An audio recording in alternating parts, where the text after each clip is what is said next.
To Umamusume Open League. I'm joined by Sopralto here on the OffKai Expo stream. How are you doing, Safi? I'm ready for this. I'm so hyped to see all the Umas and the cute girls running. Are you ready for this, Toph? I'm so excited. I just got here. I was talking. So I'm more of a Smash. I guess I'm known more for Smash Brothers, but I've been playing a ton of Umamusume for basically since Global came out, and I love this game. And yeah, I just got here a little early, and I was kind of chatting it up with some of the players here, and I think the vibes are awesome, and I'm really excited to see which is going to take it home. I want a front runner to take it home. I'm biased. I love front running, and I'm excited for this. Same. So those of you at home, if you don't like front runners, you've come to the wrong place, because me and Soppy are #1 and #2 in some order front runner fans, NA. And yeah, we are going to be cheering for the front runners here. I guess we should talk about the format a little bit. Something really, by the way, funny that I think they're doing here at Genesis is we're actually relying on the actual weather conditions in San Jose, California to determine like the conditions for the track. So it's actually, I believe it's a little wet out today. I kind of, walked through a little bit of rain, so I think it's going to be, for example, wet conditions. Oh my god. I think the front runner players, I was thinking like, okay, so the people, if you want to buy groundwork, you need to actually turn on the TV and go to the weather channel. Yeah, I was told about this earlier this week when I found out as a frontrunner. I was like, oh my god, this is going to be so fun or so cursed, depending if the weatherman is right. But yeah, I'm excited to see if people, guessed it right, got the weather right, because, I can't be there, but I'm sure they should know by now. Yes, yeah, definitely. I even saw somebody who I think they bought sunny days and rainy days, and they're like, look, because I know it's not going to snow in San Jose. So if it snows in San Jose, we got other problems. Then it's outside of the realm of just Umamusume. And by the way, we do have sick prizes. Look at that. Oh, look at that Tomomo Cross and $300. OffKai Expo weekend. Yeah, so wait, let me actually read the official name for these. I've got a little info packet for me. Band Presto Evolve, Cinderella Grey, Tomomo Cross Figure, OffKai Expo Gen 5 full weekend badge, and the Umamusume Special R Twin Wafer Card Blind Pack. I assume that means you can get like any one of those characters. And you get a wafer. Heck yeah, I want food. A wafer. Yeah, for real. I'm excited for the food more than the figure. A wafer. Dude, wafer does sound tasty for some reason. And then, yeah, you saw that Mihono Bourbon plushie and the Meisho Dodo PVC keychain in 2nd and 3rd. Do you have a favorite out of those 3? Like, which one? Because I heard some people wanted, they were like, ooh, I really want to get 3rd in the graded league because I specifically want the Vivlos. I wanted that, yeah. I heard about that. I was like, oh, Vivlos? But I think, honestly, I'm a really big plushie fan. Figures are, like, kind of whatever for me. I don't know about you. But I think I would aim for 2nd place. Sick, yeah. And I do like Mihono Bourbon. Mihono Bourbon would fit your front runner thing. So. Yeah, of course. Yeah, there is that. Tomomo Cross. I feel like I've got a special place in my heart for Tomomo Cross right now. I did use her in CM 8? 9? 8? Whatever the last one was. Ari McKinnon. I'm a little mad about Tomomo Cross in my heart. On my main, I was 4 pulls away from getting her. And I was told, oh, you can wait one more day. There will be free pulls. And the banner ended. Oh, no. Listen. I feel like it's not that obvious when the banner's going to end sometimes. Like, I feel like I look at it, I'm like, wait, where? Oh, it's the times. And it's like, yeah, it's like UTC. And oh, my goodness. I'm sorry. That's very sad. I don't, and that's why I don't want her figure. I want the plushie. The plushie. Okay, I'll get the Tomomo Cross. You get the bourbon, and then we'll leave the. No. You have to beat me for that. Yeah. Okay. Well, maybe if I lose, then we can trade or something. Yeah, the track is going to be. Oh, this is also something interesting, by the way. So people should know there's Umamusume today and tomorrow. Today is open league. So today, all of the horse girls are capped at A, not B. Like in Champions Meet, but it's A, not A+ either. And today it's going to be a mile race on Kokura Turf 1800. And tomorrow I think is something 2200, I forgot. But it's a medium race tomorrow. So it's going to be a different meta. We're going to see some different strategies today and tomorrow, which is kind of exciting. I think I definitely expect to see a lot of front runners. I think they're going to be strong, both today and tomorrow. And yeah, I think some of these players have been preparing these Umas for like a month now. So people have been doing some runs. Especially with the 5 borrows now, I think it's gonna be even more sweaty. Yeah, the 5 borrows has been nice. Oh, I'm so glad I never have to go back to a time where I'm capped at 3. You know what it is too? Because I don't use all 5 borrows every day, but just knowing that I have 5, I'm like, I can relax. It'll be fine. That's what I say too. I'm like, it's okay. But if you need to grind for the CMs, you're fine too. You're you fine. got the 5 borrows. Yeah, I got so much time. And then it sneaks up on you. We were just talking before the cameras went live about how CM actually starts today. It just started like 2 hours ago? Yeah, I think so. Some of my buddies were like messaging me like, "Oh, should I run now or should I watch the stream?" I was like, "Yeah, watch the stream. Do both." But yeah, this is definitely a new experience for me. It's like seeing all these players here live, and it's kind of wild. There's some PC setups, even like they've got a whole like gaming area just for this Umamusume tournament. Never seen anything like it. You think anyone's last minute building right now for this? I know that people. I know at least one person finished this morning. So probably. I know at least one person who was telling me they used the new Anshinzawa Sasami acupuncturist card to get, because you want to get the purple skills to lower the grade so that you are under. You know what I'm talking about? Where you stay within A. Yeah, I know exactly what you're talking about. That's crazy. I didn't think about that though. Yeah, apparently that's a thing. So there's like a lot of strategy, surprisingly, that's going into this. The mood, a couple other details. The mood is going to be fixed to grade. I like that. I don't like. Oh my God, there was one CM where my Summer Maru, 9 races in a row had bad mood, and I was like, girl, please just have a good day for once. What can I do something for you? Can I like bring you some food? Can I, So I like that it's all great.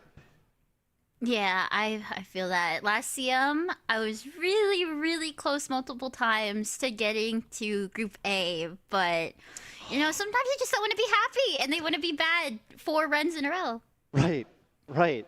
So it's, yeah, so that's going to be nice. That's definitely going to be nice. And by the way, this is actually there's actually going to be each player gets to play quite a bit, because we're not going straight into a bracket. There's actually Swiss pools. So I think that means basically every player is going to get to have at least 6 races where, basically I think you even get points for getting second, which means there actually is a meaning to get. It's not just like, oh, first place, winner take all. It's like first place, second place, third place, and you're actually accumulating points. So it's kind of a cool system. Yeah, I wonder if there's gonna be like a second place king or queen who just, wins second place every time till the end, because that is a possibility from what I gather. As long as they get a couple first. Yeah, that could definitely happen. I feel like there's like some, there's definitely like some Umas that I feel like are like, they either win or they get kind of get smoked, and then there's some that are like pretty stable, but like maybe you don't always win. And oh my goodness, okay, this might be our first set of competitors here. It's so funny, by the way. Like I feel like in most games, it's like a tournament it's like 2 people, and I'm like, oh, there's 3 people. That's right, because it's 1v1v1. Okay, that makes sense. Or 3v3v3 if you count the horses. 3v3v3. That's right. I see the Ogre cap shirt. I'm spotting the Ogre. That might be a good luck charm. That might be a good luck charm. I wonder if they're running Ogre. If they're not. Yeah, if they're not, I wonder. Mile can be doable. Yeah, definitely. I definitely think tomorrow. I think there'll be plenty of Christmas Ogre. But for Mile, I don't know. Maybe base Ogre. Oh, by the way, oh my god, there was someone. I think their name might be Mino. There was an artist in the Artist Alley. It was like a, because this is like a Smash tournament convention, but obviously Umamusume is here, and it was like it was like this artwork of a Ogre cap Kirby, and the Kirby is swallowing all the food, but it's like Ogre cap's hair. And I was like, wait, I need to buy that. I walk past it, I'm like, I'll be back later. So sick. I saw that too. Yeah, it's a good time here. It's definitely a good time here. What horses here. do you think that we're going to be seeing a lot? I do expect to see, especially among the stronger players, I definitely expect to see a decent amount of Summer Marzensky. I feel like she's just a stable. I guess I wouldn't be expected to see Sand Sky, just the front runner gang. But I've also seen like, some interesting strategies. One of the stronger players, they showed me they're running like they're doing a very evil comp because it's open league. So, you only have so many stats to go around if you're capped at A. They're actually doing in addition to their Summer Marzensky on a sort of the point position, they're doing a Dober with all-seeing eyes and a Nice Nature with all-seeing eyes. Oh my god. It's just like, dude, you're evil. And they're hybrid built, so they could win too. They're not just raw pure debuffer. I haven't looked at the course fully, but I'm not gonna lie, I'm expecting to see some Taiki shuttles in this. Oh yeah. Let me I feel like she's the queen of miles. Definitely the queen I don't of know the miles. track for sure. We'll have to take a look later. I feel like generally Taiki's pretty good on mile. Let's see, okay, Kokra 1800. I'm taking a look right now. Ooh, yeah. Oh, I guess.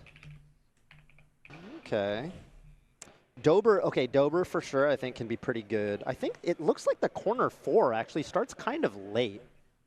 Like the last spurt or the last leg starts a fair bit before corner 4. So I actually am thinking that some of those like corner 4 activations, like shooting for victory, they might activate like a little too late. But that being said, I think Medro Ryan ult will be strong. Medro Dober.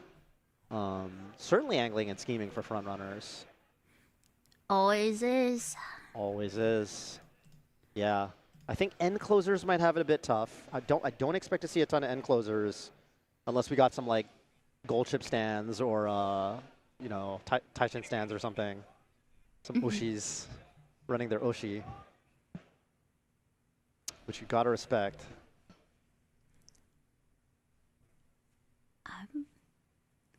Yeah, I'm expecting to see at least one Ogre cap here. Oh, okay. Oh, you have to shake. Oh, the shake, the double shake. The double shake. Love that. Oh my goodness. We're getting into our first match. There's your Taiki shot. Wow. Oh, Sakura Chiono. Oh, and she like just came out. She just dropped. That means this one might have come out, might have been made the day before yesterday or even today. Yeah, Chiono. I saw Fine Motion there too. That's also a relatively new addition to the cast. Kokra 1800. So it sounds like we're going to be getting player names on the display shortly, but for this run we may not. So we're just gonna, I guess, mostly use their. Okay, Mr. Sifu's Fine Motion. Gotta assume Shunibro's got the Ogre shirt. I agree too after seeing that, but I am favoring the Marzinski. I'm not gonna lie. For sure, yeah. We didn't get to see their builds. I hope we get to see a little bit more of these builds in between, but for now we're working with what we got. Actually, a ton of variety here. Hold on, is this 9 unique Umas? Oh wow.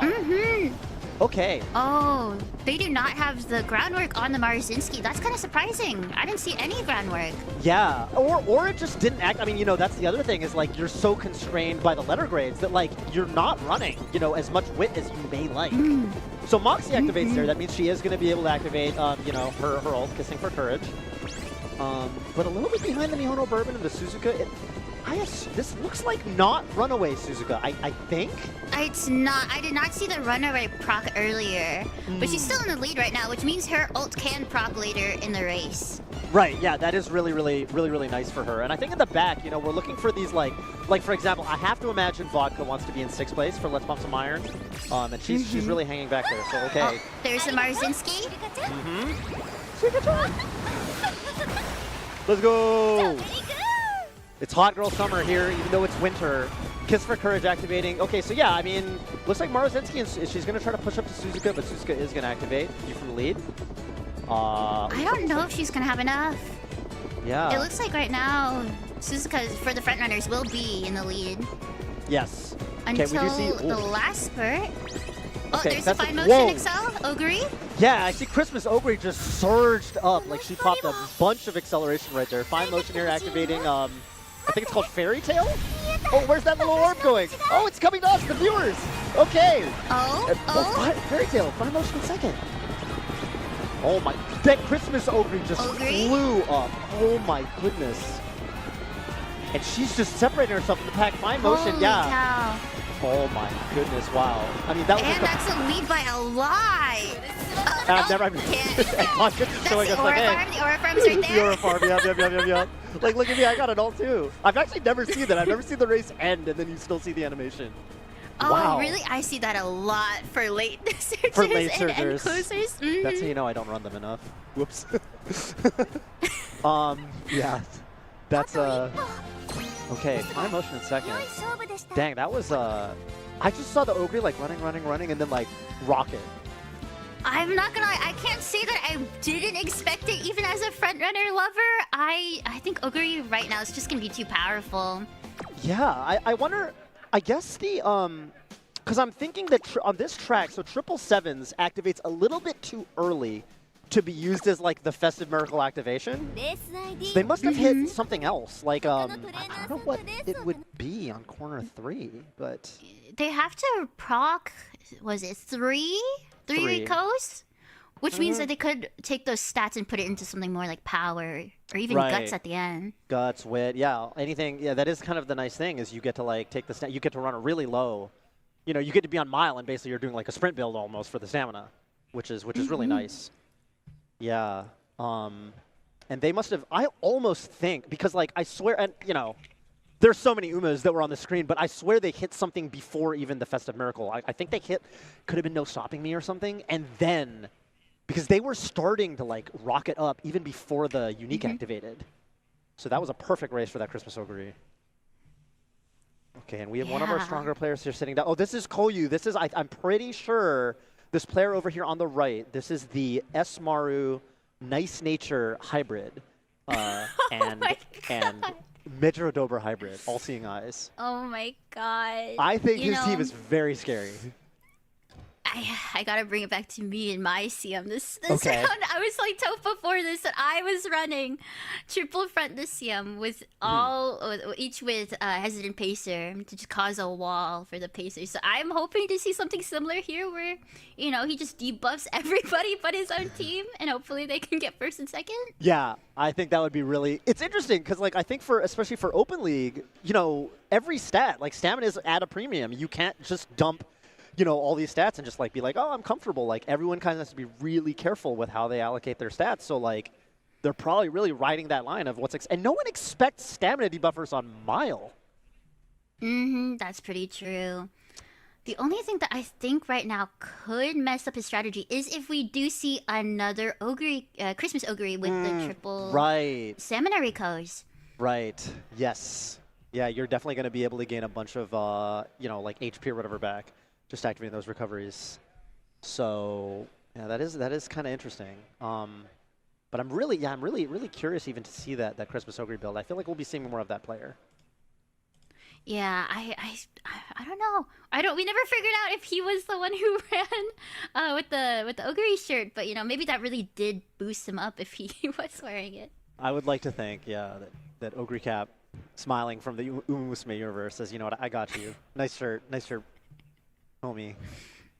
I don't know how you feel about Ogre Cap, but every time I see her in CMs, bane of my existence. Yeah, so I really like Ogre Cap, like, just in general, like, Ogre, I love Cinderella Grey, one of my favorite characters. I used Ogre a lot in the very beginning. She was my first career, was Ogre. I feel like that's pretty common. But yeah, like, now it's just like, oh my god, Triumphant Pulse. Oh my god, Triumphant Pulse. Oh my god, Festive Miracle. Yep. I tried the strategy too last CM, and she's everywhere. She's everywhere. And she's only going to become more common. Yeah, just very, very, very strong Uma. I think on Dirt, she's going to be very common. We've got a Dirt race coming up for those of us who play Champions Meet. I think she's going to be really common there. Yeah, expecting to see more of her. And hey, Soppy, I wanted to ask you something. You said you're running triple front. I didn't notice. Is your crunch on front? Yes! Oh, wait, I got to take another triple. look. That's actually so sick. Wait, I didn't even notice. Hang on. What? I made my Oh, turn. that's fire. Oh, looks like the race is about to start. Okay, sick. I'll take a look Oh, at we this have later. double Marzinskis. Maybe Oh, triple? oh, Red Maru or base Maruzensky. Wow, yeah. Red Maru's ult, I believe, could work really well here. Yeah, we'll see. It's corner 4, right? So I think it's a little late. It's a little late. But it's still doable. We'll see. We'll see. It'll do something, yeah. But I think Summer Marzensky probably the one you really are looking out for. But that last I'm race, always yeah. looking. I like looking at her. My hag love. Oh, absolutely, absolutely. Definitely one of my favorite characters, Oh, look at personality-wise. those evil debuffers. Super evil, super evil. Okay, and Saiyan Sky, so yeah, decent amount of front here. The front love. Yes. Wait, really funny, by the way. I always think it's funny when the debuffer gets #1 favorite. Like, the game's like, you know what? All three guys, they're going to win it all. It's like, okay, whoever's assigning these. Grass Wonder, Taiki Shuttle. Yeah, again, a lot of variety here. Ooh, Esmaru missing taking the lead, missing the groundwork. Groundwork. Yeah, that could really matter. Oh, this is not looking good for the Esmaru right now. Not at all, yeah. She's basically running with the late surgers. She's gonna have to make up, but okay, she's starting to pull up, now in line with the Taiki Shuttle. Saiyan Sky got a comfortable lead. Saiyan Sky is obviously, if she gets to be in first, really gonna be comfortable. Oh, I wonder if this is front Taiki Shuttle. It could be. And of course, those late surgers in the back. Dang, Summer Marzensky, she's late surging. I don't know if she's gonna be able to pick up. Yeah, She's already getting passed by the Grass Wander. Yes, the Vodka soon too. So who's in 6? So Vodka's in 6 right now. So if Vodka's got those, like, or Nice Nature, if they've got those, like, Let's Pump Some Iron, you know, that could actually work out well for them. As we're coming to I'm waiting to see the debuffs right now. There's Ramp Up from Nice Nature. Yeah, so, yeah, seems like they're in a decent spot. Angling, Scheming. And Let's Pump Some Iron. Ulting Ice, there's the first one to proc. A second one. A second one, Are we but gonna see a third? I think the Saiyan Sky probably is so far in the lead that she was able to just dodge them, though. And, you know, Saiyan Sky, if she's able to, okay, there's the Nice Nature. Unique, just a little further. I don't want to be in third. But is it going to be enough? Saiyan Sky with such a lead, and she is not slowing down. Oh my, I don't think it's gonna be enough. Yeah. Well, okay, Oh, Nice that Nature's was valiant close. effort. Valiant effort, but yeah, Saiyan Sky, she's so scary when she's in first on that final little, like, last light corner. Yeah. Especially when Angling and Screaming procs at the right time. You can't do anything about it. Can't do anything about it, yeah. She's so strong. And the nice thing, too, about Frontrunners, like, that we get to, this nice little bonus we get to enjoy is sometimes all of you guys just doesn't reach you. Yeah, it was a gamble if, you know, if he was going to be able to get back to work, and sadly it did not work. And only 2 procs, I believe. You said there was 3? No, Three 2 and then LC the 2 and then the Summer Marzensky. So yeah, just 2. Yeah, I think not having focus or, you know, taking the lead was kind of a throw right there. For lack of better words, I think that was a throw. Not being able to have that early lead definitely messed him up at the end. Hurts so much. So yeah, I have Koyu. Koyu actually was one of the players who was kind enough to send me his build, and let's see. Let me just confirm. So yeah, Koyu did buy taking the lead in groundwork, but because it is sort of a low wit environment, because we're only able to go up to A, only 670 wit, so I don't know, it's still like 80%-ish, but it's not what you want. You know, you want more, but you can't have more because we're in Open League. Yeah, but, you know, since this is a Swiss style, that means he can bring it back for the next time. For sure. Yeah, that's the nice thing. You know, if you're going to have a loss like that, where, like, you get that really unlucky, like, miss the wit check, you'd rather get that out of your system in pools when it's a Swiss. Not in like bracket, not in finals. But that was still a really good race for frontrunners. As I said, I'm biased. Yes. Saiyan Sky looked amazing out there. And, you know, no Ogre caps to stop her. No Ogre caps to stop her. Yes, the late surgers, like, yeah, nice nature with a valiant effort. But, yeah, Saiyan Sky is so strong when she's able to just, like, have that uncontested first place going into the final stretch.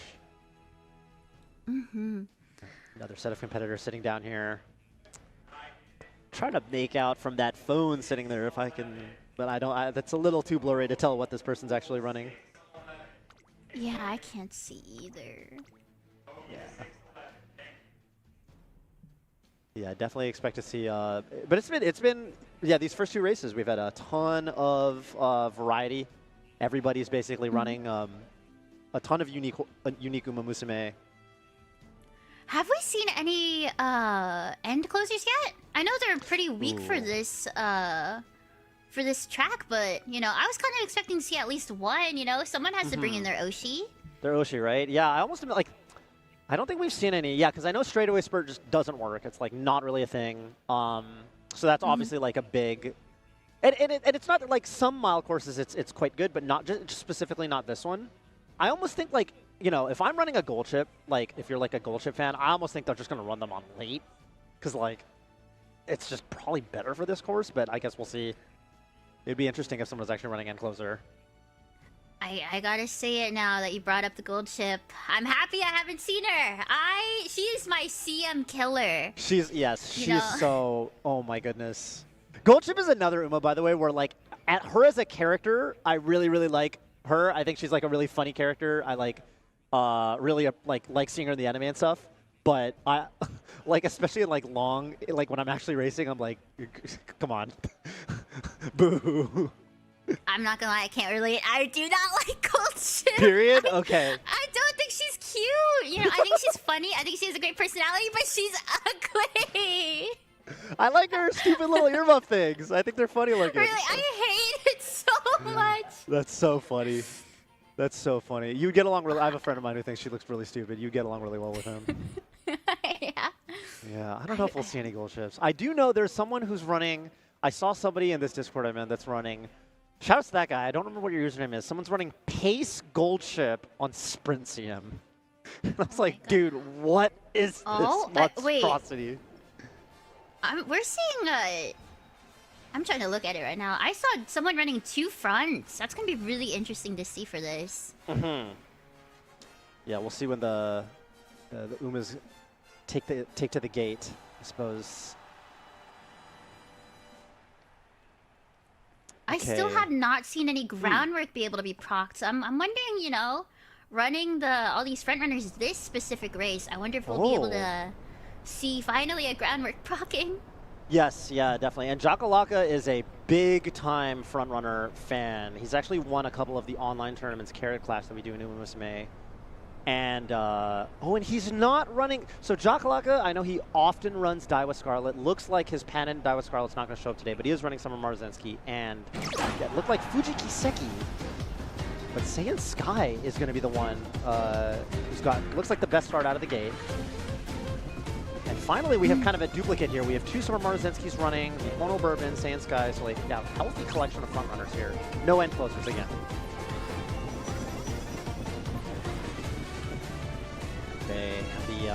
I wonder if, you know, actually, I say that. It's possible. It is possible that Ishiyamazan is running end closer, I suppose.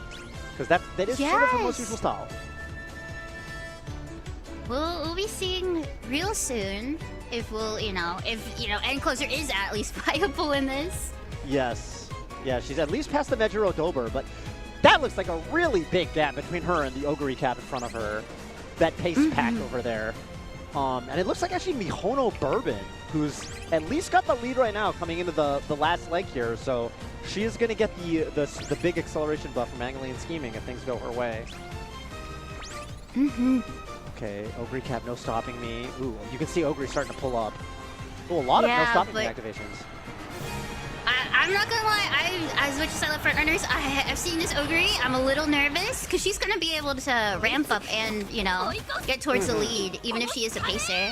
Yeah, she's definitely already starting to speed up. Hishiyama's, oh, watch out for that rock! Oh no, we're just gonna break it. Oh, nice job, Hishiyamazan. You and me one-on-one. Oh, she just activated a whole bunch of stuff. Home start stage, straightaway spurt. Oh, she's pulling up. Is it gonna be enough? Hang on, Hishiyamazan. Hishiyamazan! Is that an end closer win? Just as we were talking about how there are no ends, we might not see one the whole tournament, and of course we get jinxed. Commentators curse, and end closer Hishiyamazan wins our 3rd race. Not only that, she is the only end closer I think we've seen, so that means, you know, that's 1 for 1. End closers for miles. End for 1. Maybe we just didn't know. We didn't have the secret knowledge this whole time. Wow. That was, and by the way, I just gotta say, Jakalaka, he's a very, very strong player. Like, actually, like, builds incredible Umas for tournaments for CM. Kind of known to run mostly fronts. So I was a little shocked to see that he's running an end closer. But I guess if anyone's gonna know how to make a really strong end closer for this CM, it's gonna be him. So he must know something that I don't. Clearly. Wow, well played. I'm really curious to see that Hishi Amazon's build. I'm not gonna. I think this is the first time I've ever even seen Hishi Amazon win. Yes, I feel the same way. I feel the same way. I feel like that Uma does not actually win that much. There's just a lot of competition in like the end closer category because there's Gold Chip and there's Taishin. And I feel like it's like there's Gold Chip, there's Taishin, there's Tamamo Cross now. And I think Hishi Amazon, like a lot of people like her, but she just doesn't always win as much. But this one apparently has that secret sauce. Yeah, I really, really want to know what they did. Or if it was just luck, you know? Yeah. There's always some degree of luck, and Umamusume can never eliminate the luck factor. Yeah, but I'm excited to see, you know, this Hishi in the next races, because maybe, you know, she won't do as well in this one. Maybe this was like the opposite of that Maruzinski we saw. Ah, yes. Yeah, you got the good one out of your system, and now it's, yeah, because that happens too. Yeah, I'm very curious. Like maybe we can discern a little bit, like how consistent actually is this end closer Hishi Amazon strategy. We'll see. Do you know what Hishi's ult does? I actually don't think I do know. I think it's just like a fairly, you know, like, I'm not gonna say generic, but like, you know, like a fairly standard, like speed, you know, unique. I don't think it's, like I think it activates on the final straight, and maybe that's kind of good for this particular map. You and me one-on-one. Yeah, just activates, it increased velocity on the final straight after passing another runner on the outside. Okay. Ah. Okay. Final straight speed skill. Yeah. Yeah, I guess maybe she really did just get lucky and all the, you know, stars aligned. And all the stars align. Oh my goodness, I have no idea what I'm seeing on this guy. That looks like, I don't even know whose face that is. That, oh my goodness, I'm blanking on, what's that actor's name? Anyway, that looks like it's Guts from Berserk. I think it is, but... oh my god, what's his name? Holy cannoli. Oh my god, I'm looking it up. I'm so sorry. Is that Willem Dafoe? Is that Willem Dafoe photoshopped onto Guts from Berserk? I have no idea, but that guy was very proud of his shirt. Well, we'll see if, you know, we already saw that Ogre Cap provided a little bit of a buff with the Ogre shirt, so we'll see if this Guts shirt. Maybe he's got a Guts build? Like he's got all Guts Oh, the Guts run! Oh! I just maybe this is his plan. That's the plan? Like Or, maybe... Yeah, I don't know. You know, now I'm kind of curious. I kind of want to. I'm hoping to see, you know, someone with just all Guts runners. This is a mile. I think it could be theoretically viable. Someone said yes to me, so I think that might actually be the case. Oh my god. So okay, maybe yeah. I mean, yeah, because it does help with things like dueling when that actually activates and stuff like that. Yeah. So yeah, I guess they're going to be getting into it. Okay, let's see what the lineup is here going into our fourth race here in pools. Silent Suzuka, Recap. Ooh. Oh, is this a runaway Silent Suzuka though? Yeah, maybe. Wow, I just saw a lot of stats for A rank. Oh, that is a lot of front and late though. A lot of front and late, yes, and the lone Taiki shuttle in the pace position. Ooh, Smart Falcon. Okay, so let's see. I've been running a lot of Smart Falcons. I'm excited to see the Smart Falcon. Her ult does have a good chance of proccing this run because of all the front runners with her. Yeah, definitely. I think her ult's going to be pretty good. Definitely good at like taking the lead in the mid race. And there's a lot of, and it's going to activate on straights, so it's going to be that mid race straight that it activates on, and hopefully gives her that front position for angling and scheming. You think this is going to be a runaway Suzuka? Yeah, I guess we'll find out momentarily. The one thing that I did realize is like it's tough for runaway Suzuka because just by buying that runaway gold skill, that is like precious whatever point, like rating points that you had to spend on runaway and not like other skills. Go you know, over. because exactly, because you can't go over A, you can't even be A+. Okay, so yeah, runaway. Oh, there is a runaway. Yes. Wow, Smart Falcon surging to the front. Oh, wow. Even with the runaway, she hasn't been able to get past the Smart Falcon yet. Yeah. Normally you see Suzuka right outside the gate immediately be able to push through. Yes, yeah. So this is like, maybe they weren't able to afford concentration or something. Yeah, they didn't look like the Suzuka got the greatest start. And something but I that notice, runaway. Oh, go ahead. No, I was gonna say with that runaway, this might be able to spread out the late surgers just enough that they're not gonna be able to pass her at the end. Yeah, you don't even see them on the camera right now, right? They're like so far behind. Like we see, I can see on the little, the little indicators at the top, there's this kind of cluster of the late surgers right off camera, all 5 of them just hanging out. I guess with the Pace Chaser Taiki Shuttle is in 4th right now. Oh, a speed eater from the Marzinski. Yeah, that's a great skill. Gonna slow everyone down behind her and give her a speed boost. Okay, Medro Dober hit her moving past and beyond, so that's gonna give her a big boost going into this final stretch. Oh, there's the Marzinski ult propping off. Oh, and the Grass Wander, both of them had Redshift. All-Seeing Eyes. Okay, yeah, that hit a bunch Smart of them, Falcon might actually. overtake the Suzuka right there because of it. A second All-Seeing Eye. Yes. Yeah, oh, and Marzinski's trying to pull up too. Everyone's trying to Marzinski with the Triumphant Pulse. I'm not gonna lie, that's kind of surprising. I don't think I've ever ran a Marzinski with a Triumphant Pulse. Triumphant Pulse, right? Yeah, that's interesting. Oh, and Dober in the last... Dober? Oh! Holy! By like a head. We did see that Dober. She got to activate her moving past and beyond. And yeah, and she started really running up from that late pack. Dang, that is unfortunate for the front runners because that, I'm not gonna lie, I was doubting because of the Suzuka, but she just seemed to run out of steam towards the end and was able to be, passed by everyone else. Yeah, the late surgers really pulled up Vodka. Yeah, Dober. Okay, and Smart Falcon was able to hold on to second place. Looked like picked by it first neck and second. too. By neck. I think the Suzuka definitely, like when she's in the lobby, right? Like those late surgers, they're going to be spread so far out, but that Dober just hit the perfect moving past and beyond. It surged all the way up to the front. And just as a reminder to the people at home, I think that ult is like you want to be in 5th or 6th for that to activate. So there's a very specific place that you want to be. And yeah, Dober was able to just like occupy that spot exactly when she needed to be there. Yeah, with ults like, Major Adobers or even, I guess you could say, Let's Pump Some Iron from Major Orion. Yeah, they had to be either 5th or 6th or even just purely 6th place in order to get it. So I think having that many, late surgers and then front runners, that was just what she needed to win. Right. Yeah. Yeah. It can be like hard sometimes. Like if it kind of depends on like what your opponents are bringing. Because like if there's like a ton of front runners, then sometimes it's hard to even get up to 6th. But yeah, that Dober got exactly where she needed to be. And then Smart Falcon in 2nd. So yeah, that was actually pretty balanced. Like we had like late surger, front runner, late surger. Like they were all basically neck and neck coming into that final little stretch. But like I said, that Suzuka definitely ran out of steam right there. Ran out of steam. I wonder if that was just a fluke or if that's gonna be just a thing that keeps happening for her. I've sort of like I feel like Suzuka. It's funny because like with her, she's the fastest out of the gate, and that's usually where you want to build up a huge lead.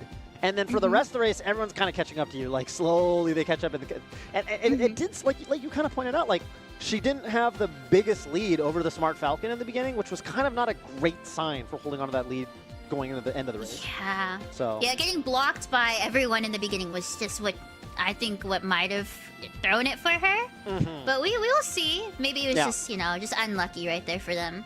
Yeah, I could have gotten like a little bit of a late start. Again, I think like, you're already buying, because I'm thinking about like I'm building like a horse that can only be A and cannot be higher. So it's like, if I'm buying Runaway, that's already 1 gold skill. If I want to buy Concentration on top of that, that's another gold skill. Then and you got to taking the lead. So it's like, you probably can't afford Concentration in terms of the point distribution. So then you're vulnerable to late starts, and that can be rough. Yeah, I don't know if you've been noticing it, or if it's me missing it, but I have yet to see a groundwork be able to be procced this tourney so far. Yeah. I don't know, maybe if it's like the missing wit or what. The missing wit, I think, has been tough. Yeah, I think there's like the stat cap in general. I think we're gonna see less of that, I guess, tomorrow in graded league, where you're just able to bring whatever you want. But yeah, it's been like a kind of a tightrope that these trainers have to walk, because they just can't take as much wit as they may like.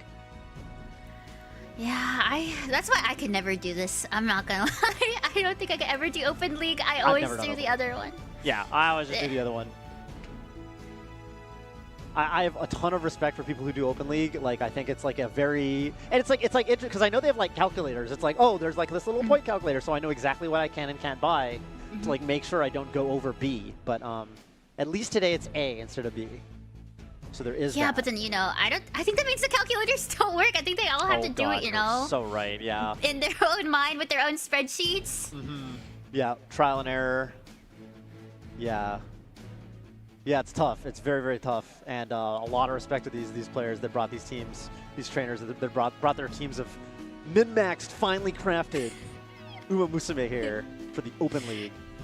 Yeah, even one mistake, they can bring it in. Yeah, I'm sure you're like training and you're like finishing your career, you're like, this is the one, and then you're like, it's like A+, and you're like, Yeah, I can't imagine having to do that. yeah, me neither. It would just kill me. It's by the way, it's also funny because like I always get confused. I don't know if this is just me, but I feel like the name Open League, I feel like it's like, oh, it's open to everyone, and then Graded League is like, oh, it's graded, so it can only go up to grade A, but it's actually the I'm opposite. so happy you brought that up. I'm not gonna lie, I had to read the stream. I had to read the stream title. I did the stream. I was like, I don't know the difference. Yeah, it's very confusing. And then it occurred to me later, I was like, oh, it's because like in actual horse races, it's like open, it's like OP and then graded like the G1, G2, it's like that. I was like, okay, I get it. But it's confusing. I don't know if you know this or not, but I know Mant's coming out soon. Yes.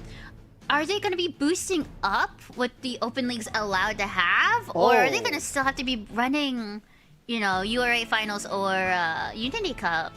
Oh, that's actually a really good question. I have no idea. I know there are like, I got to find out about that. Maybe someone in the chat knows. I actually have no idea.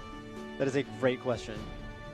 Because, I don't know if you're ready for Mant. I'm not.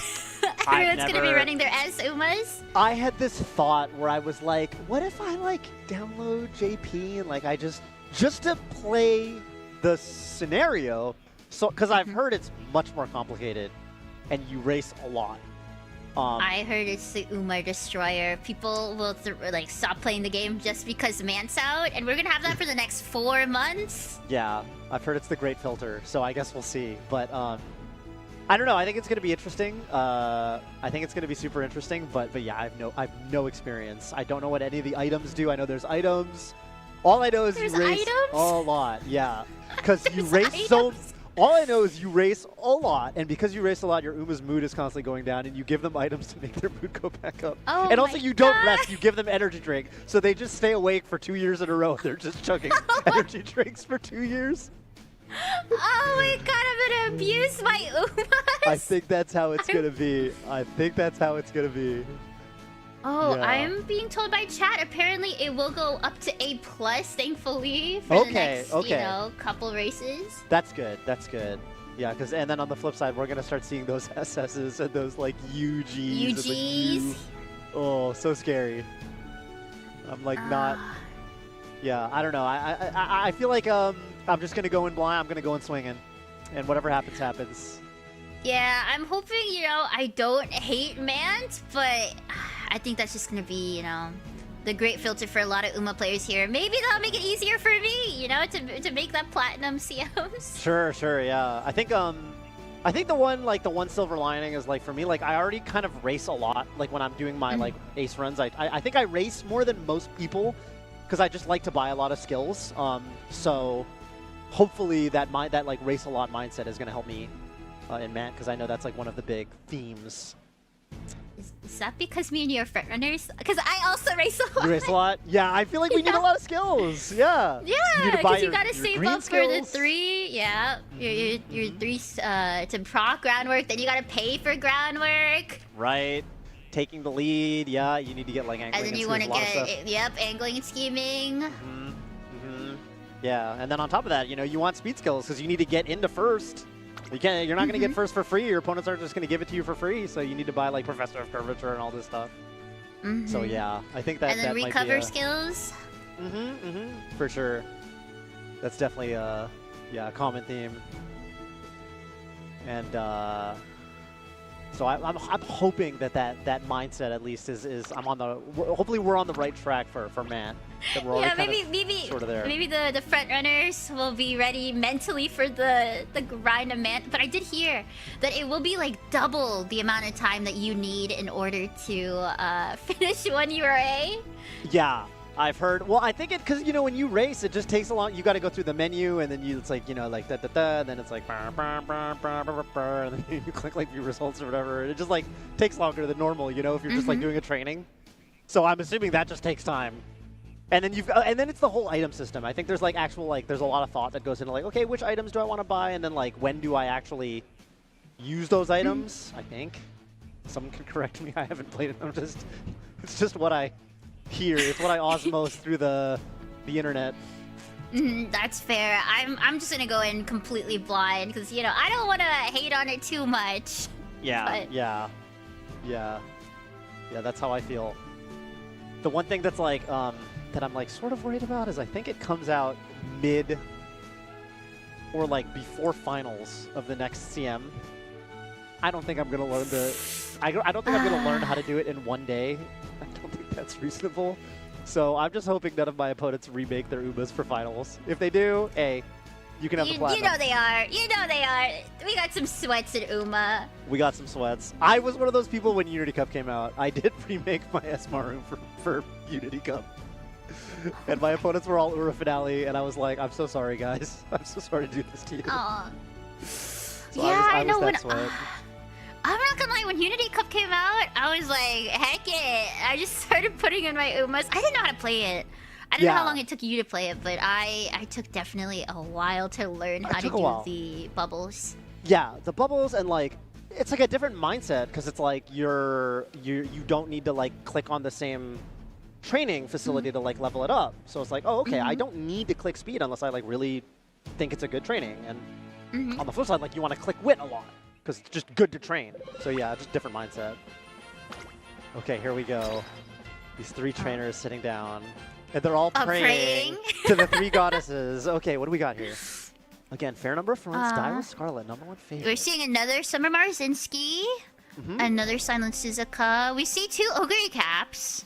Yes. Yeah, And Narita Bryan, that's a new one. Yeah, Narita Bryan. I think she can be pretty strong. I definitely think she's like a strong face chaser. And again, we got like one base Ogre, like the old school Ogre, and then one Christmas version. So again, healthy bit of variety here. Yeah, we're gonna look for those acceleration procs again out the gate. You can kind of, you've been doing a good job like kind of identifying that. There's that little swirly like light. It's like little balls of light when your Umamusume gets the acceleration. So all the front runners are gonna want that. Okay, Umumu. We're just waiting on. I just like saying that guy's name. Umamumu. The mightiest smiler. And oh, look at that. There we go. I like oh my that. god, you see that too now? Yeah, got the little display working. Thank you so much to our production staff. Okay. Oh, focus. Yep, taking the lead on Die with Scarlet. Nice lead there. But it does not look like it's a runaway Suzuka. I did not notice that proc come off. Yeah, I think you're right.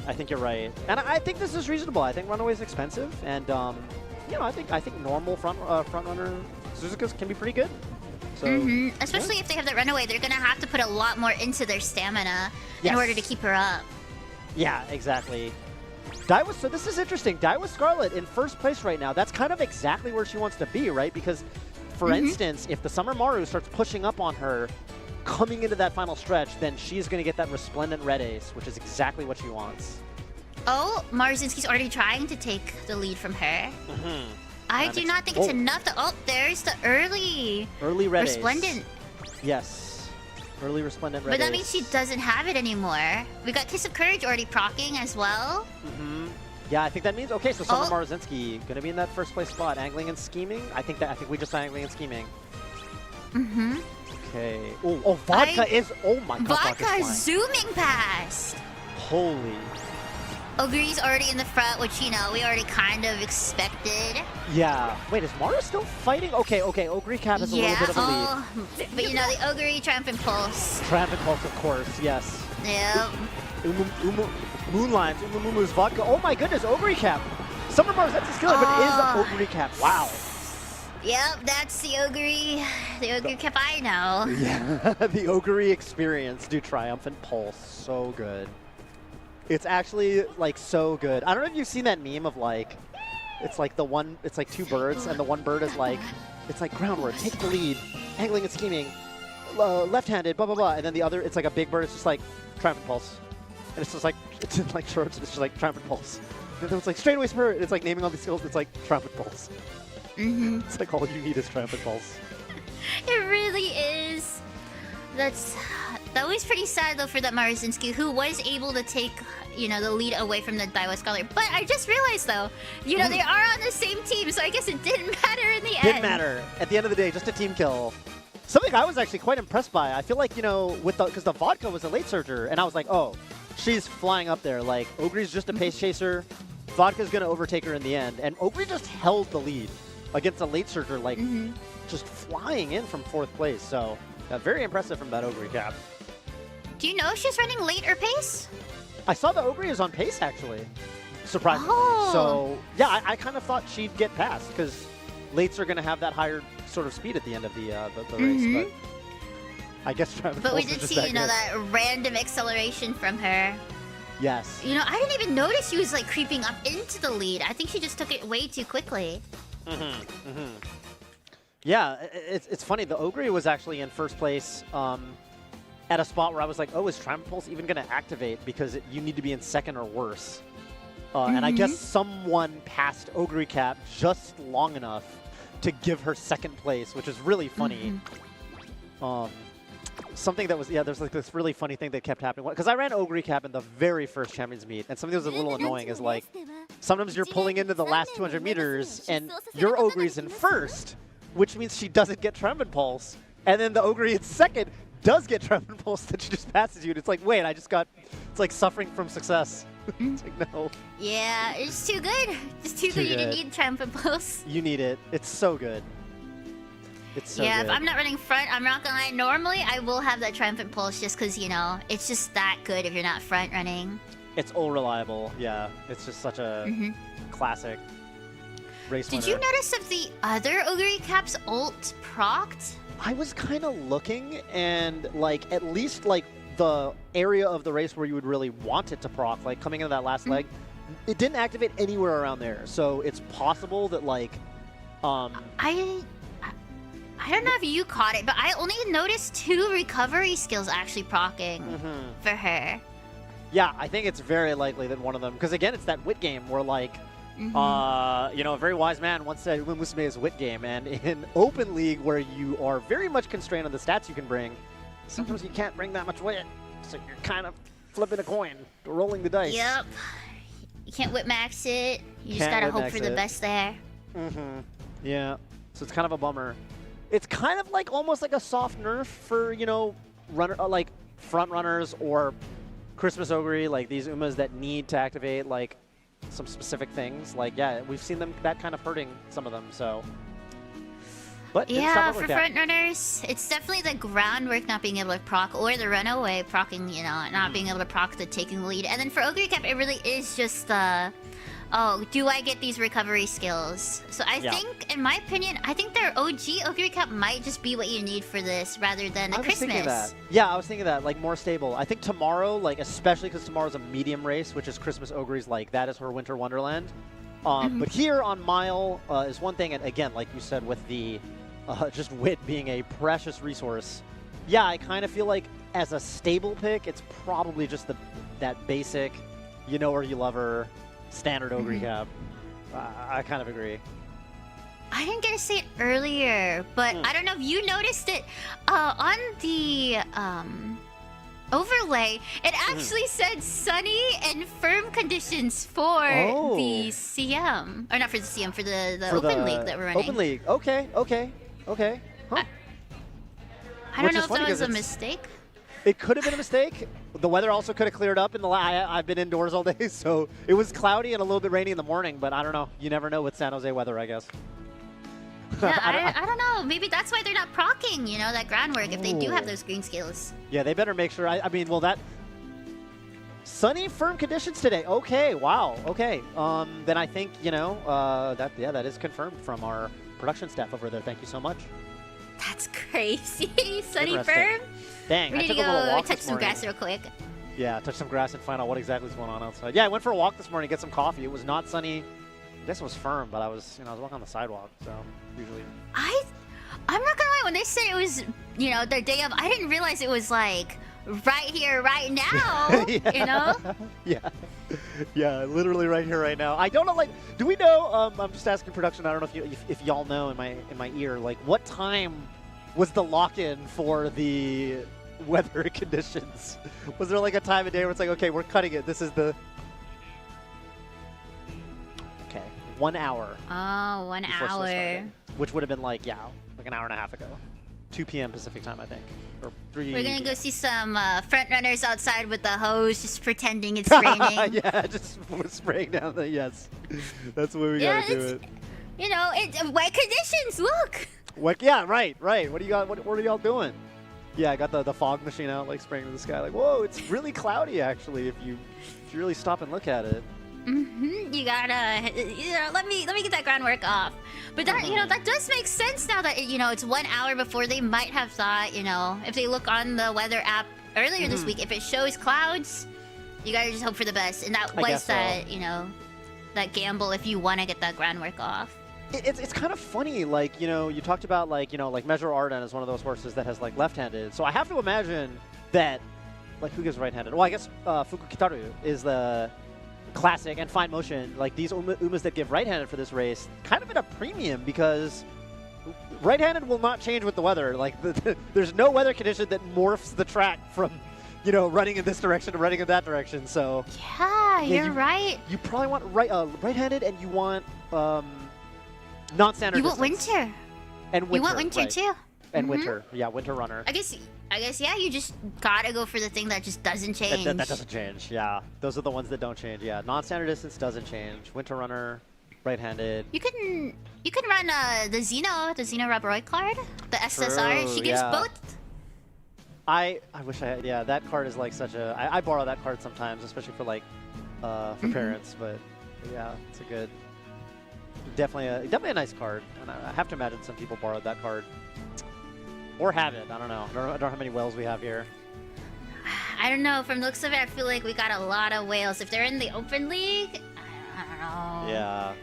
They gotta have that sweat, that spreadsheet sweat. That spreadsheet sweat. Although I guess I imagine that pay to win matters a little bit less in open league because you can't get max stats. You can't run an SS whatever, Biko Pegasus go all the way.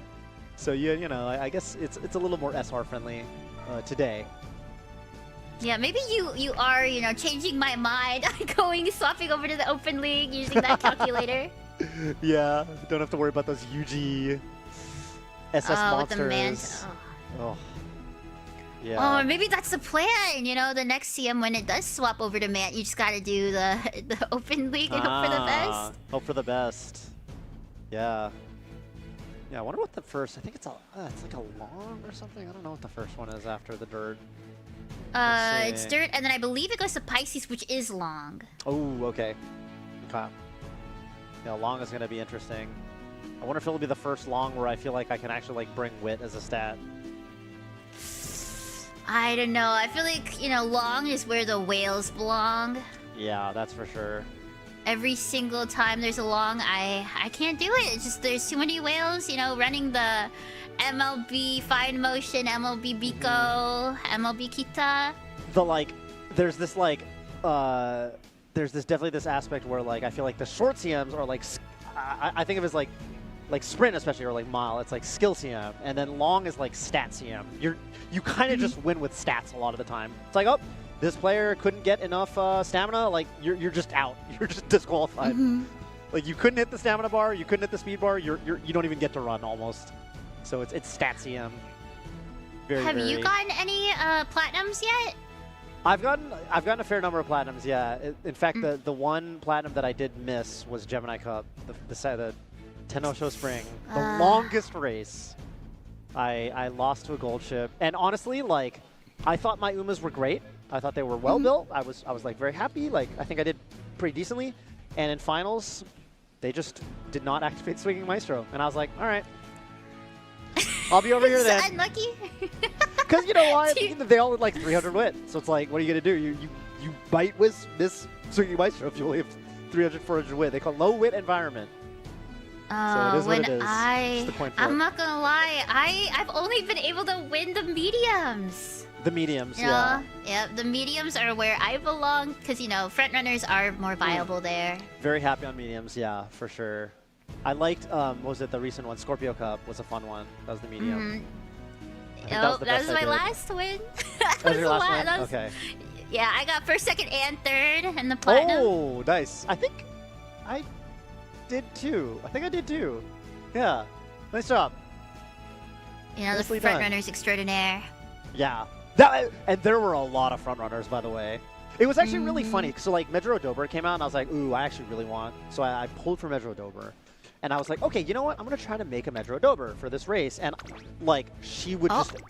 She wasn't even New in close. cam She was angle? late. Ooh, new cam angle. Look at this.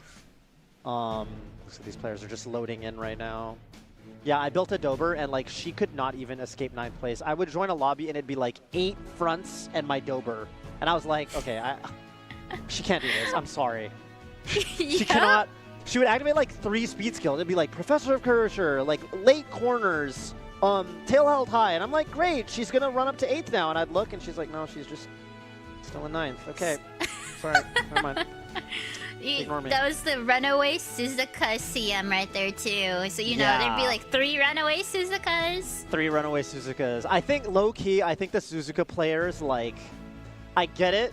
Because it was Tendo Show Autumn, it was, and that's her race. They're fulfilling the dream that the real Silent Suzuka was unable to fulfill, because that was her fated race, where she had her accident. So she got to actually run to completion in Umamusume, which she wasn't able to do in real life. Very poetic. Well, maybe to completion for other people, not for me. I destroyed her with my steel chair. That's what I did too. Yeah, I didn't run her either. I had Summer Morozensky and Saiyan. I don't know how you feel about, you know, the meta players that only run what's meta, but I like to call myself the meta destroyer. Uh-huh. Oh, are they putting some money into this? Oh! Okay. Oh. Actually, maybe they're just... What are they doing? Oh, they're just exchanging the same dollar. Yeah, I don't know. Yeah, I feel like I'm somewhere in the middle. Like, I definitely, like, run... I wouldn't say I run, like, completely off-meta picks. Like, I mean, I run a lot of Summer Morozensky. Obviously, she's, like, a fantastic Uma. Like, I can't be here, you know, sitting here and say. But on the other hand, like, I definitely try to, like... I enjoy beating the meta as well. So I feel like I like to be, like, you know, like, one tier down or whatever. Or, like, almost like a counter-meta strategy. Ooh, is that Fantasy Pasa? What is that? El Counter Pasa? Ooh. Oh, Okay. Oh, wait, is that his team? I just saw some sparks on there. Oh, get the camera to focus. hang on. what you? Oh, focus it. How do we focus it? I want to see. What the heck? Oh my that's god, his he has trainer the card. That's his trainer card. Yo! We got Maybe if Satono he Diamond. wins, we gotta take it if he got the win. That's so sick. He's like, yo, bro, guys, borrow my... Okay, we got 9 blue sparks. I didn't see... Kind of hard to see what was on there. I saw 9 blue sparks. Okay, that might be a pretty decent parrot, guys. Go check out that trader ID. Maybe that's a new borrow. You can use her for your upcoming CM. That was an A-ranked Uma, right? I feel like A is usually like a parent run is going to be hovering around A. So, okay, that guy's... Yeah, it's serious. You got to get those club or the friend points or whatever. You need to get people to borrow and use their Uma, right? So, good advertising sense from that player, from that trainer. Someone, chat, please, if someone got the ID, please go find that guy's, like, borrow Uma, and let us know if it's, like, good. Like, maybe we want to borrow. Maybe me and Sapi want to borrow that. Oh, they're saying no? They're saying no? No. It's only mid. It's actually kind of mid. Oh, now he wants to be humble. Now he wants to be humble. He's like, no, you know what? My fall list is actually going to get too full. Oh, man. That's actually such dedication. I want to print on my trainer card now. I do have a printer at home. I guess I could. Never thought about it. Laminate it, hand it out to everybody. Yeah, like a business card. Oh, I should have done that for this event. Hello, I'm Toph. Take my card. Oh, that's such a sick idea. Oh my goodness. I might have to do it. Make your Uma business card. Oh, new layout. Ooh. Oh, this is clean. Look at that. Okay, and I see a little crown thingy next to Scrock, so I would imagine that means we're spectating Scrock, and the other two are going to be the lobby hosts. Yeah. Okay, cool. That's actually helpful, because like if you see a gold skill or an ultimate on the side, and it doesn't say a name, we know it's Scrock who activated that. Oh, wow. I think this is our first showing of El Condor Pasta this tourney. Yeah, and we've got two of them. We have both of her outfits. Did you notice the evil Umas? I do see Nice Nature. I do see... I saw a major debuff Nice Nature. Okay. Okay, yeah, that's definitely going to be one of them. Also, the New Year's Opera O, aka I call her New York Opera O. That's a new one. TM Opera O here. Yeah, I know she's got a very, like, it can be a very powerful skill because it's very similar to Triumphant Pulse, but it activates 400 meters from the finish instead of 200 meters, which means she gets that big speed boost actually even earlier than Ogre Cap does. So I actually think Opera O can be quite strong here, this New Year's or New York variation. I didn't catch it, but maybe she's also running, Triumphant Pulse with it. You certainly could. Yeah, you certainly could. Yeah, I guess we'll find out. Okay, Taiki Shuttle here. Oh, look, there's that El Condor Pasta we saw earlier.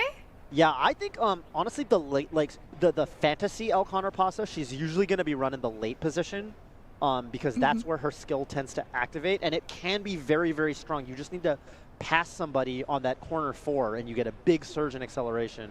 So unlike the normal El Condor Pasta, is usually going to be run like pace or further up. She's late, so we're going to see if she can make that late race comeback. I saw no real crowd work or taking the lead. Yeah, I didn't see it either, but maybe they don't need it. Yeah, they're not really contesting with any, like, Suzuka's or Saiyan Sky, so yeah. I mean, if they both miss it, then it's kind of like they both hit it in a way, so. Something I'm actually surprised about is that they're both running, the regular Maruzinski rather than the summer one. True, yeah. Yeah, I do think the summer one is, like, probably stronger for mall races, but oh wow, one of them is really surging into the front. And one of them, on the other hand, falls behind the Pace Chaser pack. Already Opera and Taiki in second and third, running really side by side. I did note earlier, that Nice Nature, the Evil Nature. I wonder when or if any of those debuffs are going to be able to proc because of, like we said, there's going to be low wit. Right, they are going to be low wit. Also, it's funny though, usually Nice Nature is running really far back and only hits the people in front of her. This one's running in 4th place. So she's going to activate, also you guys, she's going to run, she's going to hit the front runners only, basically. Oh, there's the... that Barca There's roll. the... I meant to pronounce that wrong. I don't know. Barcarole. Okay, cut and drive here from the vodka? Yep, Sprock's vodka. Breath of fresh air. Breath of fresh air? Oh my goodness, Opera! Oh my god! Oh my god, that Opera! That Barcarolle of Blessings. Yeah, that is a super strong ult. I actually think it's really good on this track. And actually Techno Kairu was first and second there because there's Opera and Fantasy Pasta just dominating the competition. Of course he has to show off his trainer card. Yeah, that must have been him, right? Because the Fantasy Pasta, good call. Oh, look at that! Look at that! All hearts here from these players, yo. Great sportsmanship. Scrock in third with the base Maruzensky. I love this little race theme. That was honestly insane. I just don't think, having that, that debuffer for Nice Nature. Oh, wow. Mile S. S Smile too. Yo, these That's stats not bad are pretty wit. good. It's not bad wit. Not bad power. These stats are like legit. I think it's because they weren't, taking as many skills. They were able to put more of the points into stats. Right, yeah. Yeah, they definitely just, like, got a ton of speed because both Winter Runner and right-handed and Mile S, so the effective speed stat is, like, 14... something 100. Really high speed there. And yeah, I think that Barker Little Blessing skill is just like, it's actually just very, very, very good on this race. That is insane. Wow, well built. Very well built Uma here. Especially, I think she came out rather recently, so I don't know how far, in advance this was built. Right, yeah, relatively recent Uma. Like, easier to reason about if we're like, because in Japan it'd be like, oh, it came out on New Year's. But then for us, like, New Year's is a little late. But I think, yeah, one of the very recent banners. Because it was her and the New Year's Urara. So we haven't seen any Haru Urara today. I was wondering if we'd get any like Haru Urara Oshi players. I don't know. They might really want that Tamamo Cross figure, the Mihono Bourbon. They might not be about that. They might not be about that life. Yeah. Yeah, but Opera for sure. Yeah, I think that's actually a very strong woman. Like now that I see her, I'm like, oh. I'm a little surprised we haven't seen more of her, because I think she's very strong on this racetrack. Honestly, I agree. I've been wondering. We've kind of been seeing, a lot of the Summer Marizine skis. I think only one has won? Out of all the ones we've seen? Yeah. I think you're right. For the amount there is, as much as I personally run it, I just don't know if that's going to be viable if, they're just getting beaten out by pacers or even end closers every single time. Yeah, it's funny, like, in theory, I think it's great, but, like, you really do want a lot of wit, as you know. Like, it's very suffering when you just don't have that wit, because it's like you need to activate a lot of skills, and also you need that wit to just push forward in the early race. Like, your Uma, literally, even before you talk about skills, like, wit determines how far they run forward. And so, like, when you don't have that wit, it's just tough. It's kind of a struggle. Yeah. Yeah, but, it really is just a gamble for those front runners if they can, Saw a man getting a New York Opera with that is scary. UG1 NY Opera. Yeah, I don't know.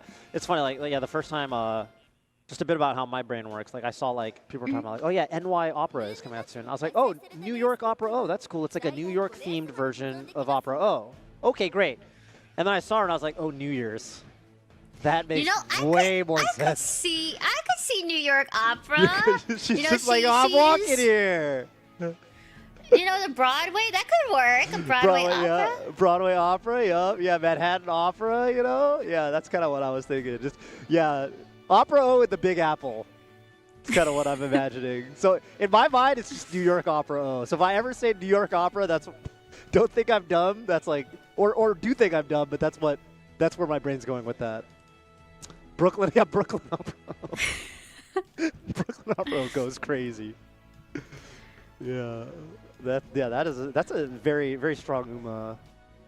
And I'm kind of surprised we've only seen one Chio and one Opera now that I think about it. Maybe they really are just building these Umas really in advance then. I guess so. Yeah, I mean, the track conditions have been publicized fairly long. Shono came out a few days ago? A couple, like 3 days ago? 3 days ago? Okay, yeah.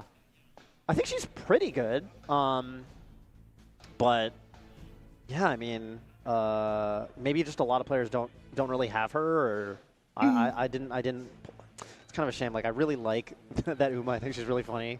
I like the song. I like the little dance. But I guess I probably don't have the carrots to pull for her. I don't think. Yeah, you gotta save up for Choco Bourbon coming out soon. Yeah, I do. Next week? I really do. I think it's next week. Yeah, yeah. I'm like debating. I'm probably not gonna do it, but I was thinking like, should I make like some crazy dirt parents and try to raise her for dirt because she's like dirt G? I'm probably not gonna do it, but I'm thinking about it. I know I say heck it. I think you should do it. Good. I know it's good. Like if you do, but it's hard. It's a lot of work. But I might do it. I might actually do it. I'll let you know. If it goes well. Yeah, I think I make my first two. You could try that. I'm gonna stick with my. I think it's D rank Summer Marzinski when it comes to dirt. I think she's D. D, yeah, and D's like way more doable than G. D is like, D is like that's a passing grade in school. It's not a great grade. G is not even a grade. There's no such thing as a G. That's how bad a G is. D isn't passing.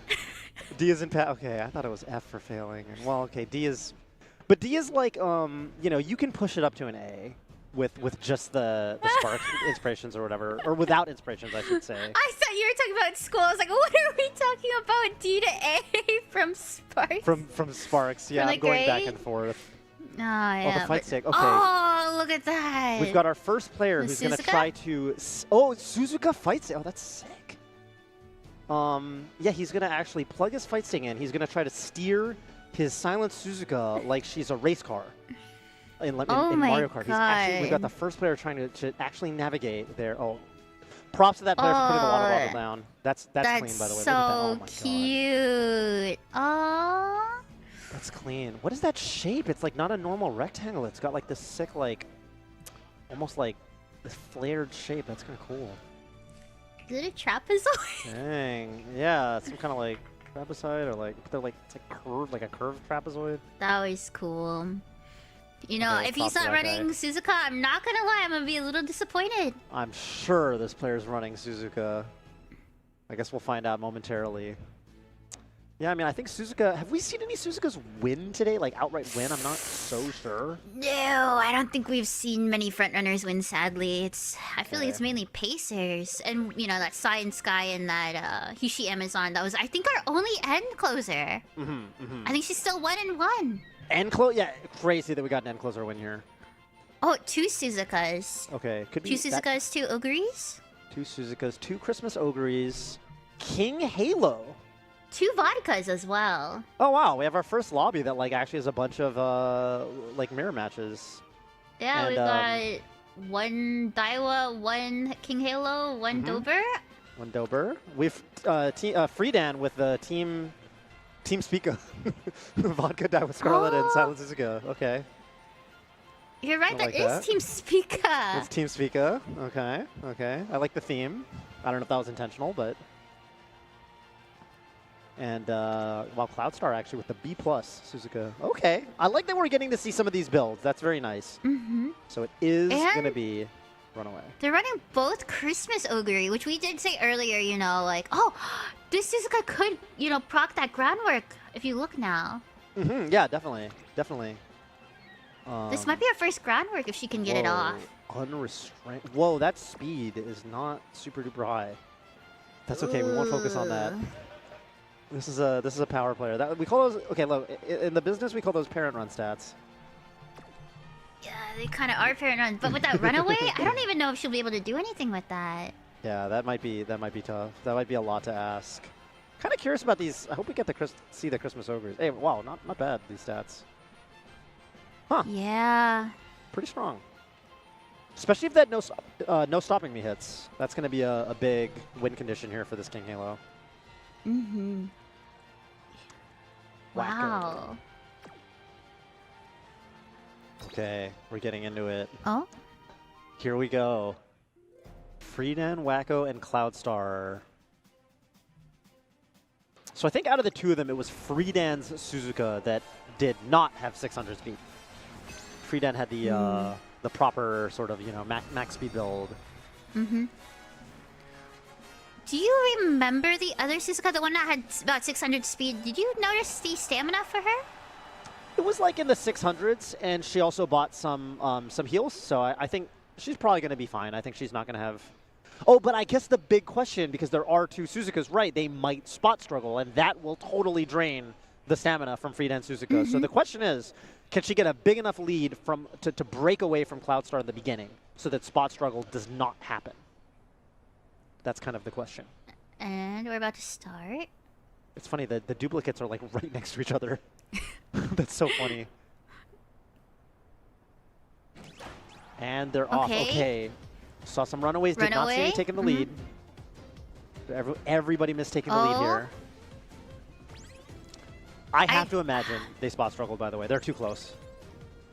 Yeah, even with that 600 speed, just because she does have runaway, it's going to just probably be a spot struggle. Yeah, I think so. Yeah, they're like right next to each other. Yeah, the speed differential is only going to really affect the other one, I guess, later in the race. So I think the Suzukas are going to have a hard time winning. Maybe that could be great for this Daiwa Scarlet. Oh, look at that. Yep, I think they're just going to right now go back and forth until they both run out of stamina. And I don't think they're going to be able to do anything about it. You know, it could actually be great news for the Daiwa Scarlet because she needs to basically be overtaking someone to activate that Resplendent red ace. And so for Daiwa Scarlet... Oh, yeah. There's the ult that I think that the Suzuka needed in order to, you know, just pass the other one and not let her get back up. Yeah. Daiwa Scarlet's going to need to be in second to get Resplendent red ace. It's not happening. And by the way, her fated rival, Vodka, is just surging past. Look at that Vodka. Holy smokes, Vodka all the way in first. Okay, this is going to be Festive Miracle. It's a Christmas Miracle here on the track. But oh my god, Vodka just oh my god. flying. King Okay, Halo! King Halo, what's she got here? Is it gonna be enough though? No. Nope, Oh my definitely not. goodness. Look how fast that Vodka's going. Vodka, one of the other queens of Mile. And when we see exactly why right there. When things go her way. I wish I could say, you know, that was close, but seeing that Vodka accelerate all the way in front and then also accelerate again towards that end, it wasn't even close. Not even, yeah, absolutely not even close. Like, I kind of would imagine that, probably, so what, she had no stopping me, I think? Probably she hit, like, no stopping me, maybe even, you know, Russian Gale at some point, but yeah, no stop me is the big one that probably would have given her that huge burst of acceleration. Yeah, having that Suzuka, I low-key, I think it was a little too much of a gamble right there, because they did just fight, and then both of them lost in the end. I don't know what they ended up with, but I know it was towards the end. Oh, yeah. 8th and 9th, yeah. 8th and Distance, 9th. too. Oh, yeah. By distance. It's just, like, so brutal. Like, Suzuka is mutually assured destruction. She just kind of can't win if there's another Suzuka around. At least in that runaway position. It's a little bit different if she's a normal frontrunner, of course. But look at that Vodka, and good stuff to Friedan. That Vodka and Daiwa Scarlet, the two rivals, are in first and second on the same player's team. So Team Spica taking home the victory here. That's so funny. And we saw a lot of like variety, I feel. I feel like a lot of the winners of these different races have been like, it's been honestly quite hard to predict. Like there's no real one dominant strategy or Uma. Yeah, I've been noticing that too. Like, you know, even with all those debuffers trying to do something, it just also sometimes isn't enough. It isn't enough. It's like not the most consistent. I thought it was really funny that last race where the Nice Nature was in like 4th as a debuffer. So it's like she's not even casting All-Seeing Eyes on like the whole lobby. It's like, wait, why is she in 4th trying to win? Like, shouldn't she be back like debuffing? Like, what is she doing? So yeah, sometimes Nice Nature just has a will of her own. I think, you know, I'm honestly surprised that we aren't seeing a lot of the same Umas winning. It feels like, you know, for the most part, there is a lot of differentiation in who's winning, like you said. Not even about strategy, just like Umas overall. Because that wasn't even Ogre Recap one right there. That was, I think, our first Vodka win. Yeah, I think so. Yes, we've definitely seen a decent amount of Vodka. She's definitely been a pretty popular selection today. But yeah, that was the first one. And she looked really crushing that race. I mean, she was like not anywhere close to Daiwa Scarlet in second. That was, honestly, that was a really good show for the... I think she was running late. Of course, she's probably running very late. Yeah. Yeah, really good show. And that's also the power, I think, of No Stopping Me. Like, that skill, if you are right behind someone... coming into that final stretch, it can be a little bit inconsistent, especially in these shorter races. But yeah, if you're right behind another Umamusume at the start of that last leg, you just take off like a rocket. It's just such a good skill, and kind of everyone has access to it because it's just the Unity Cup skill. That's so true. Yeah, it's you're gonna see a lot of people buy that as long as basically, I guess, if you're not a front runner, because if you're a front runner, you're like hoping that nobody's in front of you. So yeah. But yeah, we've seen a lot of lates, a lot of fronts, some pace, and even end. So all the strategies getting a little bit of representation here today. The one end that did win. 1 for 1. Yeah, I wonder how that player is doing in our Swiss pools here. I hope that Hishi Amazon is continuing to stack up wins. It's very exciting. Yeah, I think that was Jakalaka. I definitely expect to see that trainer in the top 27, just because. That trainer tends to do very, very well in these tournaments and always builds some crazy Umas. Yeah.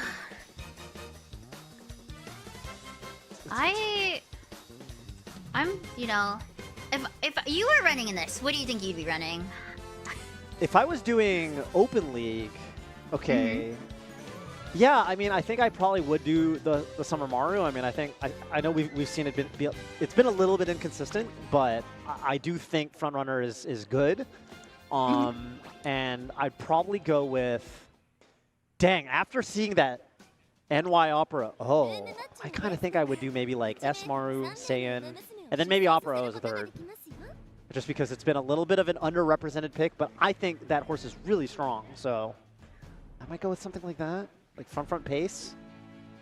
I don't know. Like, for me, normally, you know, I do love my Summer Maru, but after seeing this and not seeing a lot of wins from her, I agree. I think I would probably run the New Year's Opera.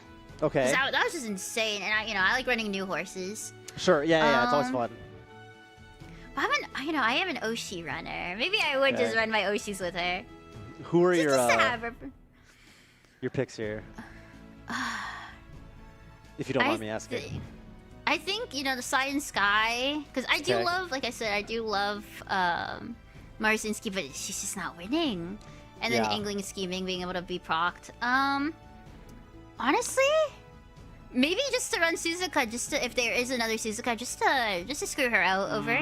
Sure, yeah. And if there isn't, then like she can always try to win. That makes sense.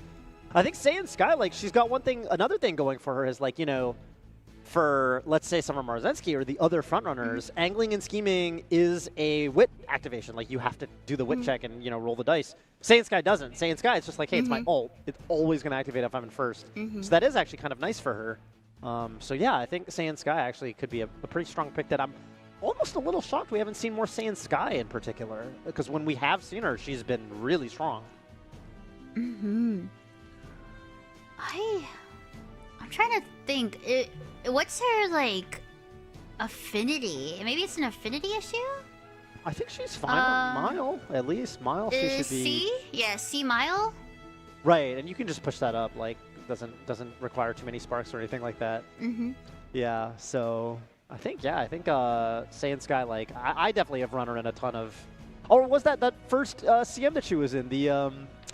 The Cancer Cup, which was like Mile, and that she basically had just come out, and I was like, yeah, I think she was like the horse of that tournament, like all the scary, it was like her, and there was the whole Blokushin thing, and I definitely just ran Saiyan Sky and had a great time with her, so, yeah. Blokushin, I do remember that. I remember, you know, trying my hardest to get a Blokushin out.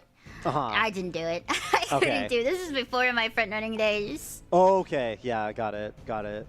Yeah, I just did Saiyan Sky, and I think I did triple front. I think I did I pulled a Sopralto, but I guess before your front running days, but I pulled a modern Sopralto. I had Saiyan, my front runners. Right, with the front runners. I had Saiyan, I had Daiwa Scarlet, and I had Bakushin. Just and not not the Blokushin. I had just like a normal ace, like trying to win Sakura Bakushin. And how'd that go for you though? It went really well. I thought it was a very like strong strat. You know, I think with front runners, like I just heard someone say like, okay, with front runners, like the more of them that are in the race, the better, because they kind of push each other forward. They try to overtake each other. I was like, okay, I'm gonna run 3 of them, and they did very well. And I think the scariest matchup was like if there was a Blokushin in the lobby. Definitely that gave me some trouble, and I lost some of those, but. It kind of worked out, and finals went well, and I was able to take home the platinum. Yeah, that was, you know, I'm proud of you for that. The triple front platinum. Triple front. Which one was that one? It was 3, yeah. After my heartbreaking CM2, I was like, yes, please take me back to the shorter distances. Get me out of long. Yeah. Well, now we have the sprint one that, you know, started today that we brought up earlier. Right, and I did hear from a lot of players it's going to be a gamble, you know? Everything's just going to be a gamble for it. It's going to be a gamble. It feels so... I've done some, like, scrims and some, like, public lobbies, and yeah, it definitely feels like a toss-up. Like, the race is so short, it's like blink and you miss it. Oh, the Smart Falcon shirt! The Smart Falcon Happy? Oh, that's the... Is that the exact artwork from her SSR? It kind of looks like it. I think it is. Okay. I am using Smart Falcon this CM. Represent. You better have a Smart Falcon. And yeah, represent, and to all of you in chat, any of you who are participating in Champions Meet, hey, best of luck on your races today. Unless you go against us. Unless you go against us, that's right. Yeah, if you see me in your lobby, then hey. Or Sabi, anything can happen. I've seen Sabi's horses, they're pretty good. I think Sabi's team is actually very scary. So yeah, Sabi I definitely was given the okay to say this. If you see me in your CM, suck my dick and Yeah, I think you're gonna get a lot of people. I think that front current that's a really like that could do some damage for sure. What is her starting affinity for front? Is it Corinne? I think she's B. I think she's very easily pushed up. Okay, so she's pretty high up. Okay, that's cool. Yeah, I tried to make a Corinne. I think I made a pretty decent Corinne, but like I just couldn't get her to feel as good as the Bakushin that I have and the Wedding Air Groove. And I just I did a bunch of practice races. I was like, you know what? I gotta pick one of these, and then my third is I'm doing Smart Falcon on front, and I was like, Smart Falcon's gonna run front, and then I'm doing the Falcon 2 pace thing. Are we both running Smart Falcon this year? Oh, okay. I think we are. Yeah. I think she's super good. Yeah, but you did have to, push her all the way up to the 8S turf. Yeah, you got to bring those turf sparks. Definitely had to do some parent. Oh, wow. 3 major farming. Adobers. Whoa. Yeah, wow. 3 Dobers, 2 Summer Marus, 2 nice natures. Oh, wow. A lot of duplicates here. Okay. Everybody is bringing a Dober. Wow. Yeah, I do think Dober is really good on this track. Wow, so this player pick opted to basically bring stats. We're putting all those rating points into stats. We're not gonna buy that many skills. We barely have enough to hit groundwork, and then we got handling scheming, and then it's just the numbers game from there on out. Interesting strategy. Let's see how that works. It's honestly, I think it's doable as long as because it is just a wit check for most of these skills. Yeah, no, I think it makes sense. Like, it's going to mean that the wit activation for the skills that do exist are going to be a little bit more consistent. Oof, and this is the Koyu who brought the double stamina debuffer. So we saw, I think we commentated, I think this was the second race, at Koyu, and Koyu had that very unfortunate, like, missed groundwork, missed taking the lead, like, missed all the wit checks on the acceleration. The Summer Mara was, like, late surging, which was not good. So we'll see if that happens again. Wow, again, stat gaming, 2 skills. Dang. 2 bot skills, but Turf S, Mal S, and a good stat line.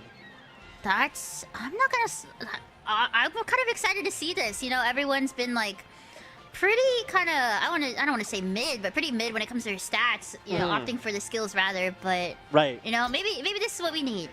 Yeah, pick it, and it looked like this other player, Enki, as well.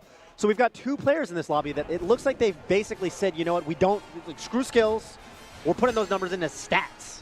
Playing the spreadsheet game, the numbers game. It doesn't matter if I don't have all the tricks. What matters is I'm bigger than you, I'm stronger than you, and I'm faster than you. And I'm smarter than you, I guess, because the wit. So, and that ends up mattering a lot, as it turns out. I mean, look, Dober can definitely just win with moving past beyond. Like, moving past beyond, like, good stats, done. That can just be enough. They're going to have to fight each other for it. They are going to have to fight each other. Yes, 3 of them. Because, I think it's like 4th or 6th. Yeah, 5th and 6th. So it can't even go to all 3. Yeah, so those are going to be hotly contested positions here for the late surger. In fact, the only Uma, I'm kind of wondering what their style is going to be. I did not catch if the Symboli Rudolph is pace or... I think it was a late. Okay. So from the looks of it, I think it is late. Yeah. 3 fronts, 6 lates. Nice. Uma stand, very strong ability. And the keen eyes are activating. That's going to slow down. Yep, slow down all of the Uma in front of them. Speed Eater on one of the Martian skis. Speed Eater, yeah, really, really valuable skill here on Mile. I don't think does this lobby not have any pacers at all? I think it's really all front and late. All front and late, yeah, I think so. If there was a pace, I think it would have been the Rudolph, but yeah, I think you noticed that the Rudolph was late, so no paces. Well, even with that, if you think about it, are they going to be able to ramp up fast enough and get that get all the way up to the front runners with this, since there is no pace to get past. Well, it looks like 2 of the Dobers are in 5th and 6th, which is great for Mejiro Dober. So that Mejiro Dober running in 8th, unfortunately, it looks like that is Enki is going to have to sit this one out. But Koyu and Pick, their Dobers are going to surge forward here. And Smart Falcon gets the angling and scheming. Look how fast that surges. Oh, yeah, she is pulling up. The Summer Mars are already going to get past. It looks like it's going to be between Mejiro Dober and Smart Falcon. I don't think anyone else can win this. Is it going to be enough in order? Let's see. Okay, is she going to be able to catch up? Yeah, Mejiro Dober. Okay, she's trying to make up that ground. Are you getting close? Smart Falcon! No! Smart Falcon, yes! Smart Falcon holding. My front-running queen. Do you see? She was, I believe she was first the entire time. I think so. Yeah, I think so. She got that really early lead from the Sparkly Stardom and then just held on for dear life. That, you know, maybe the happy was the reason that he was able to keep the front the entire time. Yeah. Yeah, well, great stuff to pick. Yeah, wow. Yeah, the angling and scheming as well. Groundwork. Yep, got basically the bare bones, but has every really important skill. 2 greens, taking the lead, groundwork, angling, done. No Yeah, they just couldn't catch up. Couldn't catch up. That is the nice thing, too, with Smart Falcon, is that Sparkly Stardom skill is so good at maintaining that early race lead. Wow. Any longer? I think that Dober would have 100% just passed. Oh, yeah. Yeah, if that race went for like half a second, that Dober was really like pulling up. Yeah, that Dober had a, I mean, you saw it. It just took off like a rocket from that 5th place spot and was just surging up there. Flew right past the Marzenskis, and I think it was pretty clear that was a 1v1 going into the final stretch. But great stuff to Smart Falcon.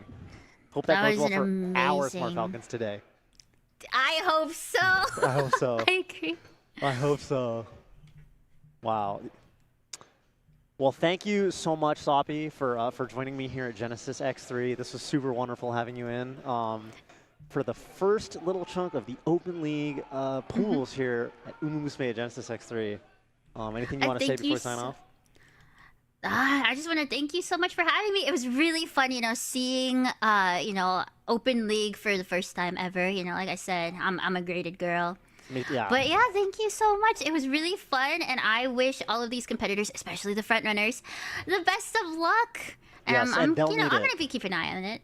Absolutely, yeah. I'm going to be watching, I think, until the end of the day. Very excited to see how the top 27 is going to go. We've got a whole bunch more casters. We've got graded. I should remind people before we go to a break. Tomorrow is graded league. We got even more competitors. It does start earlier tomorrow. I think it starts at oh, someone help me out here. Anyone know what time? Hey, what time's graded start tomorrow? No one can hear me.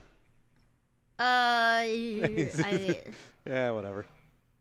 It's like yeah, unlucky. 10 a.m. Oh, okay, bright and early, 10 a.m. Which will be, you know, on the East Coast that'll be like 1. So okay, you know, they're a little early in the day, and it'll be basically going all day. So yeah, that'll be fun. And then we've got the trainers trials tomorrow. We've got a special 5v5 exhibition event. Yeah, I will be also casting that one. I'm excited to see that one. I'm gonna listen to your commentary. I'm gonna dial in for that, or not dial in, but I'm gonna put the stream on.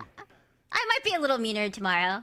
I think that's exactly the vibe that we want for yeah, they get trials. 1 hour. They get 1 hour in order to build their Umas together as a team, and you know, I might be in there being the devil on their shoulder, telling them, "Yeah, don't you want to take the 25% failure? Yeah, like it's a triple rainbow. Like what? You know, thinking, come what on, if you need to take it.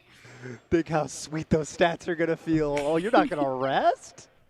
Yeah, I'm very excited for that. Just like I think of it as like a Iron Chef style. You've got an hour to prepare your dish. You've got an hour to prepare your Umas. That's gonna be a lot of fun. Sabi, thank you so much for joining me. And thank you so much for having me. Good luck, racers. Good luck, and racers. Have a nice rest of your night.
Welcome back, folks. The GX3 Stakes here in downtown San Jose, here at Genesis. We're here for another round of pools here, and I cannot wait. My name is Super Up here with my co-commentator, Zane. How you doing today? I'm doing pretty good, man. How are you doing? I'm doing great. I'm doing wonderful. I'm being fantastic. As you can see, I'm pretty excited for this stream on OffKai, and I'm pretty excited for more horse racing.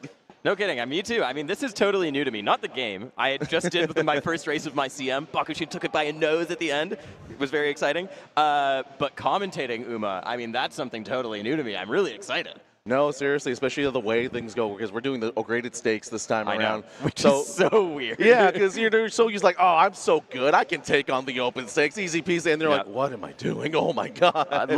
We were looking at some of the horses that were up in the races beforehand when Toph was on. Man, I see these horses with 3 skills. I don't know how to assess this. I'm just open stakes Andy. No, seriously, especially because we're running on mile as well, which Yeah. is like something that I feel like it's like untouched territory for myself because I'm so used to mediums and longs as we talked about earlier. Yeah. We have a CM sprint going on right now. So, I feel like miles that point where you're like, I can do this, but you still gotta train for it. Yeah, mile I feel like a length that can sustain a lot of different styles, which is interesting. But maybe again, I'm showing how novice I am at running or at commentating this type of race. I wonder if fronts are a little weaker because it's a little bit harder to proc groundwork, right? You don't have as much room for skills. So if you have no groundwork, then how do you ensure that you get to the front? But maybe it balances itself out. I don't know. We'll see. We'll see. I'm going to use this as evidence to figure out how this category of race works. No, definitely, because I really want to see, like you said, all the different spaces. Mile, it's I see people trying some end closers. I'm like, hold on a second. Yeah, wait, mile what? is crazy. Yeah, I feel like you see a lot of late, and then I was used to seeing a lot of front, but I don't know if that's going to be the case in this format. Mm-hmm. Especially because, you also have to count the factor of just, pure Oshi runners and just, pure wifey runners. Just you know what? Because I know we got a lot of famous players who run there, just specifically run their Umas. We got the Dilo Scarlet. We got Tomo Cross. We got probably many more coming up, probably today and tomorrow. Yeah, yeah. Who's your Oshi? Who do you have? Well, made by my lovely partner, girlfriend. I got a little gray horse here that was designed by and from Oguri Cap. You can see little gray, got the design, everything looking around. Not for sale, but if you do want to, just maybe make me know. Don't let OffKai know. Illicit materials. Okay, so you're an Oguri enjoyer. Oh yeah, I think I'm like many folks out there where it's what is this? And then I saw Cinder Gorilla Gray. I'm like, this is the best anime out there. So how many pulls did it take you for Xmas Oguri? I don't want to talk about it, man. No. Come on. You know the number. I know the number. It took all my carrots and I didn't get her. You don't have her? I don't have her. I'm so ashamed. You didn't hit pity? I didn't hit pity. I didn't have no carrots. I didn't save up. Oh, no. I'm sorry. We have to downgrade you. I don't think you can actually be an Oguri enjoyer if you don't have Xmas Oguri. Oh, man. That's why you don't have another horse. Your partner's waiting for you to pull. She's like, come on. Get to it. Oh, man. Yeah, let's talk about the prizing. So for Open League here, we have a decent amount of prizing. First place will take $300, a Banpresto Evolved Cinderella Grey's Tamamo Cross figure, the OffKai Expo Genesis Gen 5 full weekend badge, and an Umamusume Special R 2025 Twin Wafer Card Blind Pack. You can see that all on your screen right there. That is a sick figurine, the Tamamo Cross. No, seriously. Again, as a Cinderella Gray enjoyer, I truly love that. But not to say that second and third place don't have some good prizes of their own. On second place, you can see a $150 bonus on top of another Curry Pond Mihono Bourbon plush. Thank you for the Good Smile Company. And they also get their own wafer card blind pack as well. Yeah, and then in third, you get the Meisho Dodo PVC keychain, another wafer blind pack, and $50. But that first place, you can get a perpetual motion machine going there because you get the full weekend badge for OffKai Expo, and then you go and you get another full weekend badge for something else. you just keep the cycle going. No, definitely. And again, special shout out to OffKai for putting out all those prizes. So thank you again so much for that. As we're going to try, it looks like we are still setting up right now as we get into it. However, you asked me about my Oshi. What about yourself, man? I really like Saiyan. Okay. I just think I love that she's such a lazy little trickster. And then, yeah, I really like Saiyan myself. I'm a front runner enjoyer. I haven't made one in a while because I haven't had time to be a front runner enjoyer, and it takes a lot of time. But I really like Saiyan. Yeah. Okay, cool, yeah. You know, it's like something you like, it's like the bonus, right? You're like, oh, I love Seiyon. And also, she's pretty good. Who She's would've pretty thought? good. I mean, I've spammed quite a few parent runs with her. I'm pretty sure my Uma on loan right now is a Saiyan, because there's always someone looking for angling and scheming. Always in need of that ult. Yeah, seriously. And like speaking of which, it's like we talked about it earlier, how like the numbers of skills that folks have to go through and like have to pick. You know, I'm talking to like a friend of mine is actually running himself in the league, and we're talking back and forth. They always like, because it's like the trick where it's like, oh, like you have a summer like purple skill, like the purple skill, where it's like it's a detriment. But like, yeah, man, it adds like it puts me down from A+. I was like, how did I not think of that? I'm so novice at this. Yeah, so you know, in the Open League here, the settings we have, no Uma over A rank will be able to enter, and there's a few different tricks that you can pull to min-max your Umas. Those purple skills, like you just mentioned, a big deal. You're looking for purple skills that will not affect the Uma negatively, but will still affect the score, right, and push them down to A. Another thing is you'll see a lot of racers use Umas with not fully leveled signature skills, because that's something that adds a lot of points on, right? And a lot of the time, that might not be an applicable signature skill anyways, or you can just get by with a lower rank of it. Yeah, seriously. It's like, again, I'm so impressed by these people who can join the Open League and like be so good at it. Because even though I do like parent runs or casually, I hit an A+. I'm like, what did I even do? I got 4th and 5th in almost every race, and like I still got on top. Well, and speaking of races, you're gonna see. I mean, it plays nicely together, right? Because if you run too many races, you'll level up your ult, your ranking will go up, and you don't want to be running races here anyways because you don't need that many skill points, right? You're trying to make do with just a few niche key gold skills most of the time.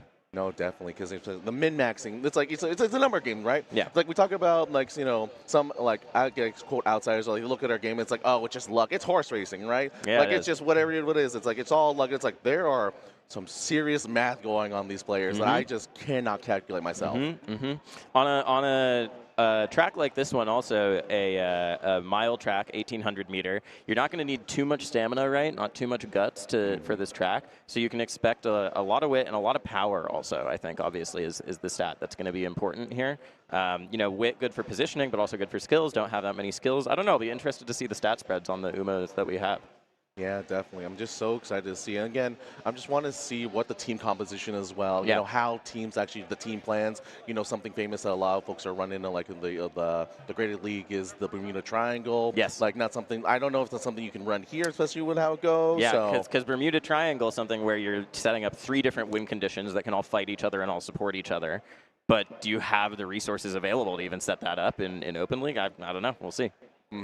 Now, especially because I want to see how they mix and match as well. Because we were talking about it earlier, I told you that for folks out there, don't listen out there, that I'm actually running 2 red runners as well. And I saw my friend was actually had some red runners ready for Open League. Yeah. So I'm like, well, who are you doing? And it's like, listen, man, like anything goes out here. Hey, if they're thinking the way we were just saying, and you're saying, I don't need that much stamina, I don't want to waste one of my precious skills on a recovery skill.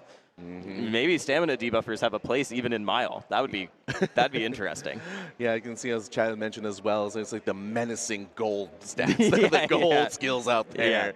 So yeah, it's honestly so funny because it's like upside down where I am not what do you mean I don't take all these gold skills? I have to take it normal? Yeah. And I see someone there in the YouTube chat saying, look, even if numbers game, if your Uma is blocked, you're blocked. That's the #1 rule of Uma. If you're blocked, you're blocked. Nothing you can do about it. It was my favorite point when I was learning about this. They told me I'd be on the team, and I'm like, I'm so happy. So I'm doing this. I looked up the guy that was put out there by the Discords, and I remember my favorite one was I'm looking up the terms and I see bowling ball. What? I missed that one. What's that? Bowling ball is when an Uma runs out of stamina, and so they start falling back and start blocking other Umas. Yeah, I'm like, that's crazy funny, actually. Yeah, that is good. That is good. And again, we talked about it. Maybe that'll happen here with this mile race. Weather conditions set to how it is here. Winter and sunny. It's a pretty sunny day outside. Not too bad. I think a nice, cool 60 degrees. Yeah, no, I was really expecting at least cloudy today, because especially from this morning, and the curse of Genesis where it always rains. It is. I think that's in the next few days. We're going to get a little bit of rain. We might go sunny, cloudy, rainy. Hopefully no snowy. Actually, that'd be great. If it snowed on Sunday, hey. It's a Genesis miracle. That'd be awesome. That'd be awesome. Okay, as you can see, we are still sitting up. I think I look at both folks out there for not being able to see here and not seeing what's going on. Actually, we are running Swiss pools, so you can see that folks out there like looking like zombies on their phones, just like mostly because we're setting up races and tracks. We are doing round robin, so everyone's got a chance to race. I believe everyone has one bye as well. Yeah, look at the format right here. So it's a 1v1v1 3-player race. They each have 3 Umas, as you expect. Same thing as a CM. 6 race Swiss pools into top 27 double elimination, which sounds like a really strange number, but if you think of it, it's 9 times 3. It makes a lot of sense. And then the track, like we said, Kokoro Turf, 1,800 meters, mile, right-handed. That's also something to keep in mind. Winter, mood is set to great automatically. Track conditions match to our weather, like we said. And you can switch Umas between races, which is really important. I wonder if people have enough Umas on their docket to do that. No, seriously, because especially when you run champions, you run your 5, you stick with those 3 that you pick for that 5. Yeah. And so now that you have the availability to switch, because like being able to adapt, you're being like, okay, like they're running front runners. Do I have an Uma that has red front running skills to take away, or do I have someone who can like take advantage of the fact they're all in front run? Maybe they can get an end closer. Yeah, yeah. I like what you're saying about. I like what you're saying about specifying the debuffs to what you see in the lobby. Really quick also, shout out to OffKai for putting this together, and shout out to OffKai Expo. The winner of this will take a badge there, but if you want to go as well, or you're here and you think you might win, but you also want to bank on getting second, you can go to offkaiexpo.com and use Genesis X3 for $5 off. That code will expire at that's the end of the weekend, right? Yep, because tomorrow's Valentine's Day. I know that for sure. So go ahead and use that code up until the end of the weekend to head to OffKai Expo. It'll be in this same convention center in 4 months. Says we can see that. You see myself, I'm rocking the OffKai Hoppy, looking pretty good. I can't turn around right now, but there's a whole nother girl back here looking real cool. And I like the merch is really sick. I mean, they as commentators, they say like, you can get one. I'm like, I need one to rep right now. Because I saw it, I'm like, I need this on stream. Because look at the color, look at the style. It's all perfect. Yeah. It does look really good. It makes you stand out, too. Yeah. Easy to track down in a crowd, which, important. Yeah, speaking of big crowd, again, like talking about the numbers we had for Uma, I think something a little behind the scenes of the numbers back here. We had to up cap twice for these games. That's wild. I think we were talking about it, and we said, like, I think if we uncap one more time, I think we would beat 2XKO. Yeah, and you saw in that crowd shot there, that whole crowd milling around in the background with people looking at their phones. Like you said, that's people who are in this bracket, I think, who are getting ready for their race and getting their Umas set up, and yeah, I'm excited to see them sit down, see how it goes. Yeah, I think they're actually too excited to sit down right now, as everyone's just standing around, especially with that last match before we went to break, just like everyone was cheering. Like I was like, we're preparing and getting ready, setting up, and I just hear, yeah, oh. Okay, well here, since we're still filling time and vamping, let's we're both doing our CMs right now, right? I feel like we can give the people something. Yeah, this will work out. Do you guys want to see it vertical so you can see ults, or you want to see it horizontal? Are you a horizontal or a vertical? I don't tell my work. I do this at work, so I keep it vertical. Oh, so you can just look like because this is the dead giveaway. Yeah. Okay, I'll switch to vertical too. You guys can see I won my first CM. It was very, very close. If we see placing, where does it say the distance? Yeah, let's see. It doesn't say. I don't know. It doesn't. But it looked pretty good. Oh, like, head, you lost by head. Okay. Yeah, by a head. All right, race number 2. How did your first race go? Oh, not good. My Uma's maybe at the bottom back. To be fair, I was telling folks that I'm not a sprinter. My Umas are so good for longs. This is not my CM, but we're gonna run it. Yeah, so we both got a Bakushin on our team. You've got a Taiki and a Fujikiseki. I have a Kuren-chan and a Smart Falcon. All right, here's the lineup. We got a number 3 fave. This is going to be so difficult, but we're going to do it anyways. We're going to do it. Yeah, so you can see there's my Kuren-chan, I believe. Yeah, Bad Mood. Awesome. She's the 6th favorite. Really good. Love to see it. Don't care about these horses because they're not mine. Is that mine? That's mine. She is the number 4 favorite, this Bakushin. And then we get to my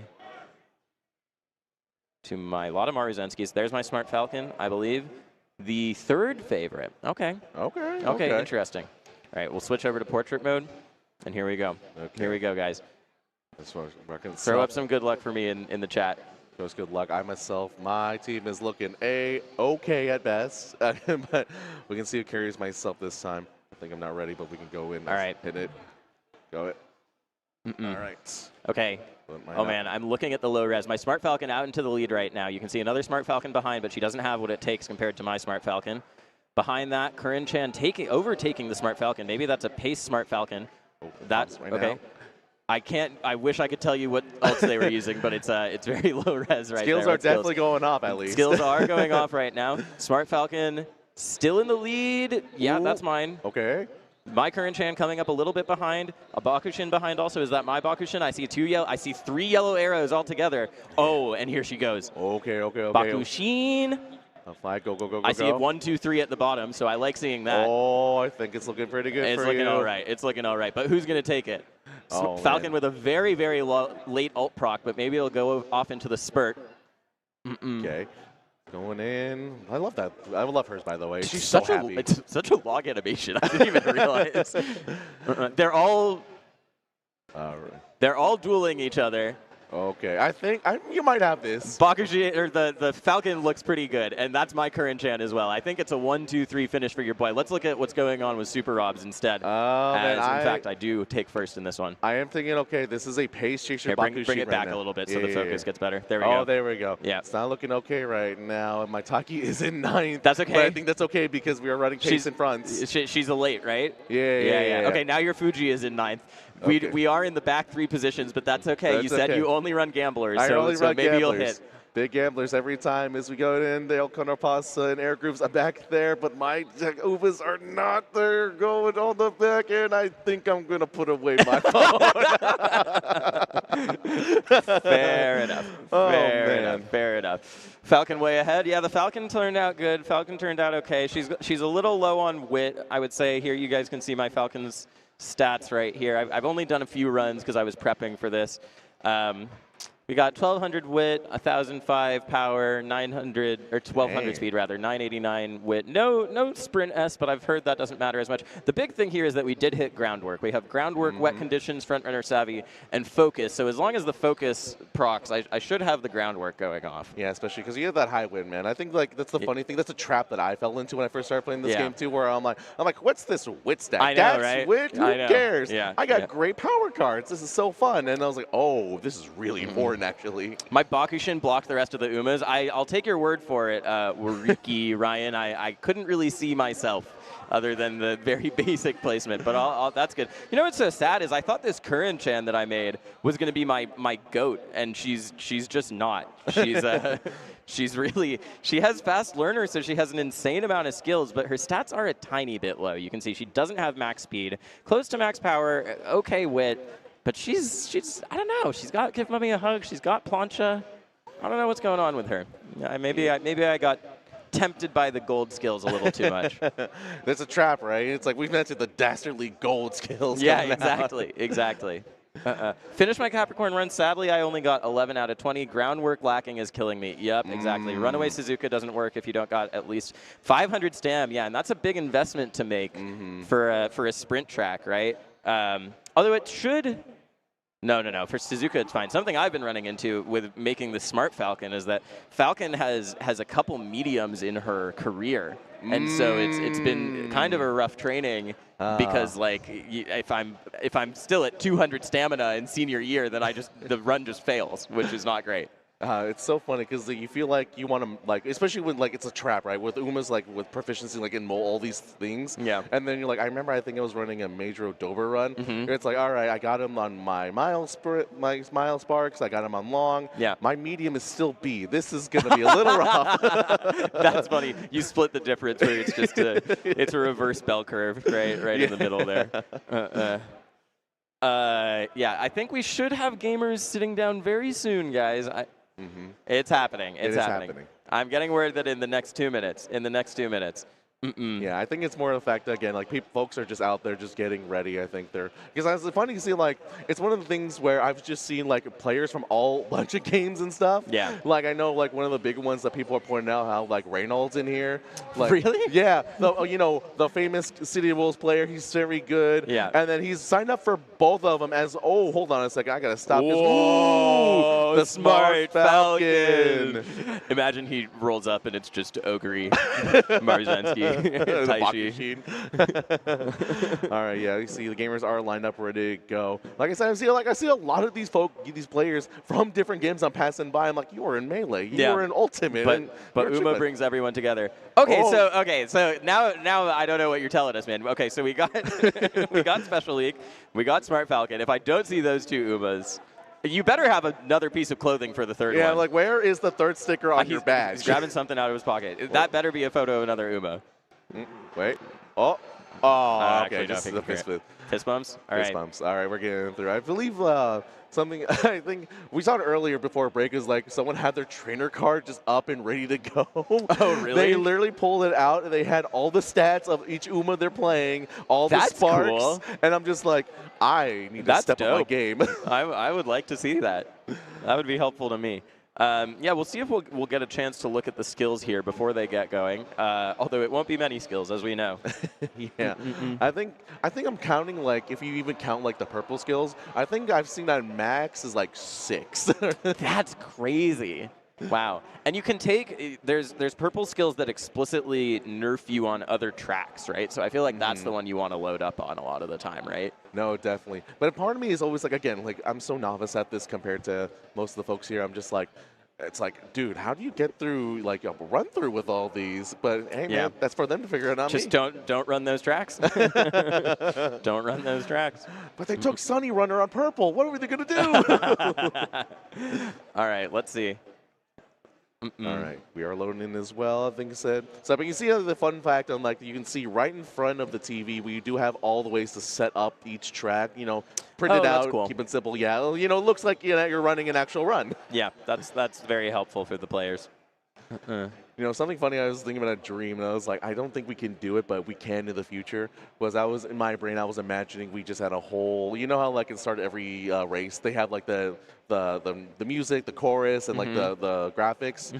I was in my head, I'm like, what if we had that at Genesis? The music, live orchestra. Okay, so we can see our runners now. We have Enki, Cold, and Sparks. Enki going to be running Medro Dober, Maruzensky, Symboli Rudolph has the #1 fave in the Maruzensky right there. Sparks with the special week. I believe Sparks is probably the person closest to us. El Condor Pasa, the fantasy Pasa. And I have to assume it's a Smart Falcon there at the bottom, right? It's gotta be. Yes, I believe it is. It's like, this is going to be very interesting. It's popping up right now. I'm seeing some double S's right now. As we pull up the special week, as we count, that is much more than 6. It's a lot of skills. Wow. Mile S, of course, really important. Tokai Teo there for Sparks. So no Smart Falcon for Sparks. Come on, man. Why'd you show us your back? And he's want to rep it as well. I was like, yeah, I'm seeing right now, we're on the right-hand focus, on the red skill on that, so we can go down, see if we can get that Smart Falcon. Maybe Cold is the person, because there's a Smart Falcon, but Cold didn't have a special week, right? I don't know. No. It's hard to see. Let's take a look at this Rudolph, the 8th favorite, going to be running Pace Chaser. A lot of golds right there. Interesting that we're seeing very low stamina on this Rudolph, but with Swinging Maestro, right? Going to invest into the recovery skill. You have to imagine that if you don't hit on that, it's going to be hard. 2 fronts, 1 pace, or 2 fronts, 1 pace, and 6 lates in this race. Oh, yeah, definitely. Especially we saw on Deal's Marzensky, or simply Rudolph. It's like there's not a lot of win on that as well, because he said like very limited on the stats, very limited on the numbers. So we see as we actually are hopping into this match as we let the intro. We got to let the intro rock every time, right? 100%. I do believe those names on the left are slightly off, I think, unless that's there, it's different. But a Deal will be Cold. That's our Smart Falcon player. Has the outside right there with the Smart Falcon. We are loading up and getting ready to go as Enki's Marzensky. Again, the #1 favorite, the Fantasy Pasta #2, and good on #3 is that Smart Falcon from Cold. Falcon going to be going against one other front runner here. Very important that you have 2 fronts at once so they can actually contest each other. All right. And they're off. Okay, a lot of greens proccing right out of the gate. You see focus there from the Smart Falcon running against the Maruzensky from Enki. All right, I believe I heard a rush proc on someone, so that'll be consideration. Hopefully it's not the ones with the low stamina. Exactly, yeah. Maruzensky taking the lead here. It's going to be a short-ish race. I would love to see again who has the stamina. Really important. There's that Ogre that we were talking about, and there's the Rudolph who we were actually talking about, proccing those Swinging Maestro. Gourmand for Ogre also, that's 2 recovery skills in a mile race. Really, really interesting. Yeah, probably take advantage of the fact that Ogre does get that naturally if you level her up, so probably put in that money into that as well. As we now get into the mid of the track, skills are proccing, and everyone's starting to take their turn to get ready. Smart Falcon trying to contest Maruzensky for that first spot, but no real spot struggle right now. And you can see the Maruzensky pulling away. It might mean that's it for cold Smart Falcon at this point. I think the Summer Maruzensky from Enki has a really big lead. PTO proc from the Ogre cap. She's coming up behind, as is this Dober. Look at this Dober coming into the spurt. She's going up. She's going up really fast. Conjurer's Fury parts for the Sparks, but it's still Maruzensky with such a huge lead. I'm not sure it's just this Dober from Enki. Can the Dober do it? Dober is running up, and the Maruzensky is trying to jet away, but the Dober is catching up as we get more skills procking. Get the Tripulse activating right now, but it may be a little too late as we're going into the last bit of it. The Summer Maruzensky's going now. The Dober's trying her best, but unfortunately Maruzensky does take the front and takes it. Man, what a strong spurt there from Enki's Medjero Dober, but again, such a huge lead here for his, it's the same, Maruzensky. So it's a 1-2 for Enki right there. Really, really strong. Wow, unfortunately for the other players, Enki taking it real strong, as mentioned, and able to hit those sparks as well. Again, just mentioning the right, they actually, both those players hit the sparks at every possible point they can, right? Yeah. Let's take a look at this winning Maruzensky. Groundwork with right-handed focus and taking the lead. Interesting. I don't think we saw the groundwork proc there, which makes sense. But the stat line on this Maru is just really, really interesting. 777s and stamina. Look, you said maybe there will be debuffers here. I think even with debuffers, that Maruzensky is just debuffer proof with that much stamina and with the 777s. No, especially with the mile S, we always prioritize a lot of hitting S on those specific skills and traits. And the fact that it's a plain and simple. Sometimes the better Uma just wins like that. Yeah. And really interesting, the Dober, I think, was in position for her to hit her ult anyways and still just didn't do it. I wonder if it missed a whip proc. Maybe she was a little bit too far ahead, but she still came in second place. In something like this, I questioned whether frontrunners were going to be good, but when you're relying on so few win cons, right? Like you have a more limited win con for everything else, and I feel like maybe the frontrunners can succeed in open.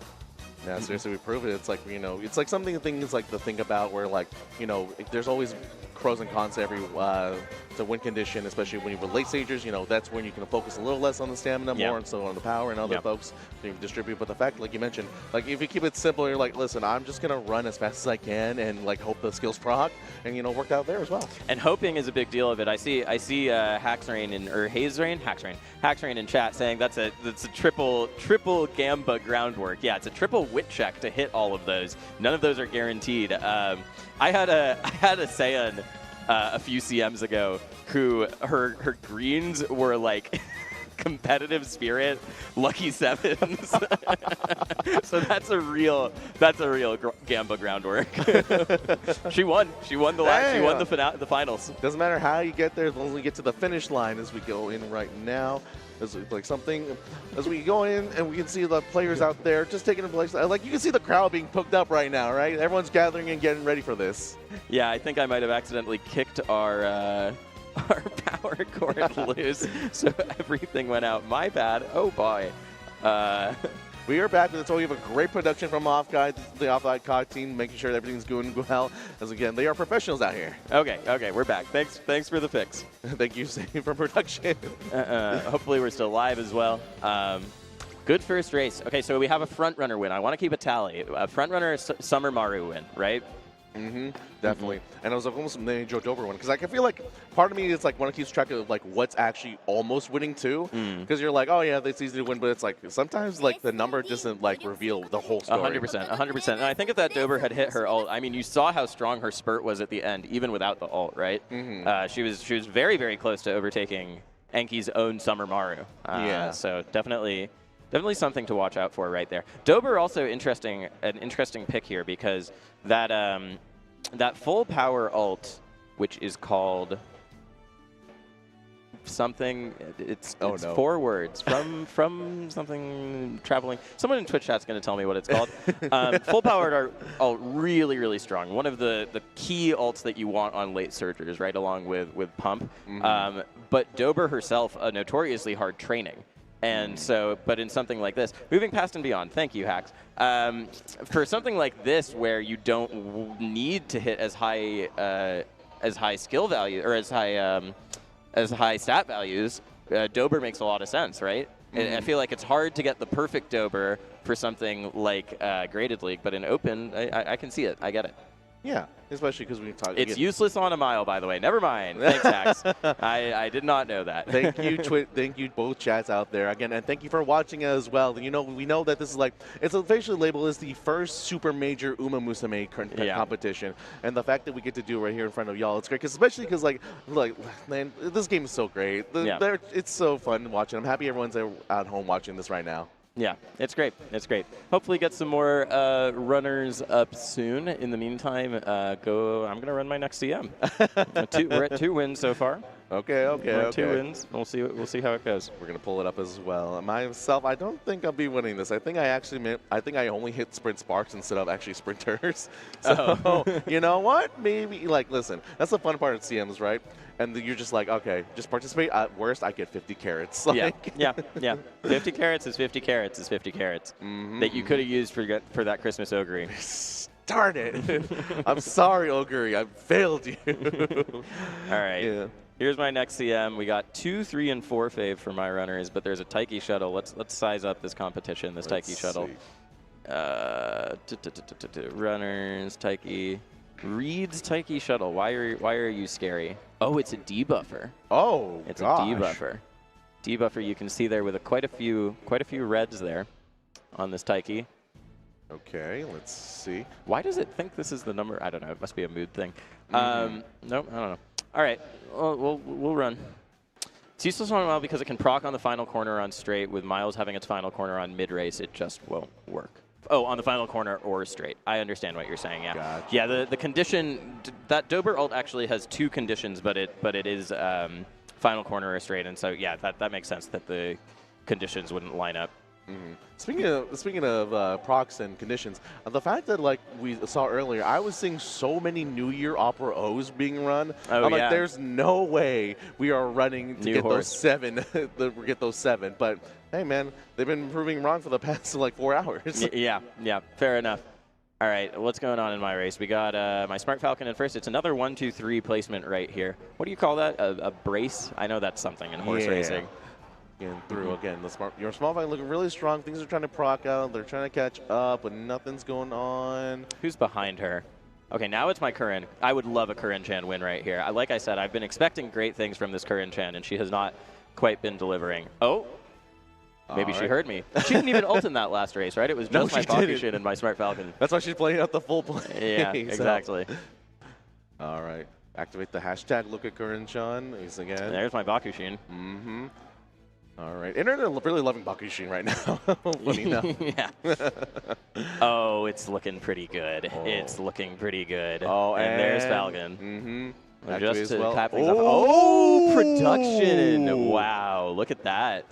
I told you, professionals here at OffKai right now. Yeah, no kidding. No kidding. Okay, oh, it's looking too good for you right now, Zane. Got a duel going on between the base chasers. Oh, look at they're getting left in the dust. It's not even close. It's not even close. Like, what do we Come on, Corinne. No, it's gonna be Bakushin again. She's my least favorite, man. What? Those are some fine words out here, man. I'll take it back. All right, that's 3 wins for me. That's 3 wins for me. Oh, yeah. Easy podium. Easy podiums. Yep. Listen, man, you call yourself an amateur. You're going up. I'm an amateur now. at casting, clearly. Okay, I'm not as you guys saw me get schooled on the moving past and beyond conditions right there, and so I need to read up myself to figure out how those kinds of things work. I won't stand best U model slander. The best U model is standing right there next to her. It's Smart Falcon. I don't know what you're talking about. I don't know, Matt. We're talking about we got as we go. And actually, speaking of the gamers and Umas, we got some of the players that are coming up right now. They're looking in and getting ready as well. And so they're sitting around, just chilling out. What's up, y'all? It's like, y'all excited? Y'all ready to play? Yeah, sounds good. I still can't get over the fact that you know what? Okay. I need to understand whether that was Cold or Enki or whoever who had the Smart Falcon on their back, because there was no the Smart Falcon and the Special Weeks were on different teams, right? Yeah. So I have to assume one of them was in, and he just couldn't run the other one. If he was the one who didn't have Smart Falcon or or Special Week, I don't know what to think. But not going to have a problem this time around, as the teams are looking pretty different. I actually see a Mystic and actually a Berman on number 7 right there. Soup's own Shushu running the Summer Maru. The Angling Scheming is there, and the Christmas Ogre as well as Doki over there. Rocking on regular Ogres, the Taiki Shuttle, and the and Hishi Amazon. Excuse me, almost got it. Yeah, let's take a look at this Ogre Cap's skills. Maybe, I don't know if production can hear me and can go over there, but I'd be really interested in seeing what the setup for Christmas Ogre is in a mile race like this, right? Since her ult typically procs off of, or it procs off of recoveries, right? And so we're going to have to... Look and hold and see they're right there. So he's like pulling up right now. Long press? Yeah, just small long press on that. There we go. Yeah, so you can see, got the 777s, the Pure Heart, the corner recovery, a little bit lower stamina like we expected, and in return, an 1,000 wit stat. Ooh, man, especially looking at Or that. a power stat. Sorry, excuse me. No, you're good. We hear it there. It's funny enough, breaking the 1,001. That's kind of a little for it right there. Yeah, I'm surprised actually taking the Pure Heart and not actually just going for it like you mentioned earlier. Oh, I know it's a different Uma, sorry. But I say like they don't take, because, you know, regular Ogre has the Gourmand already ready, set to go. Yeah. So they're just not taking as well. Like, love the Speed Star, love, you know, Professor's Curvature and the NSM actually as well, just in case they hang on the back. As I'm pretty sure they are going to be running S as Pace Stage, excuse me. And look, she's double Ogre. She has Triumphant Pulse in addition to the X Ogre. Yeah. So she has that. Yeah, Pace S will just give her a little bit of positioning of wit is what you get from that, I think. But, you know, that could be important when you're not able to invest as much in wit. Okay, cool. Good to see that one. Maybe we could take a look at the Seion here, see what's going on with the Seion with the front runner. Yeah, especially. Oh no, we're just gonna race. That's fine. We got it going. Yeah, look, they're gonna show off their own skill right now. So yeah, into that race. I want to keep an eye out though on Shoe's Seion to see if we see any greens proc at the beginning, right? Especially with themselves running their own Summer Maru as well. Yeah. Especially probably maybe to make sure that Christmas Ogre make sure to take up the final part of that end. But you know that's only for us to see. Especially, it's more interested actually about Mystic. They're actually running their own Silent Suzuka and Mihono Bourbon. That's something we've been seeing a lot today. Yeah, double fronts, right? If you're running fronts, the common wisdom, and it's actually something we didn't see in the last race from Enki, but you want to have 2 fronts almost always, right? Because you'll have them competing against each other. If there's just a pace, then you can have them fall back and not push each other to get far ahead. All right, we're lining up the triple white-haired horses and line up and get ready for this race.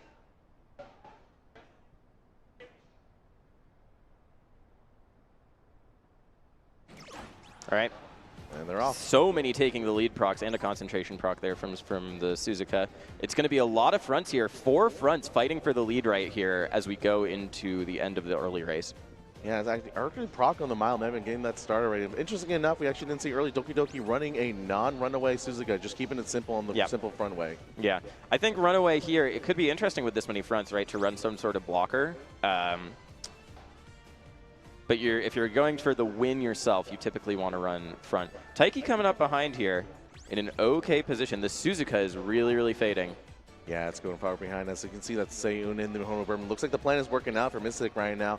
As we still, although it does still have that Summer Maru up in front. Yeah, it's Summer Maru in the lead once again. I see Seiun fighting right here, but we're running out of time if she wants to proc her own angling and scheming.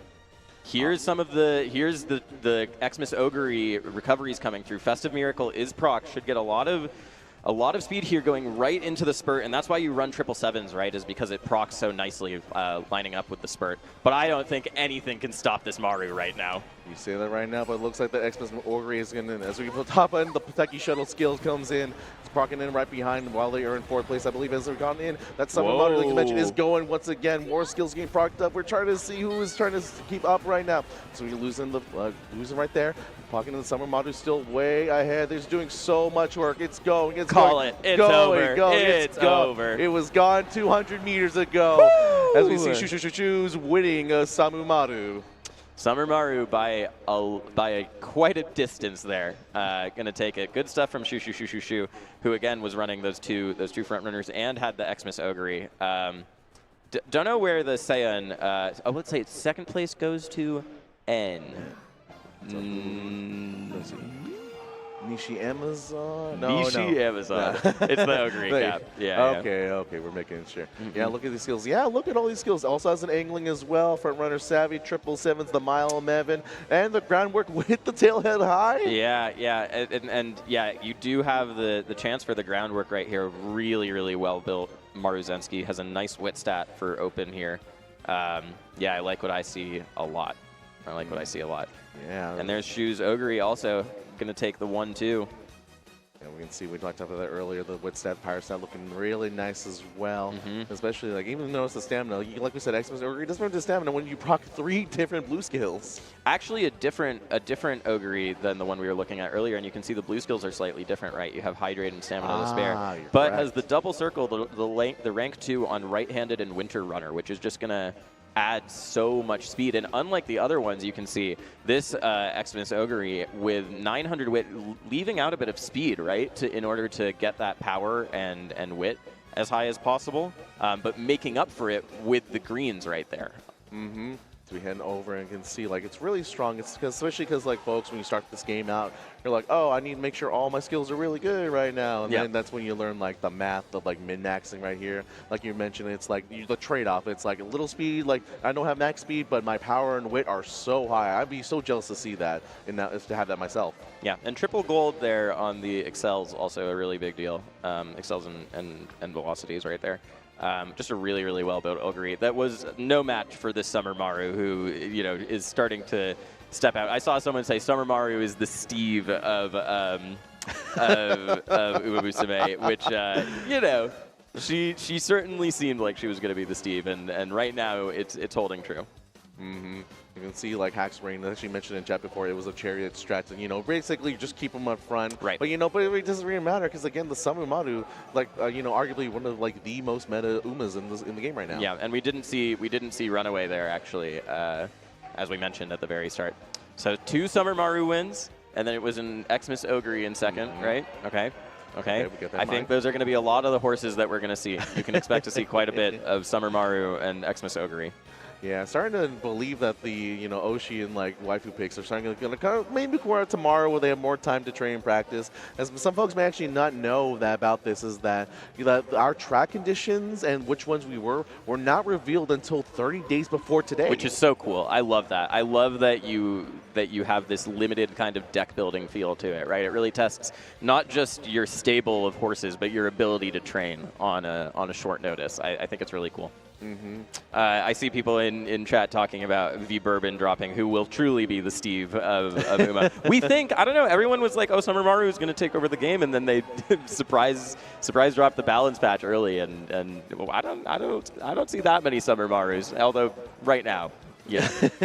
No, it's really interesting to think that like when the game first came out, we're like, oh, we got to copy the JP meta. They know exactly what it is, the math. And they're like, actually, y'all gonna have your own thing when we boost up and push everything through. It's like, Yeah. I do know that that Valentine Bourbon is still strong in JP right now, and I think one of the reasons for that is she has innate groundwork, right? So it's like she's and on top of being really strong, she's really easy to build, is what I think is what I've heard. Obviously, I don't know. She's not out yet for me. I don't see into the future that much.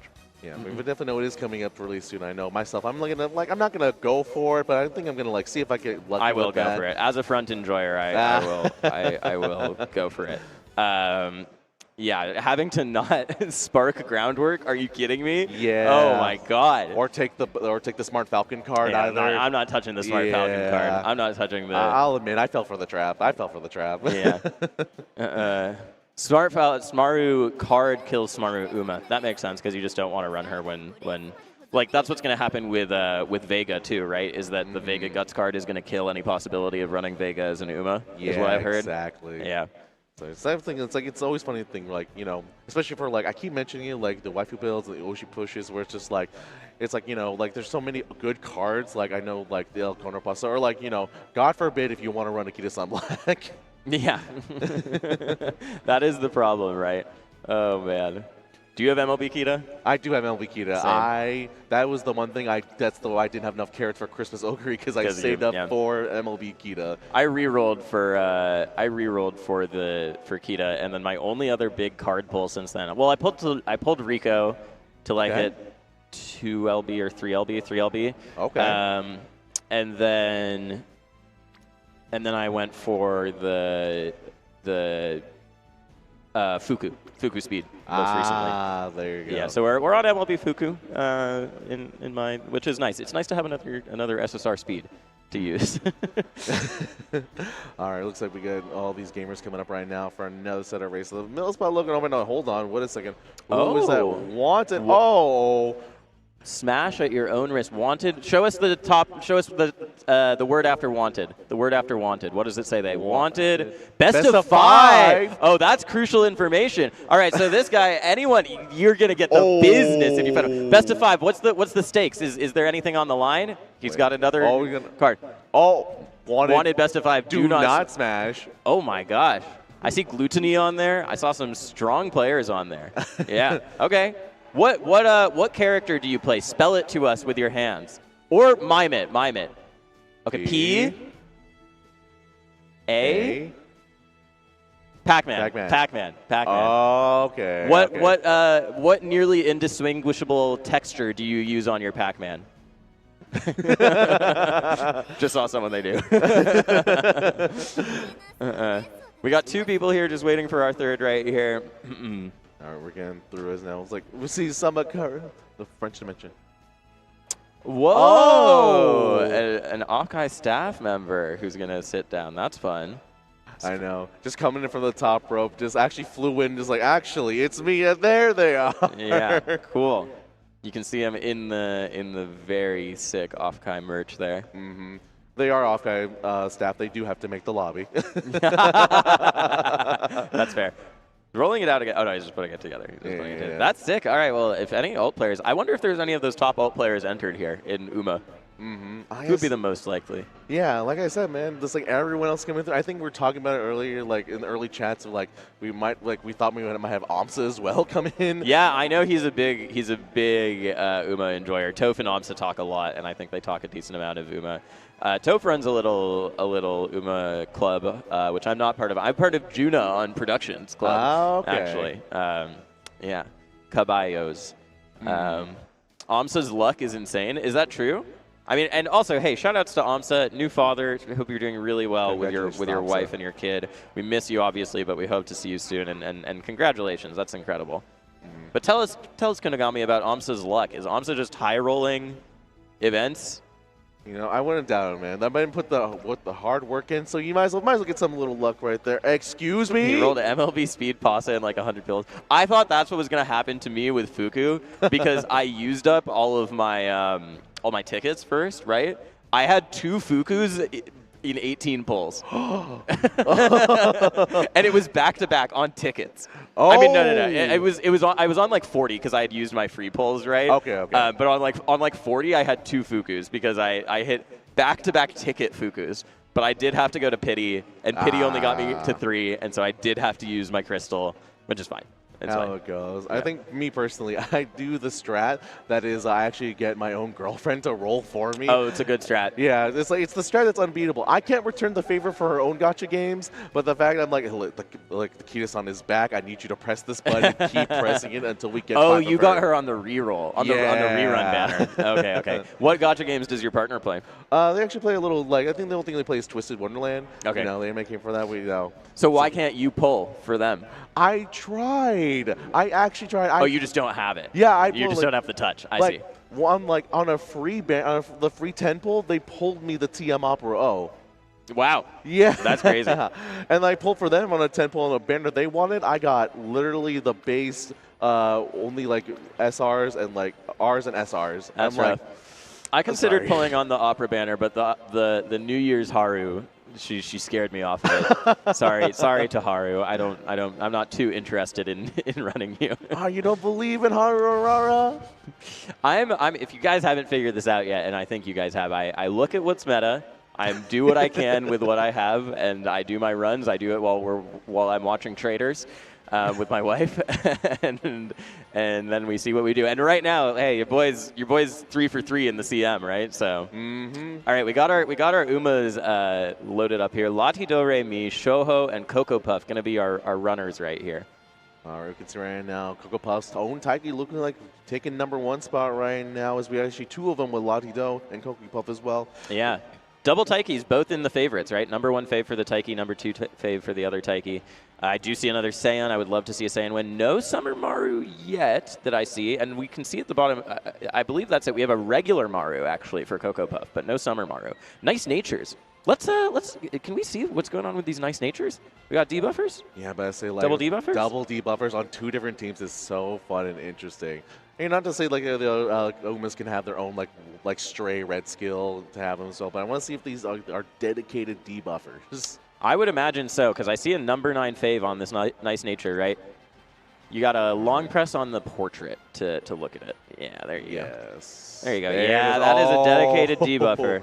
Dedicated debuffer. You can see with Mystifying Murmur, All Seeing Eyes, Groundwork is interesting. My. And just enough 2 recovery skills. You have enough to hopefully stay in the race, right? And hit people with those hit people with those debuffs. Long S. I have a feeling that maybe, just maybe, this Nice Nature was built as a debuffer for something else. Maybe not, though. Maybe we just hit long S. Maybe there's a little green right there, but, you know, hey, man, the weight is still almost towards 800, so there's no possibility. Listen, you can still get them at the very start, right? Trying to get those early ones, you can see the hesitance and the flusters as well. But C-Mile is going to be interesting, right? Because I don't know if we're going to be in range to even proc a lot of this by late race, right? We'll have to see, but I imagine that Nature is going to fall pretty far behind. Some of the skills should still work, but some of them, we'll see. We'll see. Yeah, it's been a while since I made a debuffer. It's really fun. I'd really recommend it for folks out there if they just feel like they can't get someone else. Like, listen, your Uma doesn't have to do the best. They just have to be better than after the procs come in. Yeah. All right. It's Lati Do Re Mi's Taiki on the inside corner. I believe that Taiki was the #2 favorite on the inside corner. Cocoa Puff's Taiki, the #1 favorite. #4 there you can see. Cocoa Puff's Taiki, then the other Taiki, and then the #3 favorite going to be, #4. We're just going to see Shoho's because it always shows the 3. It's #4 as well to see, like, maybe get the stats for a mile, but we'll be able to see in just a second. We'll see. Maru on the outside.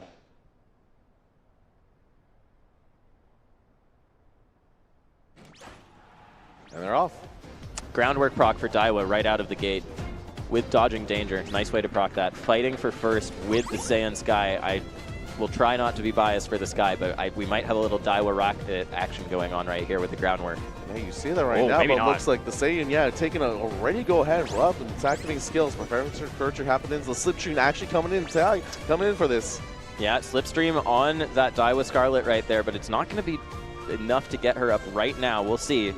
Nearing the halfway point, this really crucial point for the Saiyan Sky is going to be right as we go into the spurt, right? You want her to proc angling and scheming going into the spurt, and if she gets that at full-powered angling and scheming, it's very, very, very hard to catch her. Yeah, Shocho has to try to find a way to get through, or maybe someone else as well. You can see Lati Do Re Mi is trying to catch up on the back right there as third. The Taiki shuttle just coming in, but not finding himself. Not even the regular Maru is doing any work, as we're actually now coming up in the same style. Start to take off.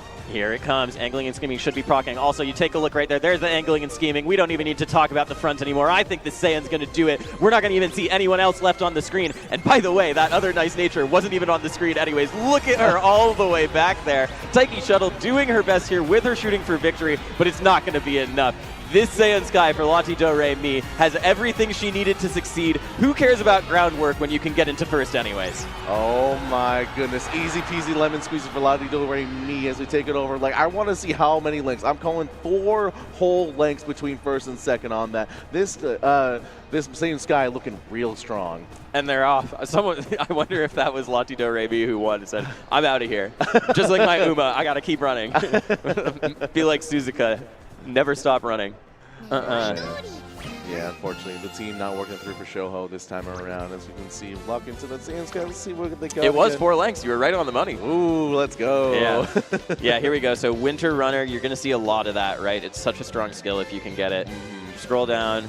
Front runner savvy, tail held high. Amazing, amazing, amazing. Mile S on this Saiyan. Also, can we take a look at the career info? I want to see what cards we actually used here. Wow. Oh, interesting. Yeah, actually just fully dedicating themselves to a normal R or Taiki Shuttle and a regular Rico as well. But keeping it strong, you know, other characters, not even full LBs all around. Yeah, you're going to see a lot of that SSR Mihono Bourbon, a card that all of us should have if you did the event, right, at MLB. Gives a lot of useful frontrunner skills and also crucially can give winter skills, right? Can give winter runner, which you probably got from there, and we know is a really important thing. Someone pointing out Taiki R for Mile Maven. Because of the it's not even a skill that she gives, right? It's the linked skill that you get from the scenario when Taiki is there. Yeah. So really, really smart right there. Mile Maven, a really, really strong skill. And when you're not going for max stats anyway, yeah, it makes a ton of sense to run that, right? Mm-hmm. Again, just something that we wouldn't really think of because, again, like, these players just know how to, like, angle their way through and snake their way into, like, such a dominant character. Like, if you turn off, like, what league we are in, I would have thought that was a greater league like Saiyan Sky. Yeah, 100% with the way that it was running. Oh, Samura Kanda, I'm very sorry that you don't have that Mihono card. No front runners for you during the winter. Giga Ray and deck choice, really, really good. Who's this? This is the Pasa that went third, I believe. That went third. Yeah. Oh, and you can see a mix here. Debuffer Ace, trying to do both right here. Has the Win QED skill right there also. Fall Runner, kind of feels like, and Tokyo Racecourse, maybe not the most efficient Condor Pasa here. Probably taken from another race, I would have to imagine. Yeah, maybe just something, a classic, I got like 40 points left, might as well take it. So especially, like, again, like, folks out there, like, this net up line race, folks were able to look up and see what was happening. So again, like, we are in winter, so, you know, folks like mentioned, we're going to take Winter Runner and take exactly which course is punching, because we are on the, I believe it's the Kokura course. Kokura course, yeah. Yeah, which I remember I was looking through, I'm like, man, who has Kokura? Who can help with that? How do you get Kokura? Yeah. I mean, it shouldn't be that important, right? Race greens give you stamina. And on this mile, it seems like people are not super hurting for stamina. We have seen a lot of people run recoveries, which has been working out because there's a lot of debuffers. But like we said, can we scroll down to the bottom of these standings here? I want to see how far behind the very, very bottom. I want to see what happened. The Nice Nature actually did finish ahead. It's actually the Top Gun who doesn't. Oh, and it's just the speed on this is really, really low, right? Yeah. Right-handed will help, but Summer Runner does not. Medium straights, front runner straights. Oh, they don't have enough to proc it, right? Front runner savvy, lone wolf, and then is there anything else that could have helped with this here? Probably not, especially with that Mile D up there. Medium S, maybe for tomorrow they'll be like taking a little better shot at it, but I think for today, I think Mayano needs to, you know, go back home. Hit the bench. Hit the bench, Maya. Hit the bench. There's Summer Runner and right-handed. So actually she can proc groundwork. I don't know if we saw anyone else with Lone Wolf on their Umas, you know, something that's always feels very nice to just throw on one of your Umas if you have it. But it's I love the kind of gambler's dilemma with that and sympathy. Yeah, those two skills really, really fun to try and prisoner's dilemma rather, to see who's gonna shake hands with you and agree to do it. it's funny because like that's something I thought about for tomorrow and actually just today as well. It's like because with the Rico card, like they do give you sympathy. Exactly. So I'm just like, do I run my own Umas with sympathy, or do I bet that someone else is going to take it with me too? It does really suck because I was running sympathy on the long CMs and stuff where Rico is like mandatory on those, right? You just want the stamina and the guts, and missing Rico recreation before December, so you don't get it, is the worst feeling in the entire world, because you have to have it on everyone for it to be valid to do it, right? Like you're losing out on the bet if you have one of your Umas without it. I heard they changed it though, so that Rico, you don't have to hit the green friendship now for her to start doing recreation before December. I don't know because I haven't used her. We've had quite a few CMs where she hasn't felt like a super great choice for me. Sympathy is useful now. It's one of those things. I don't think it's super useful, but like it's usually a lot of the time enough. It's such a cheap skill that a lot of the time I can use it without giving up other skills. And you're playing this prisoner's dilemma where if you have someone else who did triple sympathy, then you guys both get it, and the other person just is at a little bit of a disadvantage, right? Because you do need 6 to proc it. Yeah, and especially because, like, again, with the Rico card, that, like, if it is MLB Rico, it does go down 3 hit levels. So, like you said, it's so cheap. It really is such a good why not I have the points card. Yeah, and you're running Rico anyways, right, most of the time? Useful a lot in team trials. Yeah, that's the other thing. You run it in team trials, because then you just handshake, right? Everyone gets extra points for it. It's really nice.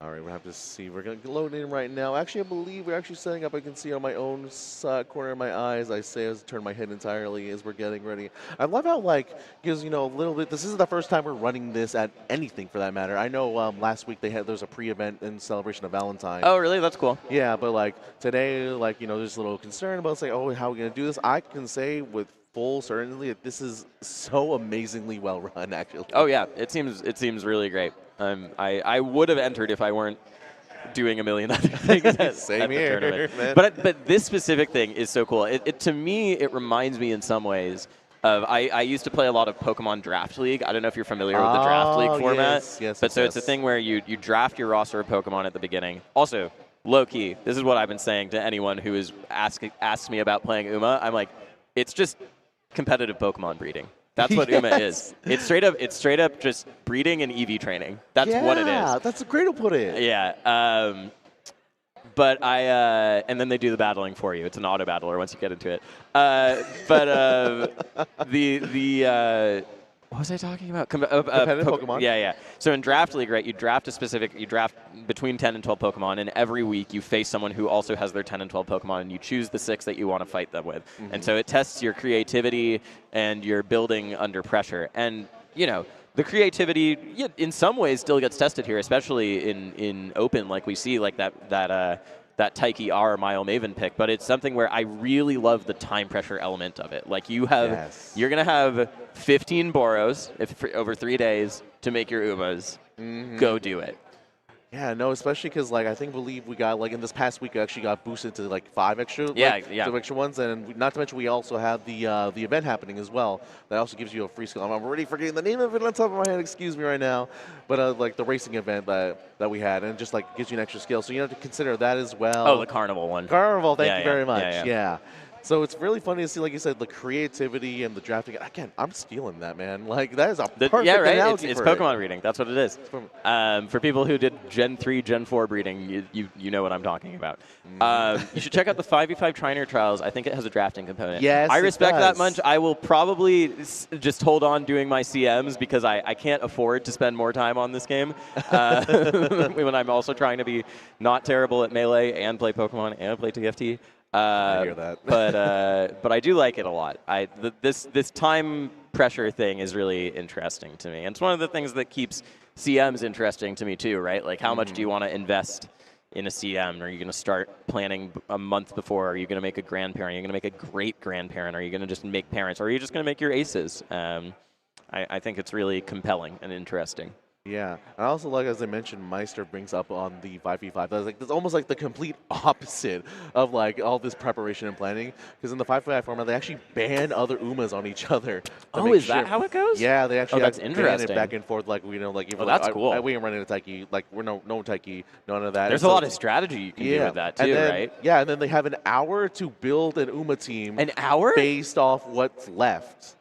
But okay, of what they, you're not yes. training. You're just like assembling with your. No, you're training.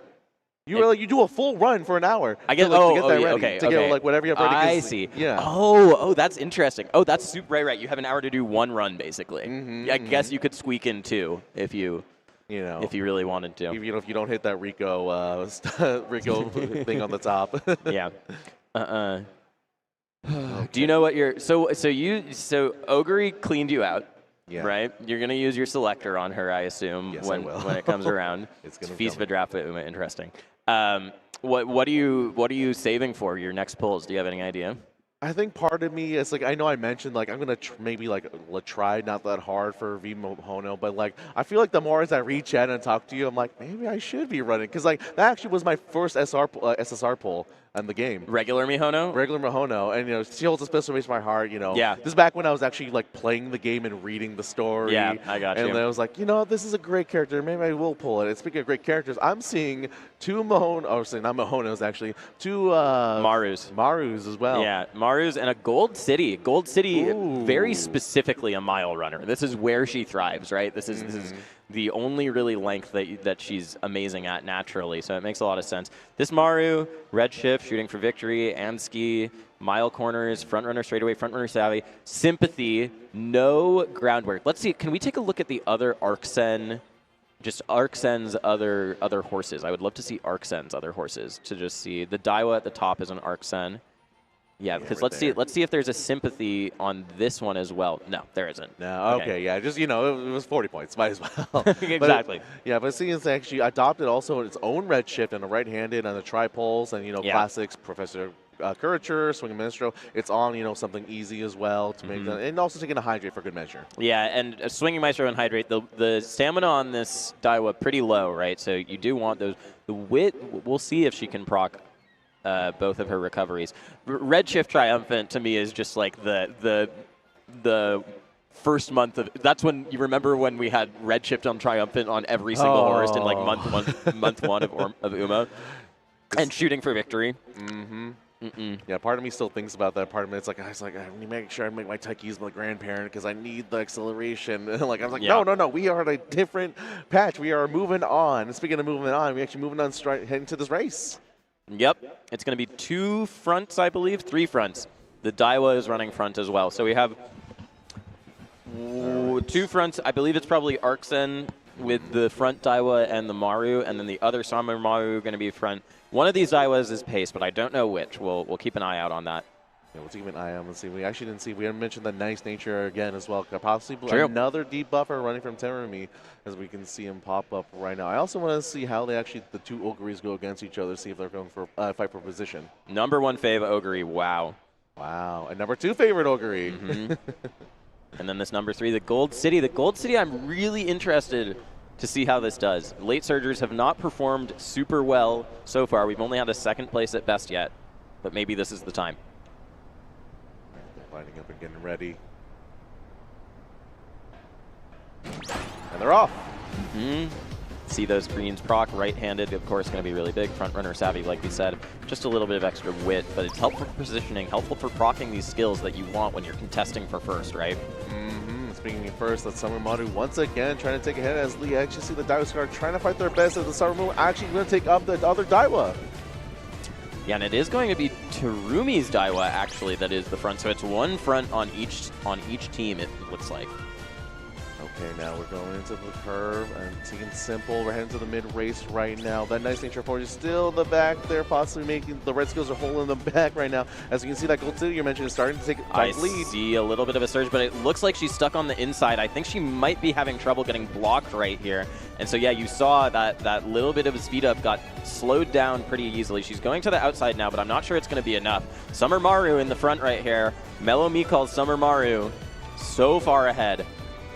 Yeah, now we can see they're trying to fight their best, but the Summer Modern is again, once they get ahead, the Gold City is activating right now, but I don't think this is the most optimal time. I don't think I've ever seen this animation before, but she procs 3 skills all at once right as we're going into the spurt right here. Regular Maru here from Arcsen as well. He's got a lot of procs going on.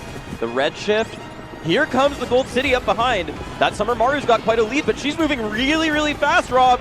The Summer Maru is coming in. Michaela's trying to hold down the position, but the Arcsen is still going. Gold City's trying their best to come in, but the Summer Maru is pulling through. The Gold City's trying their best. It's going to be so close. It's going to be the Gold City! Just barely takes it at the end. What a spurt carryover there with all of those golds and the ult procking at just the right time. Huge, huge run from Arcsen. That was so sick.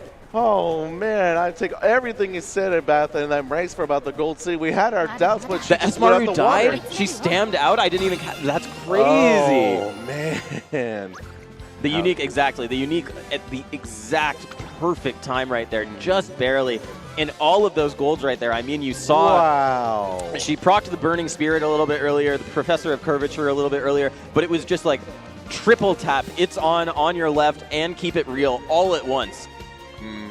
Like I said, chat's no one like they said something I didn't see in the moment. As you see, like they go through like the stats going through. Chat's right before the finish. Indeed, Yeah, that Summer Maru did stam out, I guess. Can we see that Summer Maru and see what stam she had? Because I think we took a look at the other Maru, but did we look at the Maru? Yeah, so many Umas dying, right? That's what Open does to you.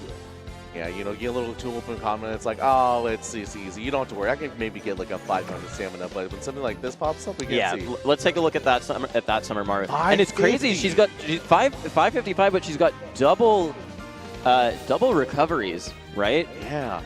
Did that drop 777 proc at that moment? I don't think it did. Did it really not? I don't know. I was super. Which one is Restless? Yeah, we're looking right now. We're like old Restless? I feel like I've never. I'm looking up right now. We can see. Take a look as Gold well. skill.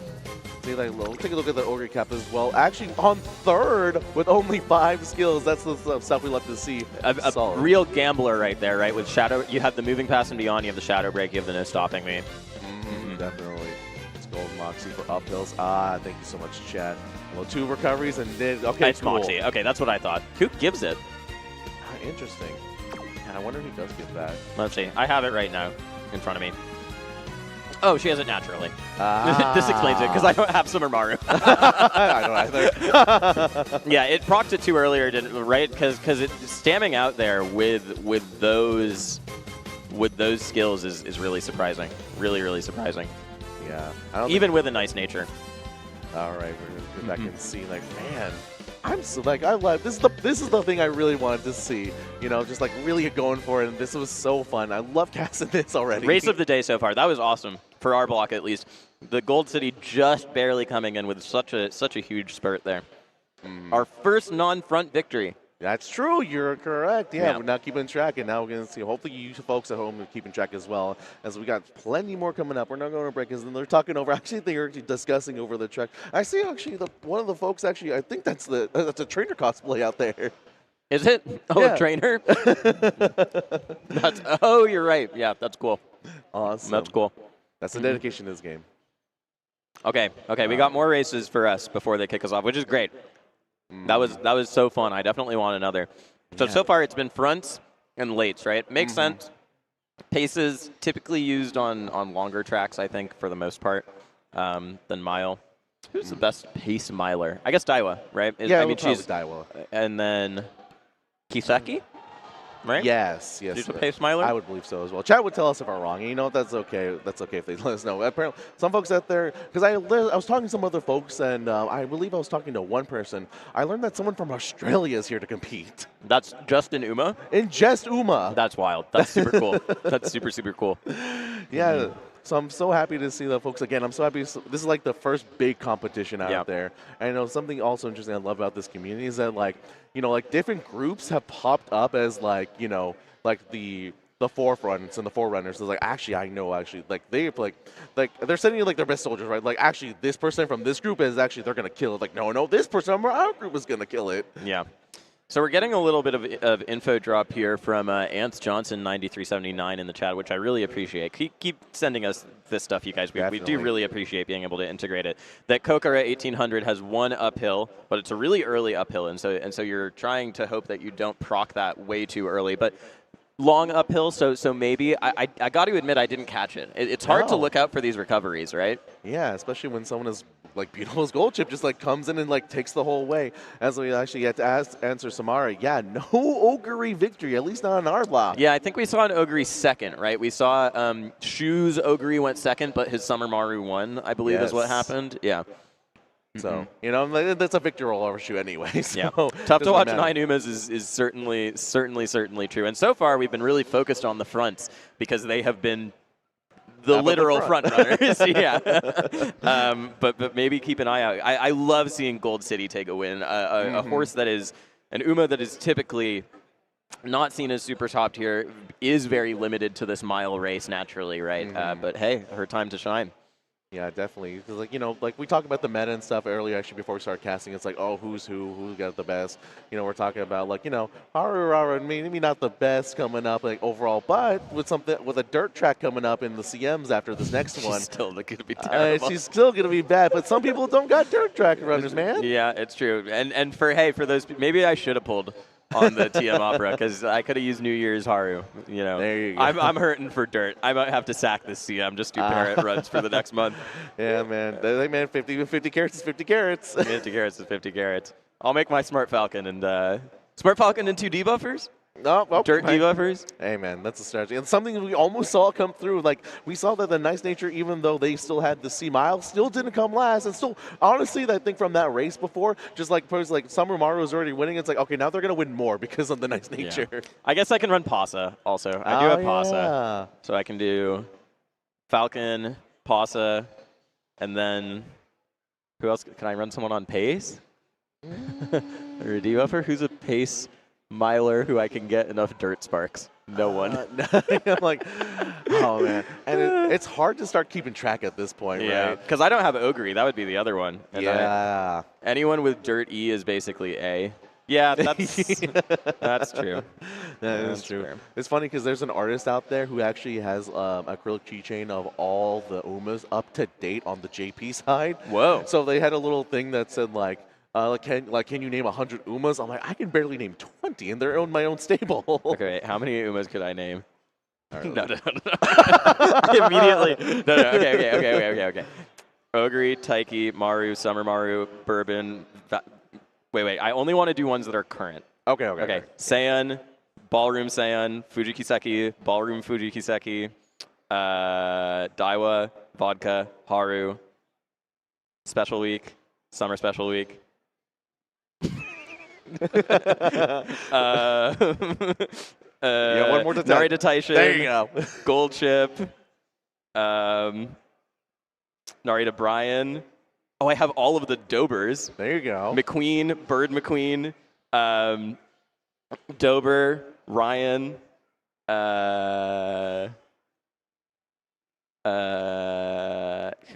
Pasa, Fantasy Pasa, Grass Wonder, Fantasy Grass Wonder, Rudolph. What do you call it? Autumn Rudolph? Yeah, I got that. Whatever. Yeah. Who's the other Autumn? Ballroom's not out yet. I was like, if I told you, that's cheating. Who is the other Autumn? Is it? I don't know. Gold City. We just saw Gold City win. Haru. New Year's Haru. Opera. New Year's Opera. Is it Gold City? Is it literally Autumn Gold City? That's crazy. I knew there was a reason I was going to that Uma next. Who else? Smart Falcon in my team trials. Bakushin. Chiono just came out. There you go. That's Uma. a good one. New Uma. Ballroom's really not out yet. That's so funny. Ogre. I said Xmas. I didn't say Xmas Ogre yet. You did not, actually. Okay, yeah. And Rice Shower and, come and Nice Nature. Halloween Rice Shower. Oh, true. Halloween and Creek and Halloween Creek. There you go. All right, we're talking about this was actually like not a lot of new faces, or a lot of new faces coming in. As you said, the Sakura Chiono actually coming in tonight right now. Yeah, it's true. I know nothing. She's mostly like a spring-oriented Uma is what I know about her, right? Ooh, interesting. Moving past and beyond. So we're going to be running Wow. on late here. Corner Connoisseur, it's on. No, it's going to be Pace with the Speed Star. Okay, yeah, and that's a relatively high gut stat. Like really even across the board for this. Yeah, Sakura Chiono. let's look at the Wow. career info on this Chiono. Is there a Rico in there? Yeah, There it is. That's what it is, and it's a guts build in general. Interesting. Wow. Yeah, cool. Cool Interesting. guts build. Very interesting. Probably maybe thinks that they're actually going to be fighting for first on the spot and want to take advantage of that. But once again, in the #1 favorite slot, it's Ray's Summer Maru Zensky, right? And we've seen a lot of that down in the third position, #1 favorite. Yeah, here's this Maru Zensky. Whoa. Wow. That's pretty simple, actually. Pretty simple, high stats. High stats. 879 on the stamina, one of the highest we've seen all day. 1200 speed. Has a few skills to get her going. Mostly early race skills, right? All early race skills, right? I think is fast-paced also early race. Yes, it is. And so really just going to try to go out to the front right there, hit her angling and scheming, and win, right? Yeah. That's the plan. Simple plan, right? Just Yeah. keep staying in front, go in front, stay in front. Yeah, makes sense. Let's take a look at the vodka. We haven't seen a vodka yet. #2 favorite here on the vodka. That makes me pretty interested. Ooh, okay. Breath of fresh air, soft step, ramp up, shadow break, our ticket to win. All I've got, ignited spirit power. Oh, A really strong skill that can sometimes be hard to pick up, right? Just because it's contingent on your training within the scenario, right? Yeah, I know. Like if Oh, and 1.5 million CC. yes, I noticed that as well with the all I've got. This looks like a solid vodka that could probably also upset like we saw with the Gold City. Yeah, haste, ramp up, a lot of skills. The width's a little low, right? And you're gonna want to proc a lot of these skills. Shadow break is a big one. All right, but still a really good stat line on that vodka. It looks like we're still waiting for another runner, so we can take a little bit more of a look here. Oh, and Shoho is someone who we saw run before, right? Yes. And yes, looks it like is. they've switched up their team because Shoho most definitely had a nice nature before. I remember Yes. that. And now they're actually running the King Halo. If we can take a quick look Yeah, at that I do think one. the King Halo is the change. Yeah, so it'll be interesting to see as they pull up. It's like I think we're actually just heading straight to the race as well. Let's see. We can see Catharis is also running a regular TM Opera roll. Let's see if that'll come in. Maybe we'll see what they'll have up surprise bars on their sleeve. Yeah. This Halloween rice also not something we've seen a lot of, right? Yeah, no, seriously, especially because like it was actually rated 3rd for this race. I have to admit I don't know. I don't really know what Halloween rice's unique does. I don't know, because most folks actually just go for the Halloween Super Creek, right? Yeah, that's the one that you typically see on the paces, right? All right, now we're going in the Summer Maru once again. Let's see if the meta horse herself can take it, or maybe this vodka can take it back. As we actually look at Shoho's own Maru, actually favorite #8. If it's not saying I don't care about the fronts, give me another late runner win. Let's go vodka.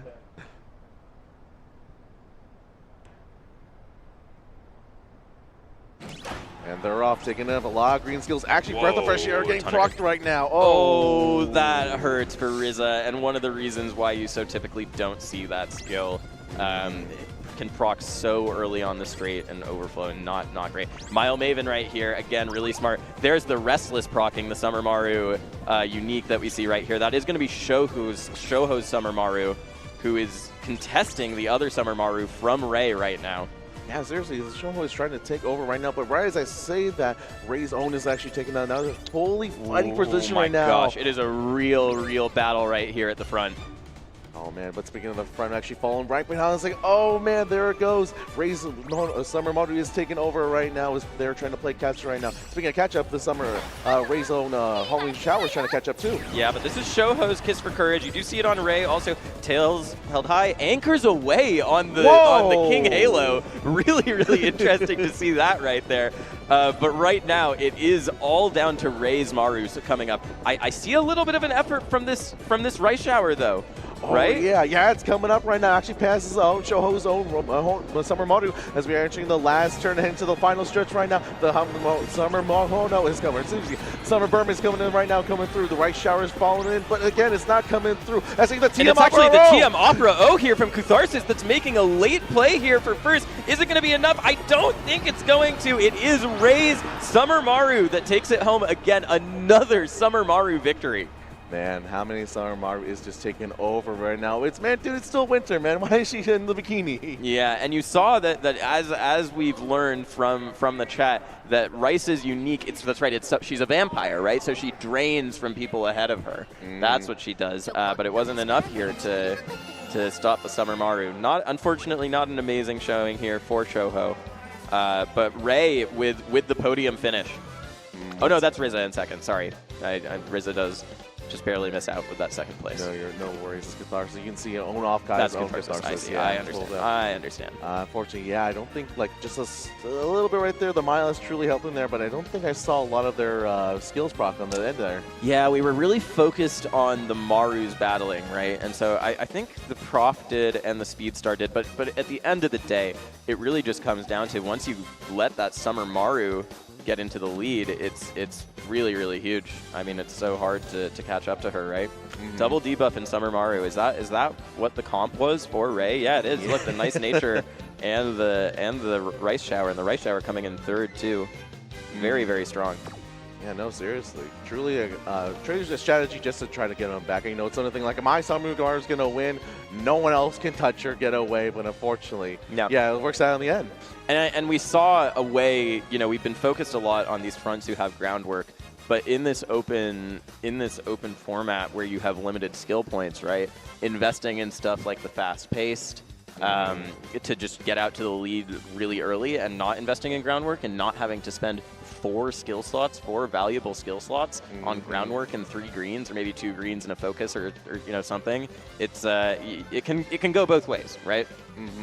Definitely, especially the way you build nowadays. Especially now, we've been seeing so many ways to build the Summer Maru that I'm just like, what's happening right now? Yeah, the thing about Open is that it's a zero-sum game, right? Every skill that you put in is either a skill you need to take away or stats you need to take away. And here what happened is that this Maru had really, really good stat spread, and the skills were just enough to keep her in the lead, right? Yeah, take a look at that stat spread from that Summer Maru, right? Only 1 recovery. We've been seeing a lot of horses running 2, maybe even a gold and a white recovery, right? But just 1 white recovery here, and it's all you need when you're 879 stam on mile, right?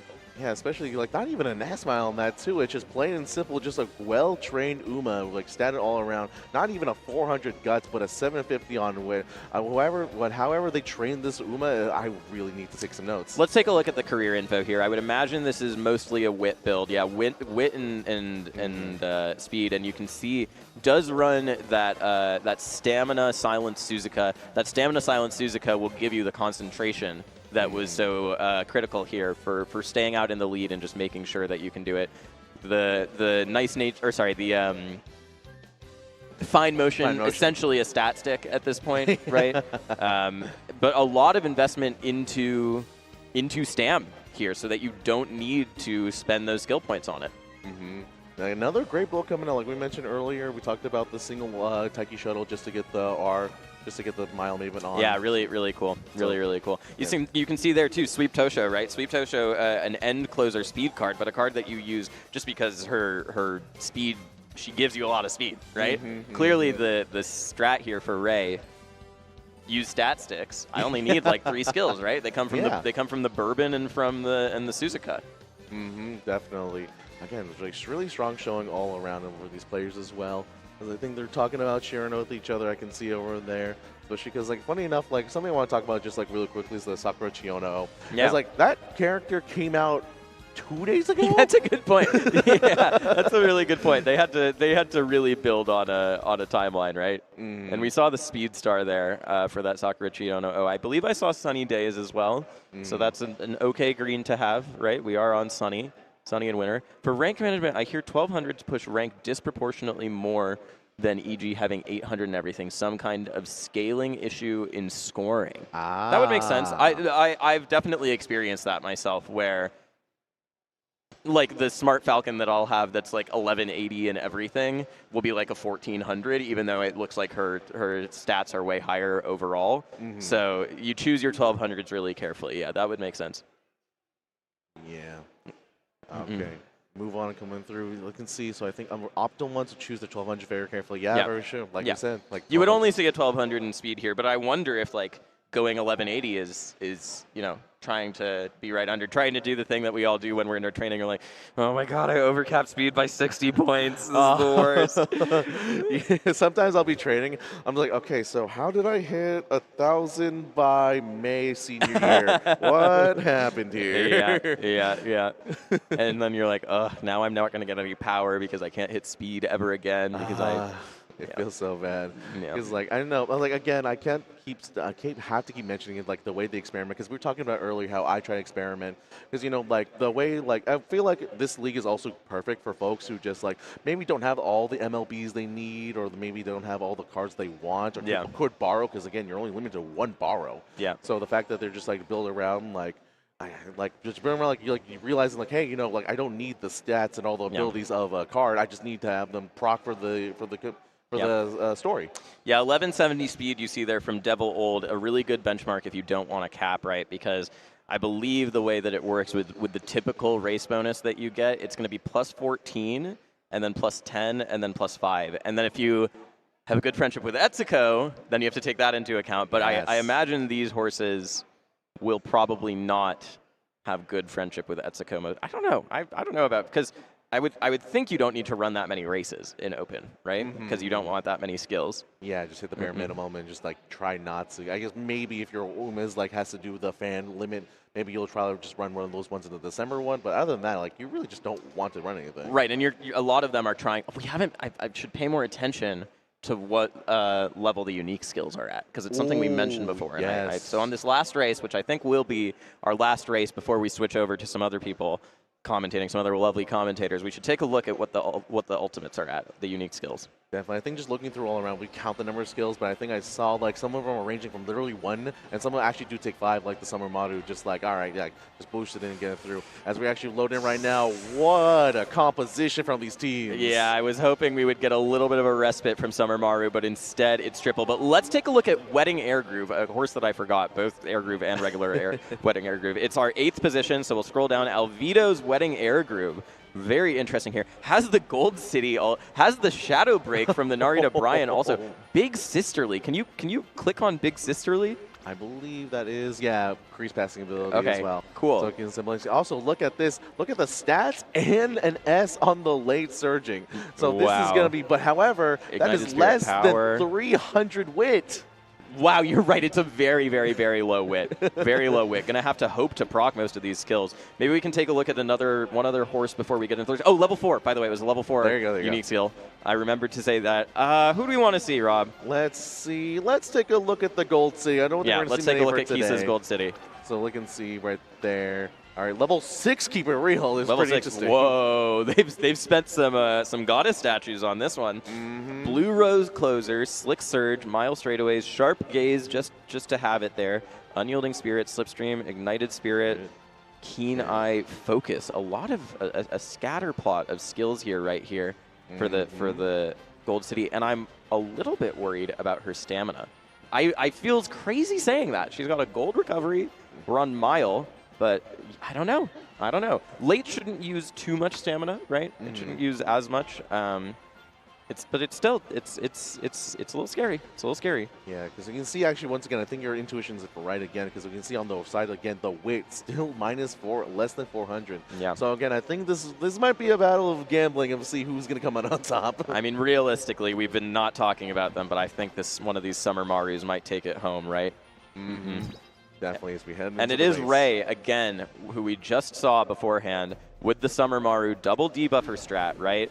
Performed very, very well when we saw before. The Summer Maru took home first, the Rice took home third, and the Nice Nature, I assume, did some things. And it stole from the other Summer Maru, so there's that, you know. Yeah. You know, I think actually that right shout is just for the other Summer Marus to get them off. Yeah. Wariki Ryan, I hear you. Keen Eye stamina is huge, but 600 stam has not always been enough in these races. Gosh forbid. So we'll see. Rock. We'll see. What does that mean, the crown? Hopefully, we still got a lot more races after this. We're actually going into our, Swiss should be ending soon after our pool, so this is still not done right now as we head into this last race for us. Alvido with the number 1 and number 2 fave here, I believe, with the Wedding Air Groove and the Taiki Shuttle, both on the outside post here.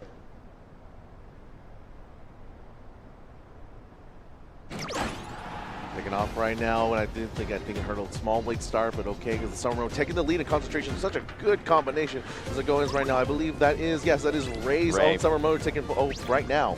Ooh, early proc on the Kenai. Kenai does debuff as well. Lots of debuffs coming through here. You can see we're on Ray's POV. That is what the crown means, by the way, Samurai Conda, is so that we can see the POV here. Oh, and here's the ult.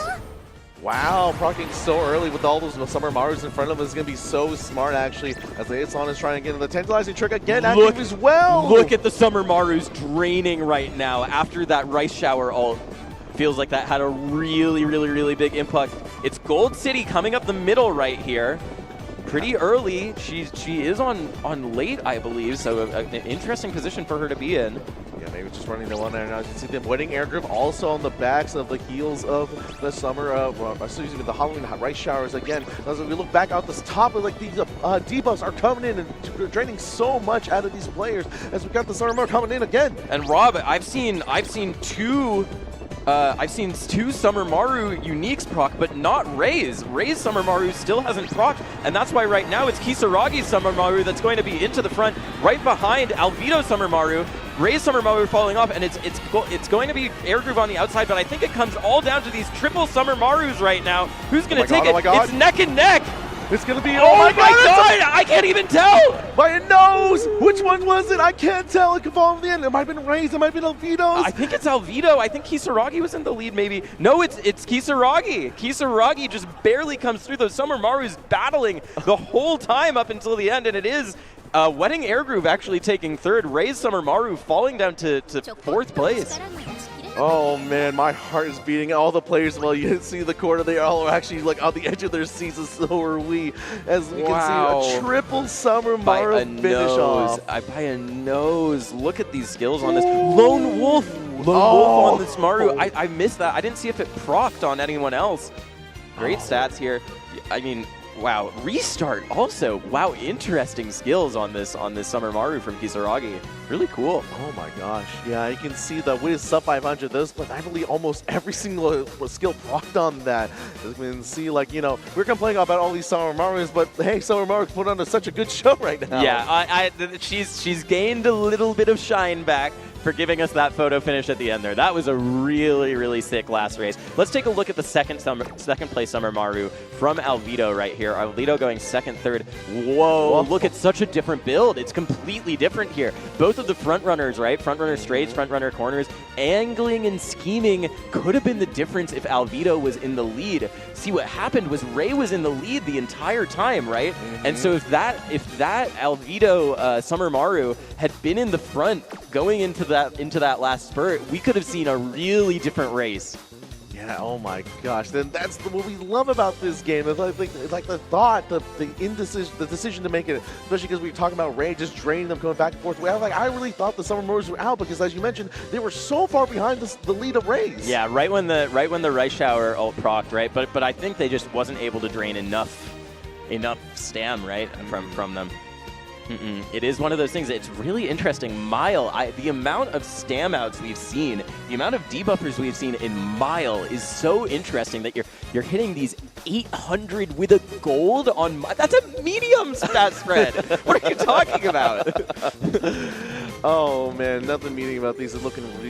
These trainers are looking real strong here at the GX3 sticks once again. I was like, yeah, we didn't even mention that air group did so much work already in third as well, trying to find and finish it out for Alvido, but just not pulling it out in the end. Yeah, I mean that race really came down to the wire, right? It was splitting hairs at a certain point. Double ult procs for the other Marus, no ult proc for Ray himself, no angling and seaming for Kisaragi, or for Alvido rather, and at the end it's Kisaragi who just puts all the pieces together. Sometimes, like I said, what's the saying? I think the saying is when they talk about like winning Triple Crown in Umamusume, it's like you win the first crown by being the fastest horse, you win the second crown by being the stronger horse, you win the third crown by being the luckiest horse. Yep, and that's what it all comes down to, right? Super cool. And yeah, I like what Ance Johnson just pointed out. Team comps can really, like the bracket matchups really affect in this open league because you have such wildly different builds. Those 3 Summer Marus, all completely different, all with different strategies. You have double debuffer, right? None of them running another front also, by the way. A really big gamble that all of these fronts are taking in the first place is, what if everyone else just doesn't run a front? But when Summer Maru's in the mix, it seems like everyone's running a front. Yeah, it looks like we got a good read on the meta right now, especially look like we are going to move on to the next section of this thing, but I believe it is finally for us to head out of here. I think that's it for us. Rob, it's been a pleasure. This was so fun, man. It's been a pleasure commenting with this, and it's such a good game. So I hope many of you stick around for more Umamusume coming up. We'll be right back after this break.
も武器になる返せば気まぐれのコインの裏側誰にも読めない作詞ねシナリオに書いてない展開もほら見せるよ楽は略割バランスとってるんだ好きなことがあれば嫌いなこともなくちゃね出たとこ勝負教科書にない答え見せてあげるぎこちゃ退屈でしょ気ままが生み出すドラマシナリオは描くより狂わせたいの何にも縛られずに波乱起こすよトリックスターサプライズな日々が好きなのダークホースなファンタジスタ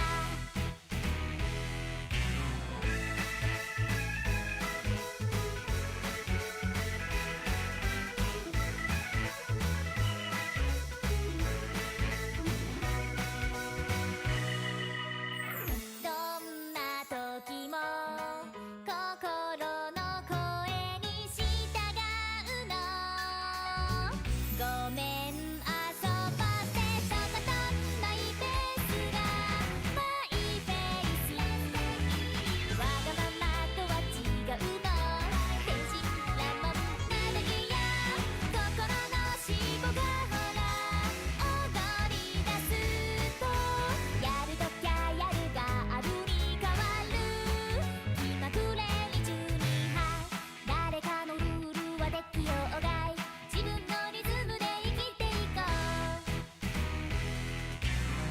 うゆらりゆらりなんとかなるゆらりゆらり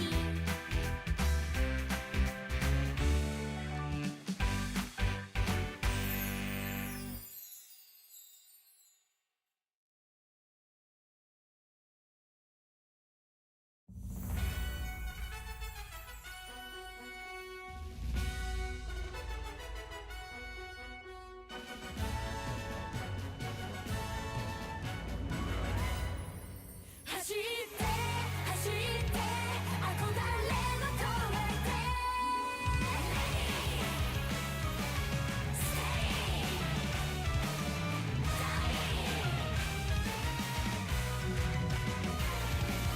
まだ見たことのないスピードの向こう側へ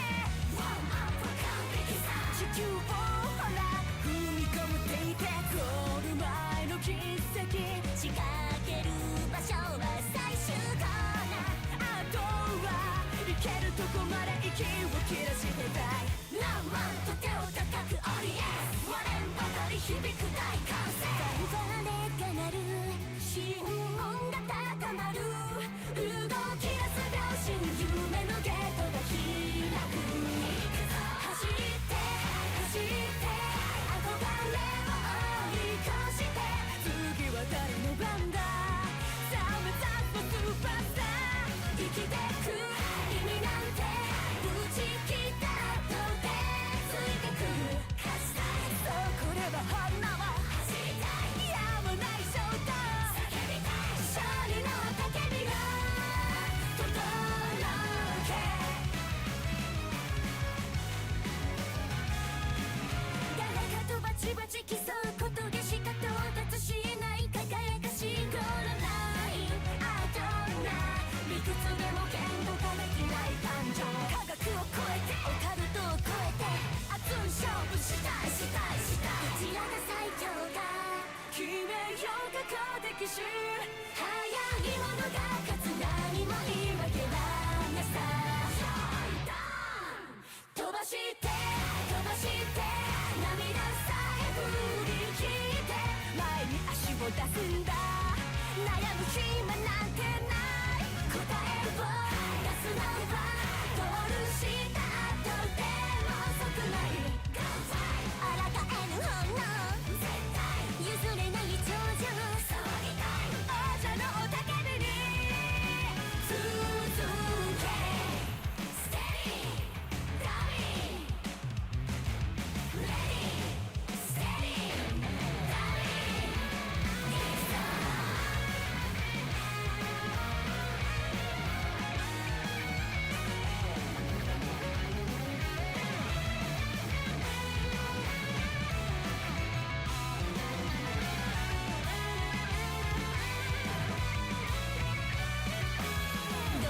ことが起こってレースが止まらないようにずっと続いてゆくこの友情憎まれ口を叩いたってみんな1月になれば当ててるめがけて位置についてよ走って走って走って走って憧れを追い越して次は誰の番ださあ目指すスーパースター生きてく意味なんて打ち切った後でついてくる勝ちたいそうこれは本能走りたいやまない衝動を叫びたい勝利の叫びを届け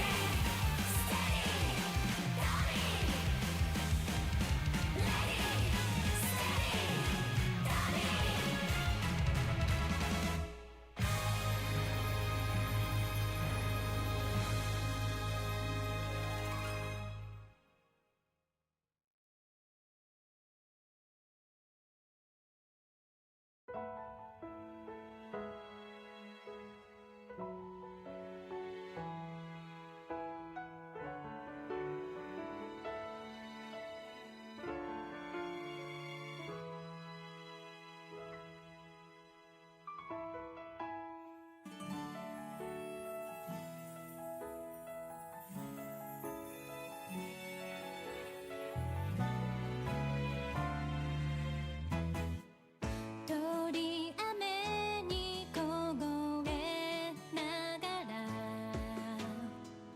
ぎゅっと膝抱いてただけど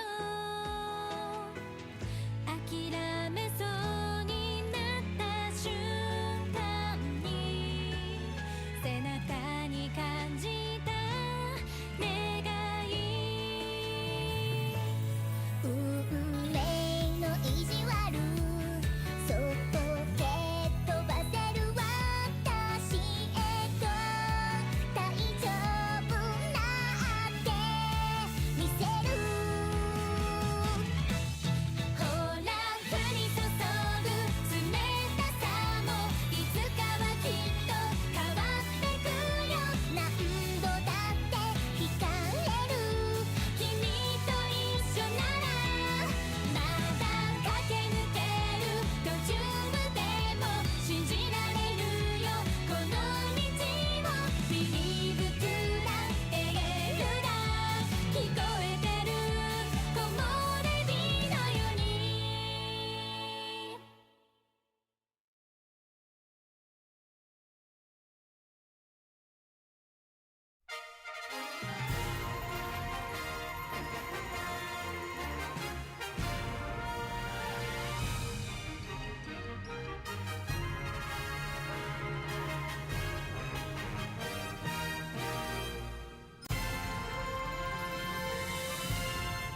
君と見た夢がみんなの夢になる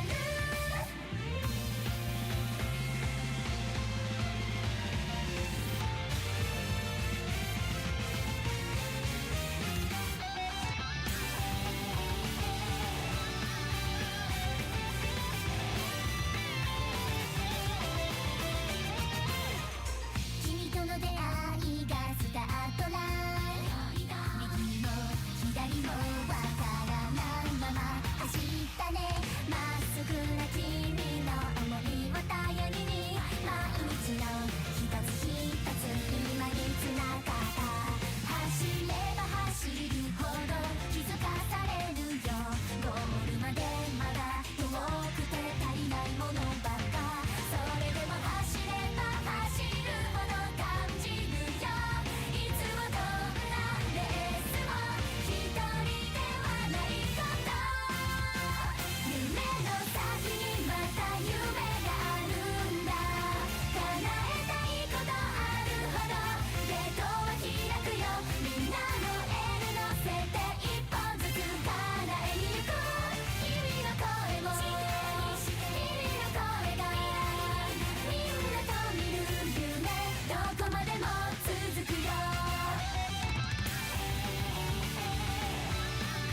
キドキすることもあるいつもくれる勇気を胸にゲートイよそ見をしたりうつむいちゃう時も前向いてここまで来た君のおかげだよ走れば走るほど夢中になるよまだできることあるはず早くなりたい夢中になればなってゆくほど感じるよ君と乗り越えたもの強さに変わるからこの道の先に何があるんだろうみんなともっと見てみたい景色があるよ広がる熱意が新しい夢を描く君の笑顔君に笑顔胸が踊るような楽しみを一緒に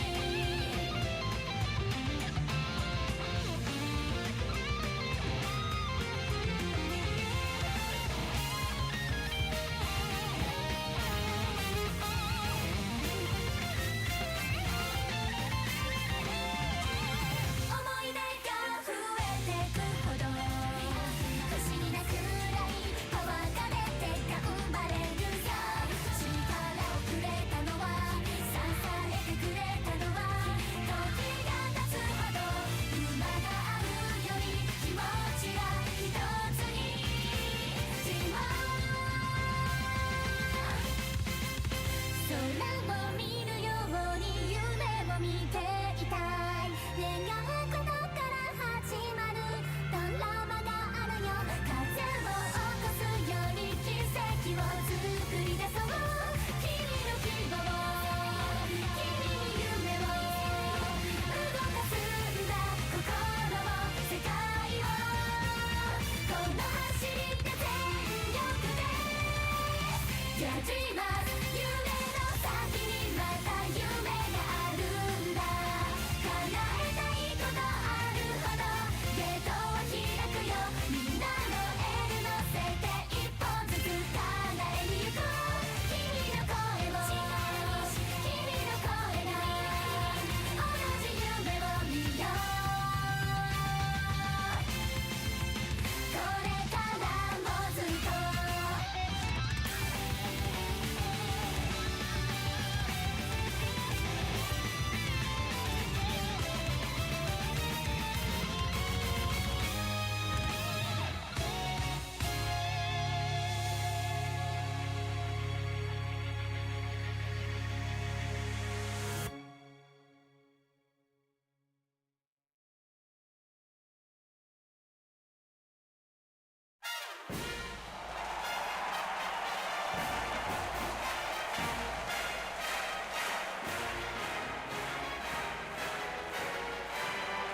よじゃんけんしょいこの気持ち届くなら君の色に染まるよこんな私じゃダメだよね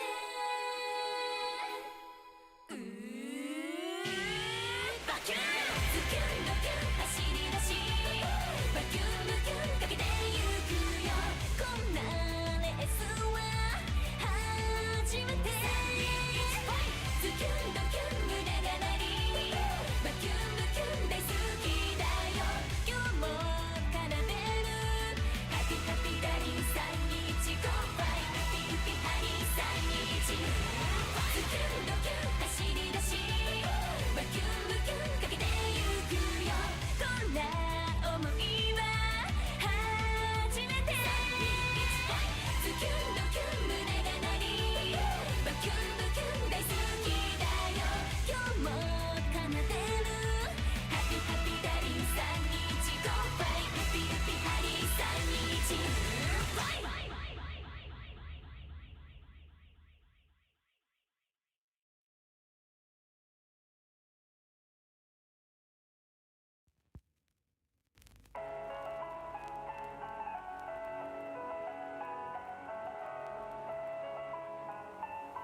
日からずっと途方もないけど叶えられるってそう踏み出したら道は続いててすぐじゃなくてもたどり着けるって私でも扉を開けたら全部素通りしてしまったからだどうすればいいの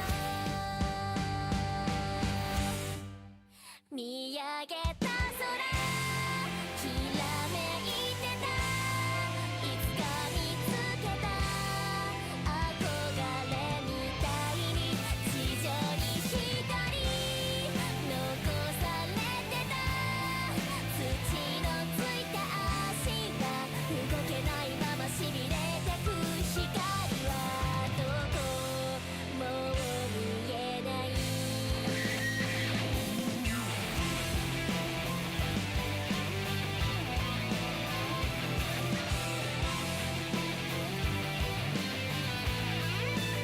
握りしめてた何かがあって道しるべのよう先を示してたけど開いてみた手のひらの上見つめ返しても空っぽだったんだ私いつの間に落としてしまったそれとも最初からなかった答えでないよ転んだ日も立ち上がったらスタート切れるゴールに向かって思ってたけど違ったのかななぜやってみせるって疑わずいられたんだろうわからないから叫び出したい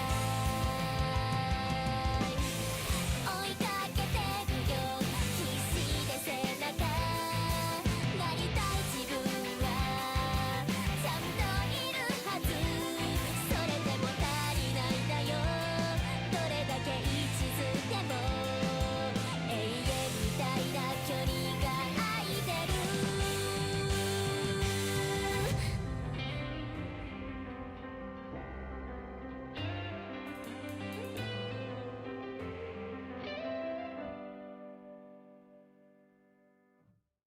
見上げた空きらめいてたいつか見つけた憧れみたいに地上に一人置いてきぼりだ胸の中と思ってた光にじんで溶けてゆく未来はどこもう見えないねえ何を差し出せばいい傷ついてもいいよねだから無邪気すぎてた私の夢夜へと消えてゆく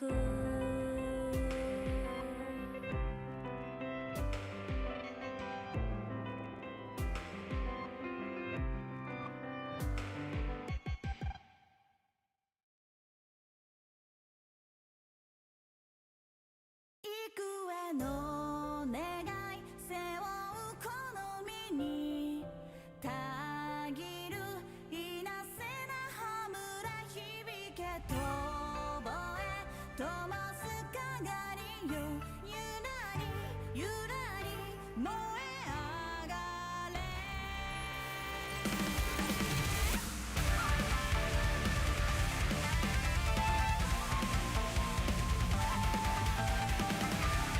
「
かに今触れた極地へ挑む本能のままそれはまるで狐火のように私を呼んでるんだショートだ調子を上げていくことが爆音でかけていくあらら身をもがくがごとしひたすらに手を伸ばしたとっとけ勝利の渇望に目覚めたこの感覚二度と離さない直線上飛び込んできやしょ稲荷様の通りでうなれ誰も止められないほとばしる火柱永遠に輝かせ夜空に咲き誇る花火のように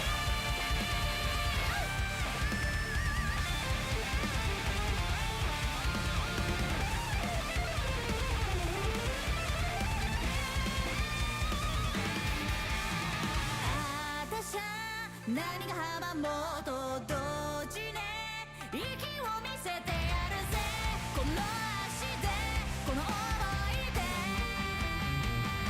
こじ開けやしょ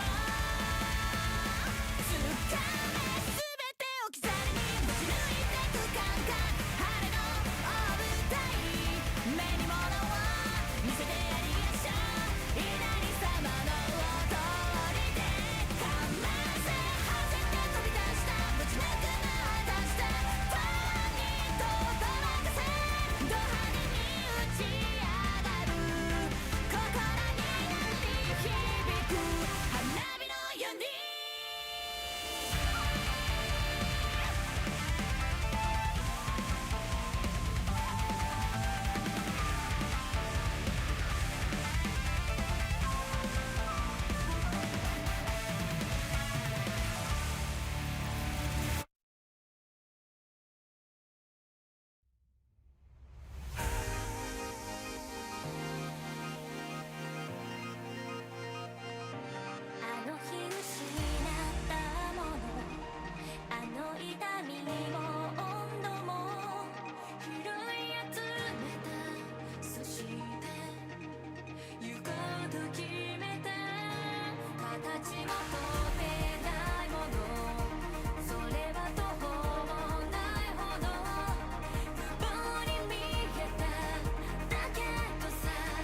眩しい君を見ないふりした今の僕には必要ないから照らさないでよこれ以上いらない何もいらないよ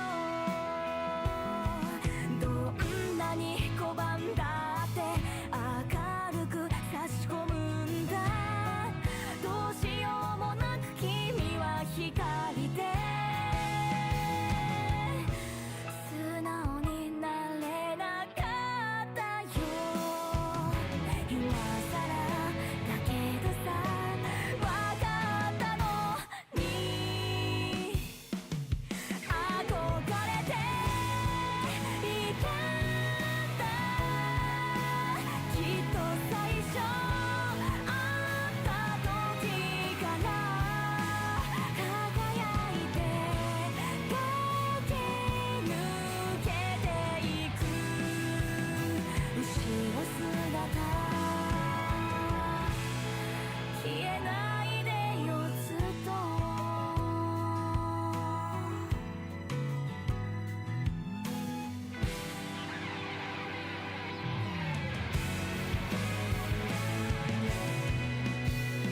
ありがとうとかごめんって言葉ここぞっていう時言えないよいつもだけど今伝えなくちゃぎゅっと唇を噛んだ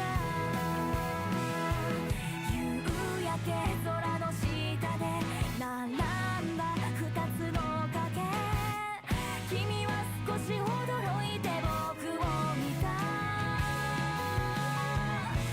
もうすぐさよならなんだね結局何にも言えないまま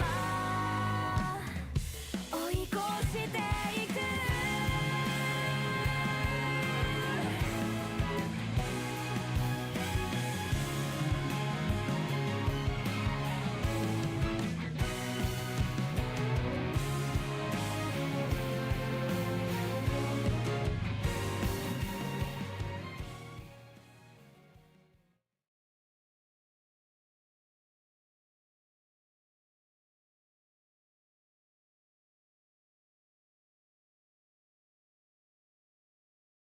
All right. And welcome to Open League Genesis Umamusume tournament.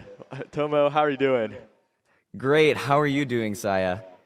It's been a bit of a long day. We're finally getting ready for the top 27, over 70 entrants. Finally cut down to this, and I think our first match is already getting ready. Awesome. What a grueling bracket run for people to go through. Congratulations to everyone who's made it this far. And I don't know about you, but I am super excited to see what Uma's people are bringing into the finals of this Open League. Yeah, there's been quite a variety. I think the format capping at A rank has lended itself to creative strategies, especially within the limits, right? We see a lot of ways to limit ranking where it comes to limiting the amount of skills, limiting what skills you take, not taking skills that are too rating efficient. But here, the rule set, a bit of a reminder here. I think the biggest departure for a lot of spectators compared to Umamusume competitions of the past is that switching Umas is allowed between races. It is triple blind pick. Yeah, quite the switch up here. Definitely, if you think some people are going to go for a more debuffer lobby and then you prepare some debuffers, or vice versa, there's a lot of strategy in play, especially within the Open League, that I think will make these matches very tight and interesting to see. But we have some great prizes for those who survive until the very end. For the 3 grand finalists, no matter where they place, there is something. The most notable prize, of course, in first place, $300, an entire weekend badge to OffKai Expo, and that beautiful Tamamo Cross figure. Second place, though, is not without its perks. I think a lot of people have expressed that they would actually prefer this bourbon plushie over the first place figure. Yeah, I'm also eyeing that bourbon plushie. That looks quite cute, and I would definitely love to frame that on my shelf if I were participating too. But I gotta say, the OffKai badge plus the Tamamo cross is quite the deal, and it's hard to get those kinds of things around, so absolutely incredible. Speaking of the OffKai badge, though, later this year, it's OffKai Expo, the tournament and the group that did bring you this tournament at Genesis. It will be in this very same convention center in San Jose, July 24th through 26th. And you make sure to use Genesis X3. The code expires on Monday for $5 off your badge. Yep, you'll not want to miss this one. OffKai has been a great time. I've gone many, many times myself, and always a good time to meet fellow fans and occasionally some of the VTuber events, meeting your fellow VTubers or aspiring or even Oshi VTubers. So check it out if you haven't been before. Yeah, and right now, a bit of an overview for the bracket. Top 27 is a number that might be unfamiliar to those who are familiar with brackets otherwise. And the answer lies in that powers of 3 power Umamusume. It is not 2 players per match, it is 3, so everything becomes a little weird. Yeah, I remember when I first heard it was top 27. I had to do some mental math to wrap my head around that one. But nonetheless, it will be an exciting matchup we'll see here at the finals. And actually, those are some familiar faces. Sitting on the right here is Tempest, one of the organizers of a pre-Genesis local event, and also quite a strong player themselves. Exciting. Wow, I didn't realize there were pre-events going on, pre-gaming. Basically running some room matches. Very cool. Very cool. There's been some very scary strategies, but seems like we have our Umas here, or maybe Phil with the Atrium Grimoire here. Okay, so I'm getting word that this is indeed 2 players here. It's a 1v1 between Tempest and Lati Doremi, who is on the left in the camera. Taking a look at the rosters, though, what Umas catch your eye? Well, we're seeing a lot of fronts here, even in the CPUs, which will definitely make things interesting as they compete with each other, though I don't think we can really count in the CPUs as much of a threat.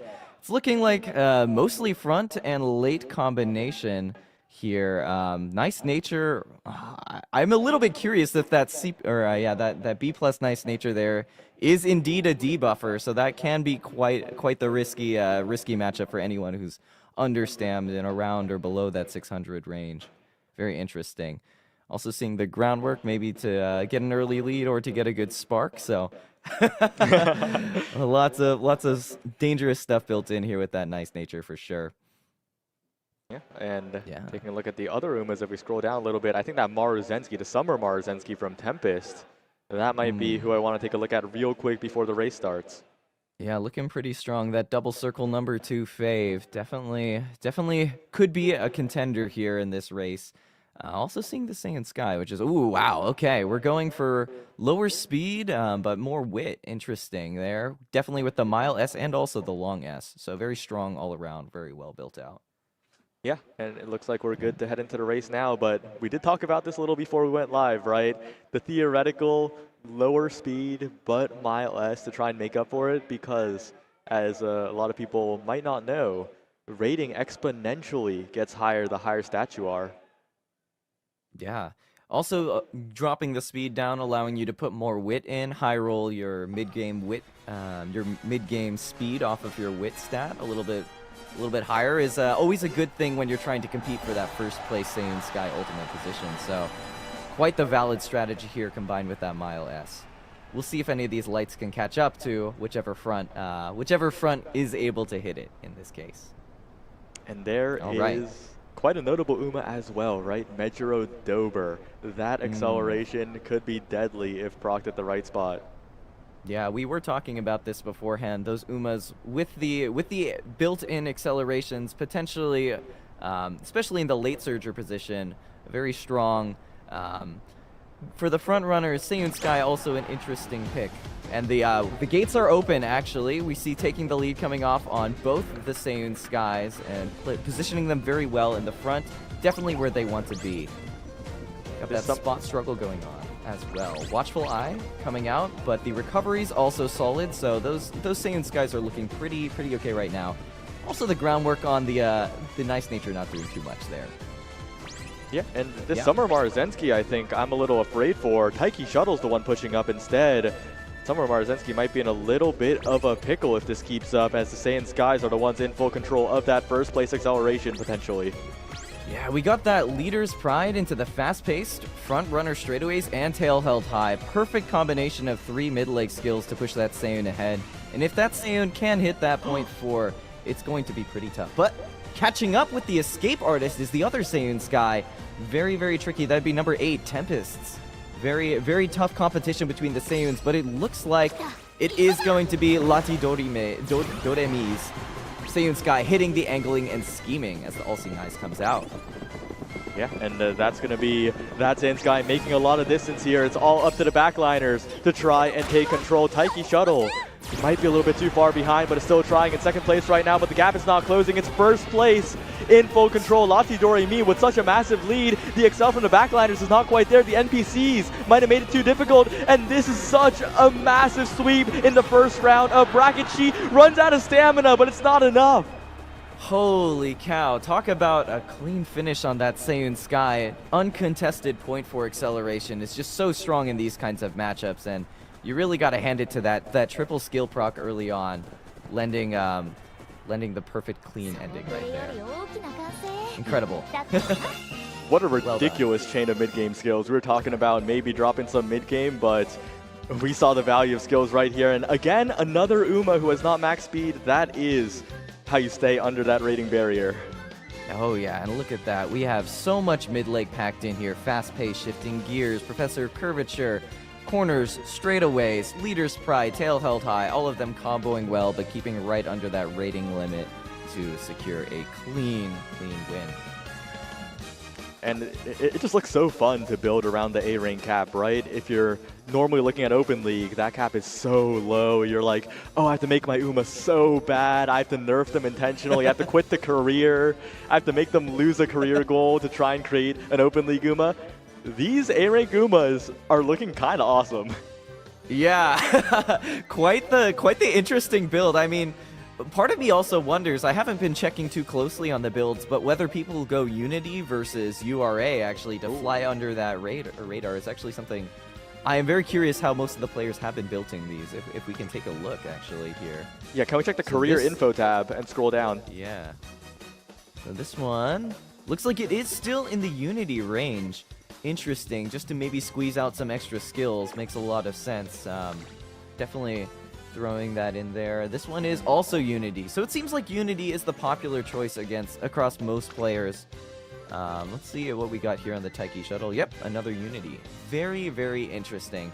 But all in all, it does make sense, you know. Maybe you just try to fly under the radar by flubbing a few Unity races, and that maybe sets you up for a lower stat ceiling also. Yeah, and what especially helps, right, is that Unity Cup is better suited to creating well-rounded stats. And that's exactly what you want in a rating limited environment. A lot of those like lower stats going up to 600, that's like a fraction of the effect a cap at 1200 makes. Oh yeah, definitely. Especially when on a course like this where it's mile, where we really want to just be teetering on the right amount of stamina, but not too much. Not really needing to overstam, not really needing to go for those gold recoveries. Trying to min-max that stamina range is super interesting, and it seems like a lot of the players have been thinking about that, both in terms of their debuff strategies and also their recoveries that they're taking. Looks like our next match is already setting up. This bracket is running quite efficiently, it looks like. Is this another winner's quarters? Winner's quarters, all right, let's see. Will we get a 3v3 or not a 3v3? Well, I guess a 3v3 or a 2v3. Technically a 3v3v3. Oh, true. It looks like we are getting a triple loaded bracket here, if that's the right term. Players just setting up their Umas and getting ready for the next round here. Let's see what they all have brought to the table in this Open League bracket here. Yeah, one of them is riding the chair backwards. That's an unusual position. I guess if you think about it, it's like riding your horse, right? You you have like that's like the neck of the horse. It really gets you into that racing jockey mindset. You know, I respect it actually. It's a good idea. Personally, I wouldn't have thought of that tech myself, but I respect it for sure. Yeah, we'll see what their picks are when they get into the lobby. Actually, if the players can hear me, do you have any Uma merch you would like to show the camera? Oh yeah, flash it for the camera. If you guys got any goods ready to go. Okay, never mind. Oh, the camera is the URA sticker. Wait, that's awesome. That's awesome. Very, very cool. Oh my god, that is an awesome backpack. Is that a lunchbox there? Nope. Alrighty. Oh, we got the bracket for a second, and nope, we're still loading in. No worries. All good. All right. Yeah, will be interesting to see. That was quite the front-dominated lobby last time. I'll be interesting to see if in this nine Uma lobby, whether we are seeing more gamblers, more on the pace side, or if we'll also see a similar 4 to 6 front coming up. Yeah. What are your thoughts also if you had to build a team comp for this? Considering rating, considering what you need to win, what would your comp be? 1 front, 2 late, 1 debuff, one of each, or how would you approach this, Saya?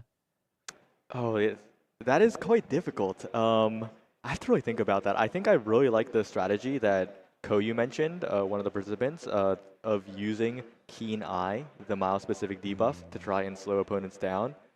I also like a big thing is that gold skills are relatively rating inefficient compared to a lot of cheap white skills. So packing like a few powerful skills, as we saw earlier in the bracket from Pix, Smart Falcon, who only had the groundwork taking the lead combo and then angling and scheming. So there's an argument to be made for that as well.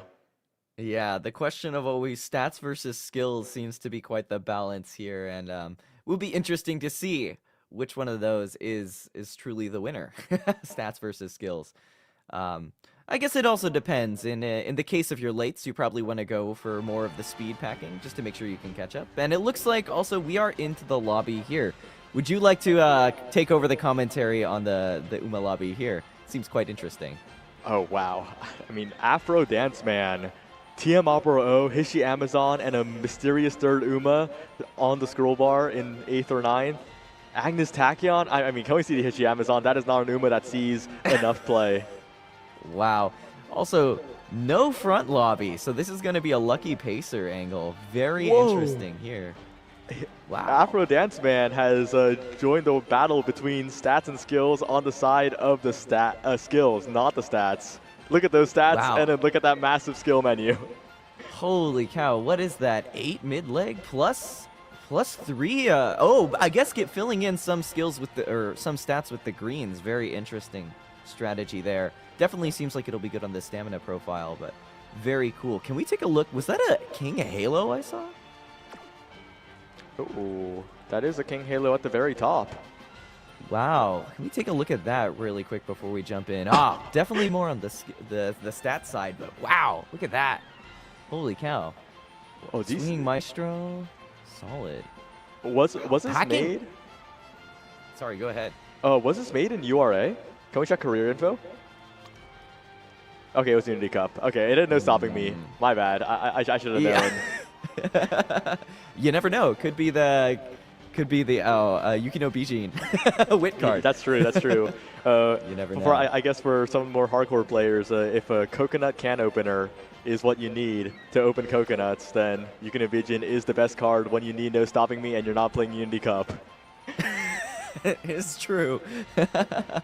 All right, looks like we're about ready to jump in here. So let's see of this late dominated lobby where how things are gonna play out. I'm especially curious about that lucky pace angle and what that will turn into, especially if there's no angling and scheming on the table. And also notably, 2 Christmas Ogre caps. Not the terror that it is in uncapped tournaments, of course, because those recoveries will eat into your rating budget quite a bit. But a perfect festive miracle can be exactly what it takes to win. Of course. And let's see, we have our Umas Packing into the gates now, number 1 fave, once again, Mejiro Dober, followed by Oguri Cap, number 2 fave. Looking to be SK on all 3, maybe packing on the stats line for this open league. In the 1, 2, 3, let's see if that will carry over into the standings as well.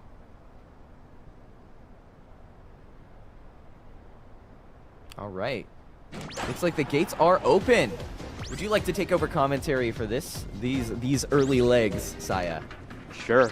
I think one notable skill here is the Uma stand coming out of the Agnes Digital, breaking that pace down mode, trying to get up in position, but if you push up too far, you'll be sent hurtling towards the back of the pack thanks to that same PDM. We'll see if those skills can chain together to create a reaction that lets you move up to the front of the pack with that late surger coefficient. But right now it's Mejiro Dober who is pushing up here, and that is really scary. A Mejiro Dober in the right spot, just far enough for that acceleration skill trigger might be what it takes to win it all.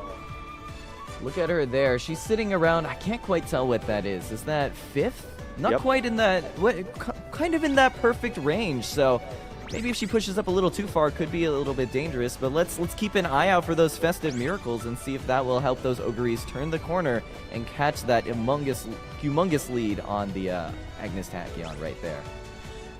Right now, Agnes Tachyon in the lead, but the Christmas Oguries in hot pursuit. Agnes Digital, wait a second, that Agnes Digital's in 3rd right now and getting closer and closer to the 1st place. Nimble Navigator coming out. I also did see a no stopping me, also seeing the Excel go off, but that Agnes Digital is going crazy. Mild corners at the perfect time. It's hard with the angle, but I think the Agnes Digital is in the lead after that insane ult. Look at her go. Wow, what a clean overtake and a clean finish for the Digital that was able to proc their ultimate. Insane finish and insane Oshi pick right there, honestly. I respect it. Yeah, Agnes Digital, that's going to be KS, the one taking it in the 7th slot here. Really impressive. King Halo tried her best, but Agnes Digital got it done. Indeed, indeed. And then you see Mejiro Dober in that 6th, not quite where she wants to be on the final, but hey, OMG, the final sprint did make quite the splash on this final sprint here, so hey, if it works, it works. Oh, actually, wait, this is super notable. You said unique skill, it's only level 2. Unique skills, every level contributes 180 rating. You want to keep it as low as possible for rating optimization, and this trainer really optimized. Wow, look at that also in terms of the inherits. Triumphant Pulse, let's pump some iron, but really that level 2 ultimate coming in with the no stopping me to really clean up the bracket here. Incredible build. Also looking at the stamina gamble here, we got standard distance, watchful eye. Seems like it was enough to pull through in this no debuffer lobby, but will be interesting to see if this kind of build will sustain in some of the more nice nature heavy rounds.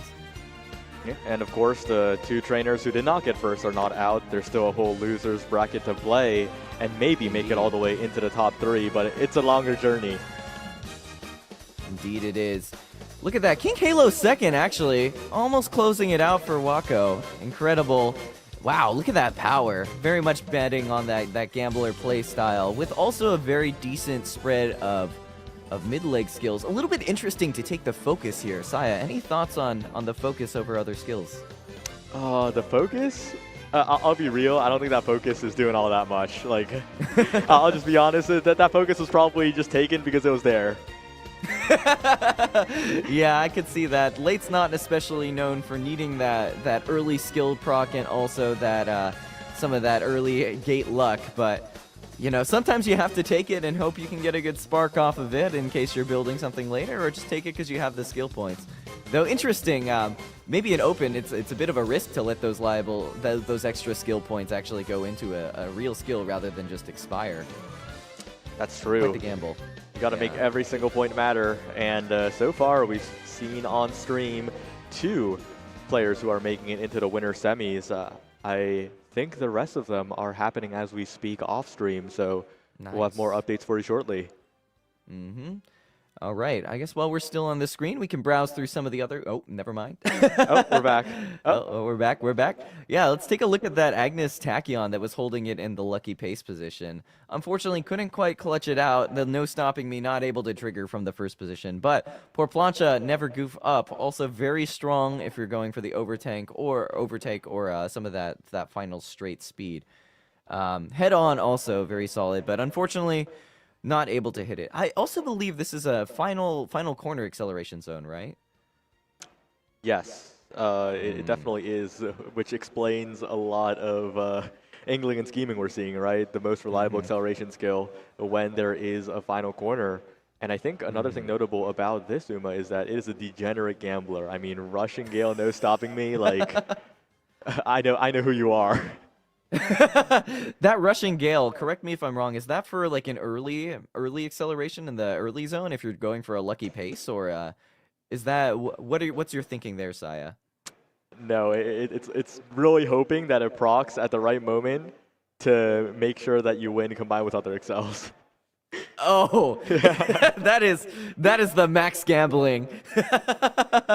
Wow. For a final corner excel zone, that is quite the gambling pick. So I respect it, honestly. I see that.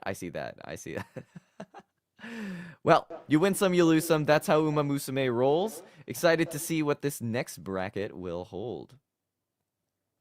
All right. Any other thoughts from that last race? Unfortunately, didn't get to see the Hishi Amazon do her thing, but indeed, quite the turnout of the late and pace lobbies. So, yeah, excited to see, honestly, if people will bring more of that pace, just gamble on the uniques and try to hit on those excels and speed carryovers, or if we'll continue to see some more front-dominated lobbies as we enter some of the later rounds. Yeah, I think it really depends on the player, right? There's a lot of different, mindsets on how you approach Umamusume as a game. And oh my god, this lobby is ridiculous. I'm seeing two people I recognize in real life. One of them is Koyu and the other is Terumi. And those two players are some of the most decorated in online play. Wow. I'm not much of a follower of the online play, but let's take a look at their Umas here. I see immediately the front Daiwa Scarlet, always a strong pick. Also, that nice nature, potentially a debuffer or maybe an ace. I don't know. We'll have to take a look.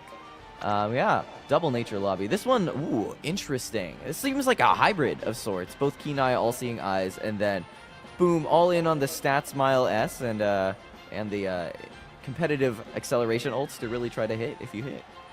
Yeah, I mean, Awesome. This Uma is scary, right? That keen eye debuff specifically, if we click on that debuff is so important because it just slows you down so much. Yeah, that's terrifying, especially for anything trying to hit that mid-leg speed and pull ahead. Being able to secure the lead for your Umas that are fighting for the front or whatever position they need is very important. Let's take a look at that other nature and see if we're dealing with another debuffer or a similar hybrid type strategy. Ooh. Ah. Yeah. Can we scroll down a bit? Okay. Oh, Not indeed. a keen eye, but wait a second. Did Terumi just take this from a different CM and just plop it in here as a filler? Because this is not like a medium track. Hey, I mean, you gotta do what you gotta do. If you need 3 Umas, you need 3 Umas. Let's take a look also here what Jack has brought to the table. I see a Sakura Bakshin and also a Gold City. Very curious, Gold City. Is that Gold City also going to be in the Keen Eye Alley? Ooh. Indeed it is. Wow. This is going to be quite the shatterproof as well, sorry. So Go ahead. I don't believe in shatterproof. I'll say it right now. I don't believe it, okay? It is a mid-race acceleration after all, but everything else about this is definitely an Uma that can win. Yeah. Holy cow. Yeah, look at that speed. Definitely in on the stats profile. And she is running, sorry, if we scoot back a little bit, she's running late or pace. I would assume, running late, but the shatterproof is a pace skill, so that's a little unfortunate, but that's okay. Honestly, that let's scroll doesn't down change and anything. All right, yeah, let's see what we got in this race here. See who the favorites are. I didn't quite catch it on the last screen. Yep, we'll have to see. All right. Opening into our Kokura 1800 mile right, Winter Firm Sunny. Let's see which of these trainers will be able to take the win here in this next round of Open League. Looking to be a battle of survival, honestly, between the heavy debuff lobby and also some strong both late and front runner ace builds. So we'll see who is able to survive all the stamina debuffs and the speed debuffs and come out on top. Looking number 1 fave, Terumi with the Ogre cap. All right. And the gate isn't open yet. Oh, there it is. Dodging danger coming out from the Daiwa Scarlet. Pretty good to get that lane movement. Unyielding Spirit and Groundwork proccing a little late for her, unfortunately. But the Prudent maybe getting her to compete with that Boxshin. But looks like Boxshin will be the one taking the center here. Keen Eyes coming out from pretty much all the Keen Eye missiles here. Professor Curvature also for the Gold Ship, or not Gold Ship, Gold City, helping her get that positioning. But looks like despite all those debuffs, Boxshin still holding the lead in that first position. Definitely going to be strong also if that Daiwa tries to catch up as she procs that ultimate. Now Daiwa in the second position, I'm a Daiwa Scarlet believer. If she hits that second to first place Excel plus no stopping me at the first position, that could be absolutely deadly. And there she goes. As I was saying, holy cow. This is pretty good timing, maybe a little bit early. But the Festive Miracle also coming out from the Ogre caps. So it looks like that Daiwa Scarlet will have some competition. Oh, but the Moving Past and Beyond coming out from the Ogre cap, the red shift, no stopping me. That Ogre cap is taking off. Would you like to take it over from here, Saya? I mean, what is there to take over? That Christmas Ogre does what she does best. She gets the perfect Festive Miracle. She gets the complimentary excels. No one is even close to her right now. It is a done deal. It's domination. It's Christmas Ogre as Jack makes a huge upset. Absolute terror on the turf. That is the Christmas Ogre cap coming in first place. Once again, beautiful display of if you hit, you hit on your gamblers. And wow, that was definitely a hit. Despite the excels coming out and the carryovers potentially from the other Umas there, definitely destruction by Jack. Oh my god, wait. Interesting. We should have looked at this Uma first. Is Jack the greatest of all time? Getting a negative skill is the one greatest thing you can do in Open League. And there is Spring Runner X. This is not Spring we're playing on. It is perfect. Absolute mayhem here. Also, look at that. The absolute stamina over what is needed.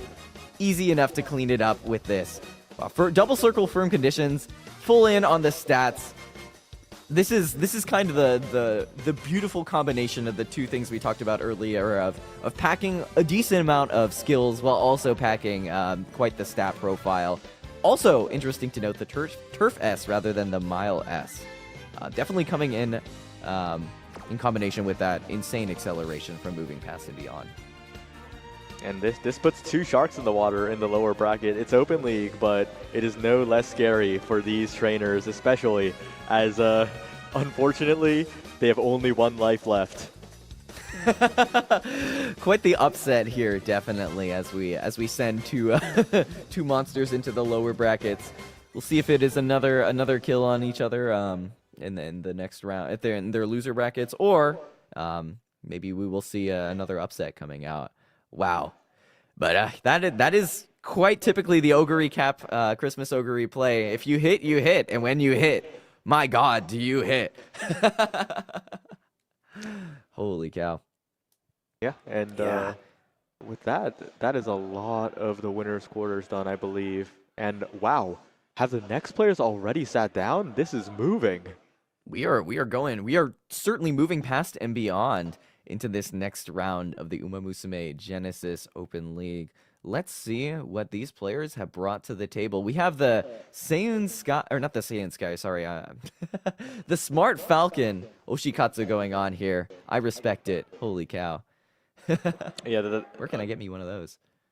this lobby also features two very well-known online players. Of course, the one in the Smart Falcon Happy is Pick, who actually earlier on, Toph, the caster who was on earlier with Sopralto, he was asking Pick for recommendations on a Smart Falcon to use for the Sprint CM. That's how you know that guy is an expert.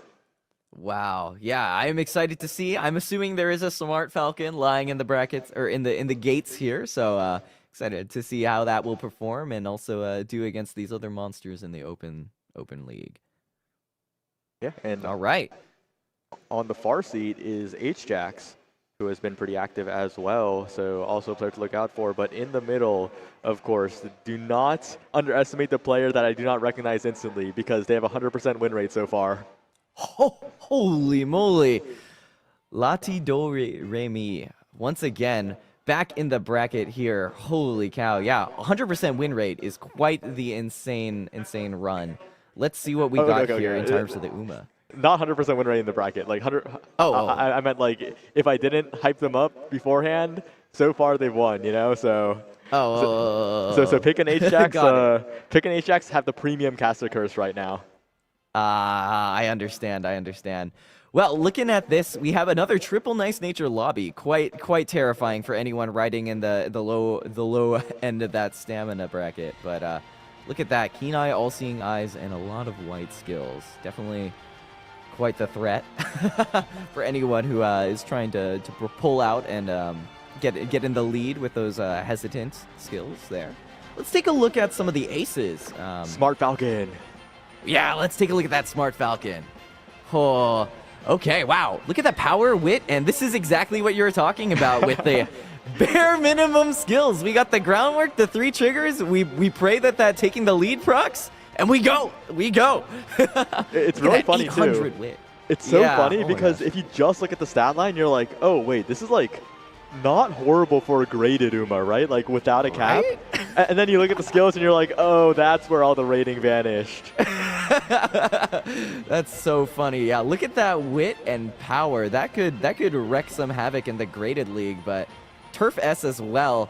Definitely banking on that early start with taking the lead, some good initial acceleration, and then following up with some very strong mid-leg speed off the wit alone, and hopefully closing it out with that sparkly stardom in combination with angling and scheming. Let's take a look at some of the other aces we got on the board right now. We also have the Seiyun Sky, which I believe saw earlier here in the brackets. Yep, look at that, taking the lead. This is the mid-leg monster of the tournament that we saw in our first round of casting. That's really Quite funny the too. threat. It's really funny because Saiyan Sky is known for needing to compensate for lack of mid-leg, right? Because her unique is pure Excel. So she is taking a lot of it here. And then Smart Falcon's the polar opposite, taking that angling, scheming, and nothing else. But we'll have to see in the race itself how it turns out. Yep, definitely looks like that. And it looks like it is mostly going to be a front lobby with some Ogre, but let's scroll down a little bit to see those last 2, maybe? Ah, okay. 2 more. Yeah, we got front and late. So we are banking on that Dober to potentially hit if it gets in front of the Natures. And everything else is a battle for the front.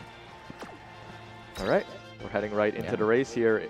These players are in winner semis, importantly, not just winners quarters. If they win here, they are in that winners finals, and they have a shot at total victory from the winner's side.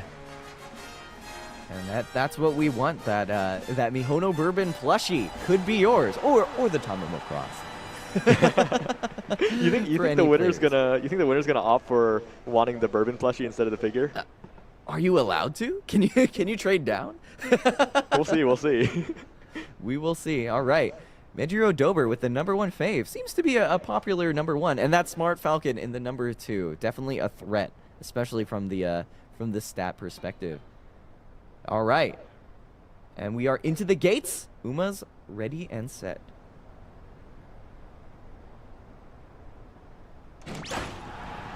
And we are off. Would you like to take over the initial leg, Saya? Yeah, I mean, this initial leg is so awkward because, like we have both noticed, this start delay is ridiculous. Like, we are holding on the gates being closed for way too long. But as you mentioned in the last race, it's Keen Eye City right now, and I don't mean Gold City. We don't see her, but her spirit lives on from her support card, which was used to give Keen Eye to all of these hybrid Umas who are trying to debuff each other to slow them down. Right now, my eyes are on that Smart Falcon. These other frontrunners need to contest, or else this Uma specialized for winning from first will get it done. There's the Sparkly Stardom, and now everyone is in big trouble because angling and scheming is on the table with that monster stat line.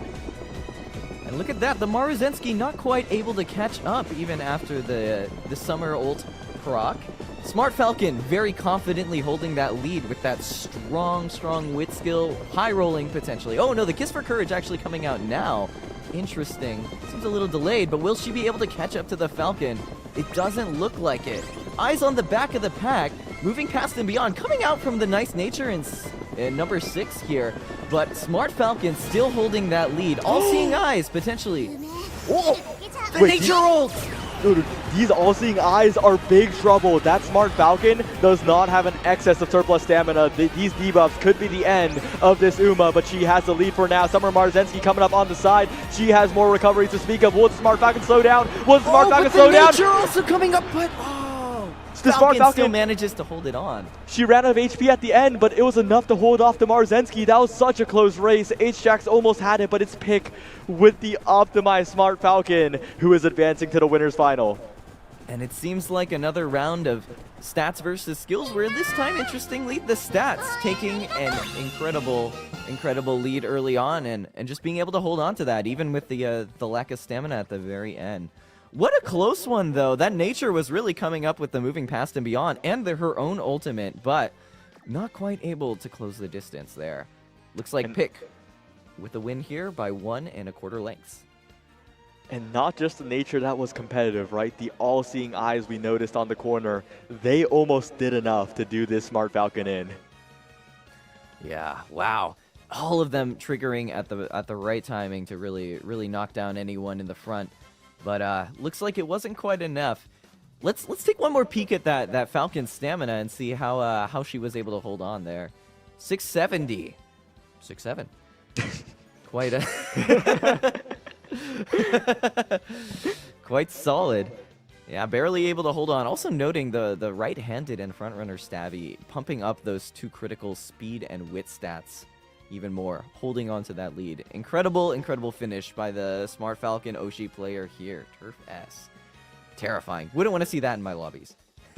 Yeah, it's been a rough couple of CMs for Smart Falcon fans, but the CMs now are Smart Falcon's playground, right? After suffering it long, if you're an Oshi player of Smart Falcon, you got Sprint, you got Dirt, you are feasting. Yeah, holy cow. Yeah, I'm also building up my own Smart Falcon for this CM. I haven't done my races yet today, but quite the demon if you can get all those turf sparks. Oh my gosh. I haven't done my races either. Yeah, I remember Cancer Cup. She was the #1 threat around. So it's good to see her back in the brackets. Yeah, and just filling time until the next group of players arrives. Speaking of other notable Falcon players, there's actually a free-to-play player from South America who is the only reason why Pick isn't the most notable Smart Falcon player, actually. Wow. South America, that's quite the distance to travel out. Okay, well, they didn't make it here. They didn't make it here. Like, they're purely online. Well, they're probably cheering, but they're probably cheering Pick on, so. I understand. Yeah. Wow. Yeah, free to play in this game is quite the achievement. I would not have been able to hold on to my free to play status in this game. The temptation is too strong. Yeah. Wow. But yeah, to fight it out with the bare minimum support cards you can get is quite admirable. It looks like we have our players seated here. Let's see. Any familiar faces on your side, Saya?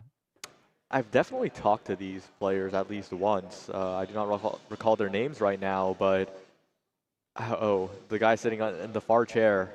I know that guy. Wait a second. I think they won Open at the in-person pre-local whatever event.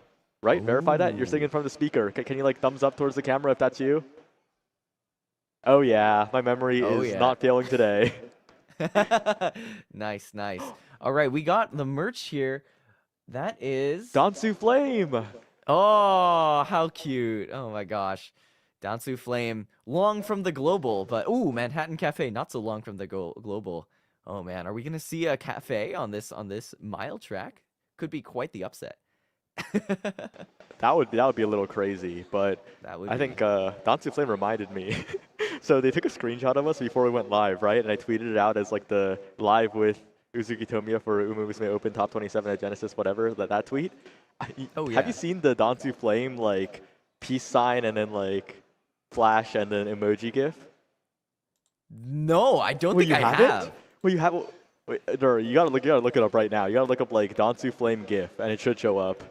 Dansu Flame GIF. Okay, let's see. Wait, the chat recognizes it. Wait, I think I see it. It's super low quality. Oh, yeah, there it is. The piece. Wait, that is the cutest thing I've ever seen. Oh, I love that. Not the emojis that go with it, too, at least on the Reddit post that I'm looking at. It's absolutely adorable. Incredible. All right. Are we, let's see, I lost my screen here looking at the meme, but looks like we are not quite in on it yet for the brackets. But oh my god, that is so cute. Let me retweet that post right now, actually. The Dansu Flame piece. You think my rabbit is also kind of doing a little piece here, meep piece with the ears? Same vibe. Mm-hmm. Same silhouette. But we're Exactly. looking at the lobby now. And I think my eyes are on the vodka, an Uma that we have not seen much of today, but we're seeing a lot of it here. Look at that. Max power, max speed, all in on the stats. And just gambling on that Bofa, honestly. And the moving past and beyond to really survive on the stamina or be safe on the stamina and also just secure that acceleration for late game. Very interesting. Yeah, and solid Uma here for sure. Keep in mind that this unique skill is also level 3, right? That is one level chopped off of the normal leveling. Usually it's like 1 plus 3 to make 4. True. So every little bit of plus 180 skill points to work with helps. It's very interesting too in strategy wise. You don't want to 5-star your Umas in some ways. Yes. This is actually an interesting strategy. I think a lot of people will hate me for this, but I've looked a lot into like rating optimization, and that also includes rating minimization. For Harurara, all one stat. The minimum stats for like a 2-star Harurara is like 125. But if you have a 1-star Harurara, then it gets even lower. So like there's a lot of interesting evil things to be done in this game. Incredible. Let's see what else we got in the lobby here. I'm seeing Christmas Ogre late, and is that only one front? Summer Maruzensky. And on Epic Robot's side. Wow. This is looking to be a uncontested front, but maybe quite the scary backline for her to battle against. Let's take a look at that Maruzensky skills and stats real quick to see if she has what it takes to stand up against the back. So this is looking like an interesting build. Definitely going for the no stopping me, no groundwork, and no taking the lead, but preying on that Kiss for Courage, angling and scheming, and no stopping me to trigger at the right time. But with a one front only lobby, it might be tricky to get that no stopping me off. This is a Numa that is pretty similar to Pix, right, from earlier, just focusing on the win condition. In this lobby in particular, though, no stopping me is a little bit concerning, right? There's not much to NSM off of, so that might be an issue. And you mentioned like the uncontested Maruzensky. That is also a little bit scary because front runners work best together. If they are alone, they do not like pace up each other. They do not work together. So cooperation is important, guys. Yeah. All right. It looks like we're ready to hop into the race here. Let's see what the bracket or what the gates will hold for us in this backliner-dominated lobby. Also interesting to note, only one nice nature. So maybe not the debuff fest that we're used to seeing, but certainly one of these gamblers will hit the Mejiro Dober moving past and beyond. That will be definitely interesting to see if the Ogre will be able to contest that, or if the Maru will also be able to hold on to that lead in the front. Quite scary.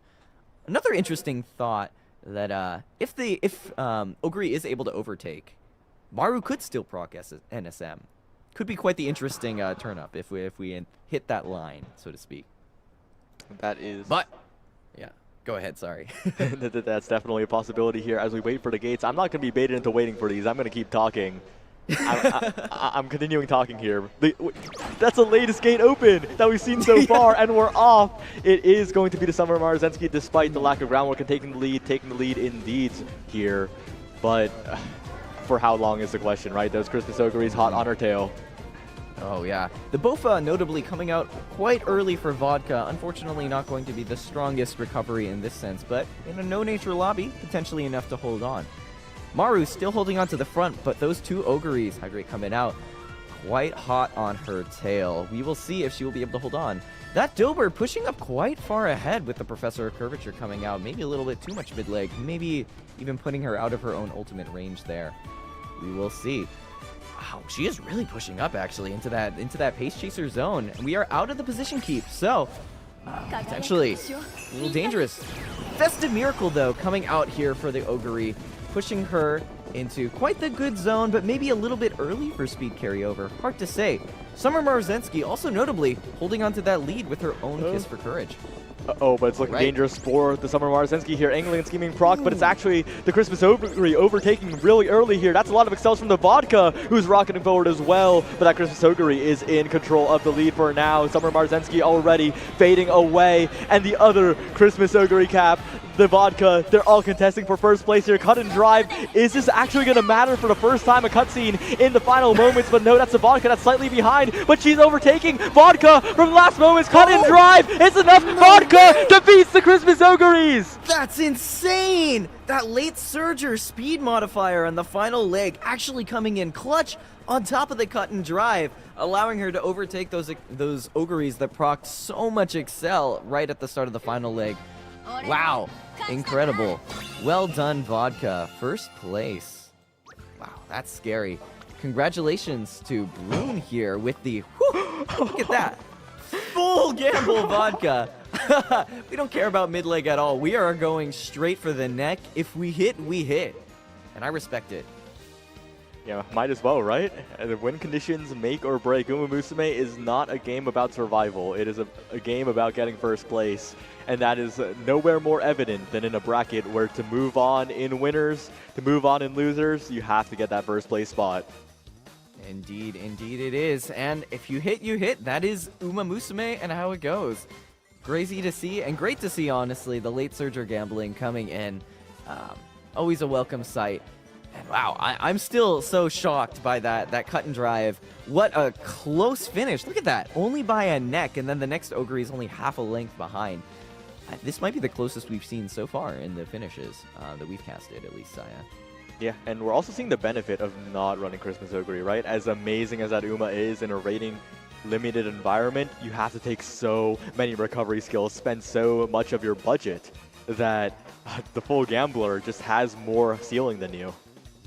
Also quite interesting, trading off the speed on a pace chaser when you're battling those max speed, high power late surgers.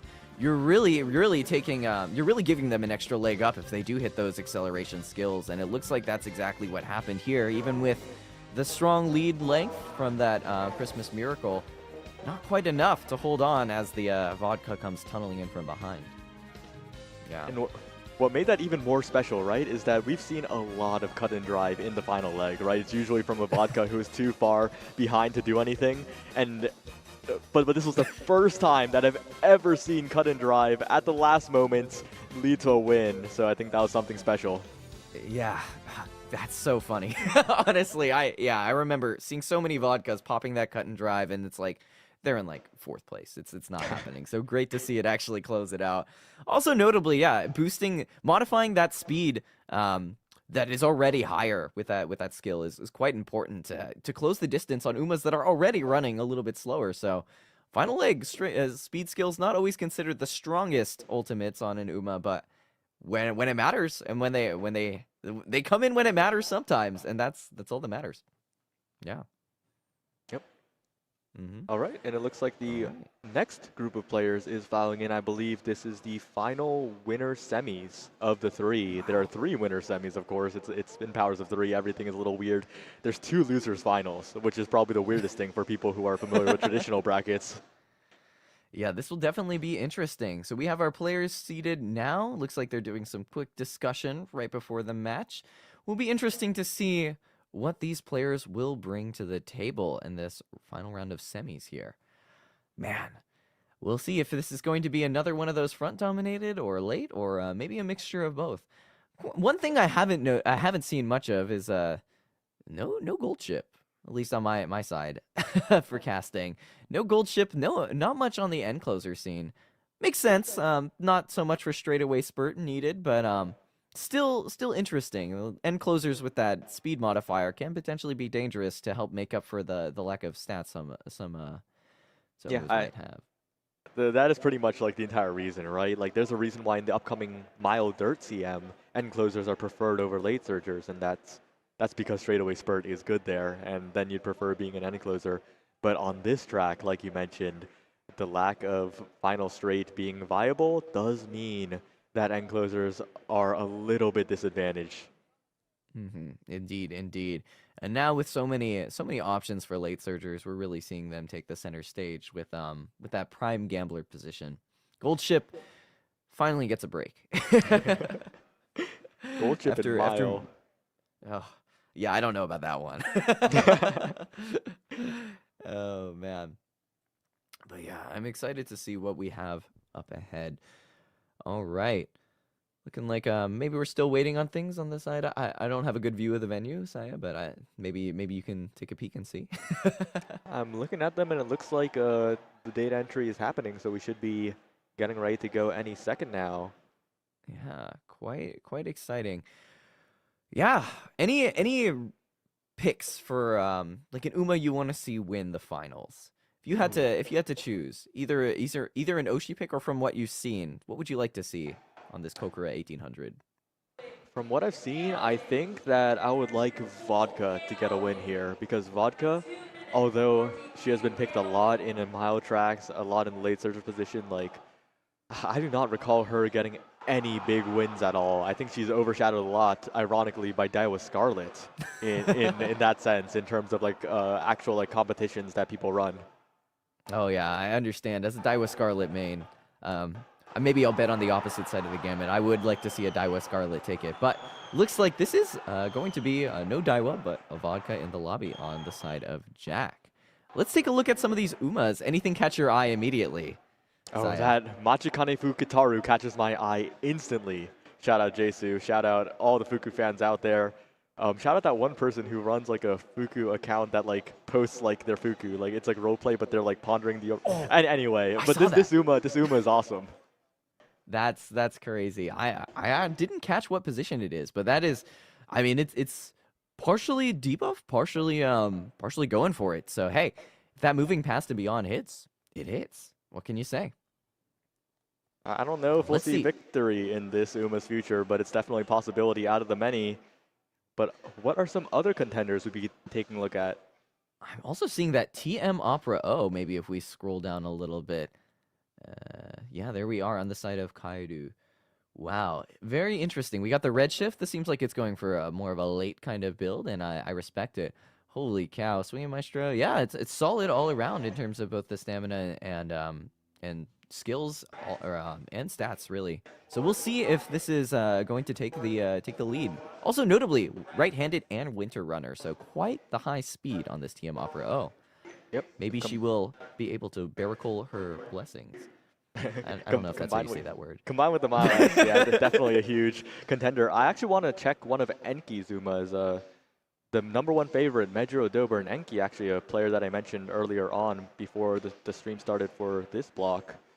This is a player that's like been actively like rushed by online top players, being like, "Oh, you're winning too much. Like, you gotta talk to us," you know, like not in the cyberbullying sense. This player is like crazy good, and this stat line tells the tale, right? This stat line is looking really legit.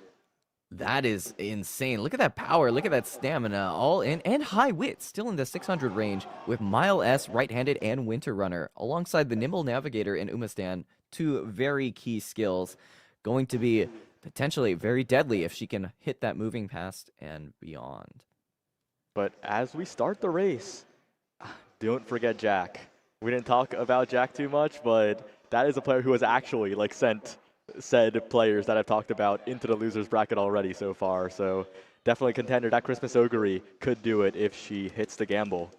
Yeah, and in Christmas Ogre, you can never really count her out. And we will see if that will continue to be the case. Also, the vodka on the side of Jack could potentially make your vodka dreams come true in this finals round. Yeah. All right. More Sorry, vodka go fans ahead. need to show up too, because when I talk to Artist Alley vendors, the artists, they're like, vodka's such a cool character, but no one buys vodka merch. No. Yeah. All right. We have our Umas into the brackets. The El Condor Pasa. Also an interesting pick in the number 4 fave slot, front and center. We are going to see as the gates open on this Kokura 1800 race course.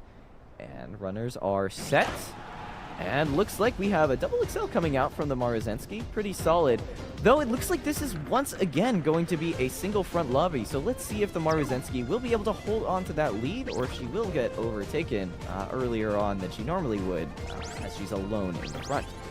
Now, we have a lot of skills coming out for the side of Team Opera. Oh, the trick rear, definitely an interesting gambit to go for with the ability to lower the stamina in the lobby and add in some extra white debuff skills. So, can never really count it out. This is looking pretty skewed at the moment as we start to exit our position keep here. Maruzensky in the top, those two pace chasers dueling it out. Team Opera O fighting. Not necessarily with skills, but maybe with pure wit alone. She's actually pushing up and looks like she's going to catch up to that Summer Maruzensky pretty soon. Gorman coming up, coming out of the Ogre Cap. Are we going to see a festive miracle as the Kiss for Courage comes out from the side of Enki? Looks like maybe we are not going to see that festive miracle, and the Excel on the side of Maruzensky maybe is going to help her close it out. Not seeing any late surgers start to take the lead. The red shift coming out from the TM Opera O.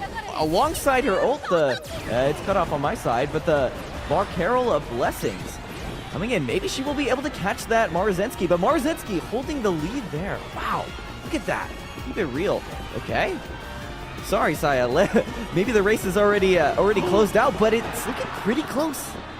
Wow. And in the end, sorry, I totally, I kind of went off and didn't give you the chance to cast there, but Maruzensky closes it out once again. And that is not a common occurrence, right? That solo front is such a difficult position to win with. But the player that was promised, Enki, finally a player that I hyped up wins. Guys, I'm 1 for 9 right now. Wow, the damage of that Maruzensky is quite. It speaks for itself. When you hit that Kiss for Courage into the angling and scheming, and no one else hits excels, I mean, what can you do, really? And quite surprising, honestly, to see none of the gamblers quite hit their gambling. But as in the full sense of the word, if you gamble, you win or you lose, and you can't really control it. So Umamusume for you. Yeah, and none exemplifies that fact more than the Fugitaru, right? Machikane Fugitaru in the number 1 gate, position-wise in this lobby did not do too well. And that's because I believe she was exactly 6th in the Excel zone, but I think she missed her wit check for her Excels. So that Fuku did not end up doing too well. So unfortunate. I was really hoping to see her pull through and pull out of there, but quite unfortunate. It is what it is. And as we're looking at the bracket here, first time actually seeing the bracket. Any thoughts here, Saya? I mean, this makes a lot of sense. Terumi, a player I hyped up, getting it done, moving into the losers finals. If you win your losers final, you are guaranteed in the top 3. You're guaranteed in the prizing because grand finals is a lobby of 3. Pick, Brune, and Enki will be playing in the winners finals. The 2 losers will feed into the topmost slot in those 2 losers finals and meet 2 other players coming from losers. So it's going to be a tough competition either way. This winners finals does not guarantee you top 3, unlike in a normal bracket. Interesting. Yeah, it's quite hard to wrap my head around, honestly. I mean, I maybe wasn't the strongest math student, but The grand finale spots definitely look like they'll be a little tough. So the winners finals will feed into this losers finals? Yeah.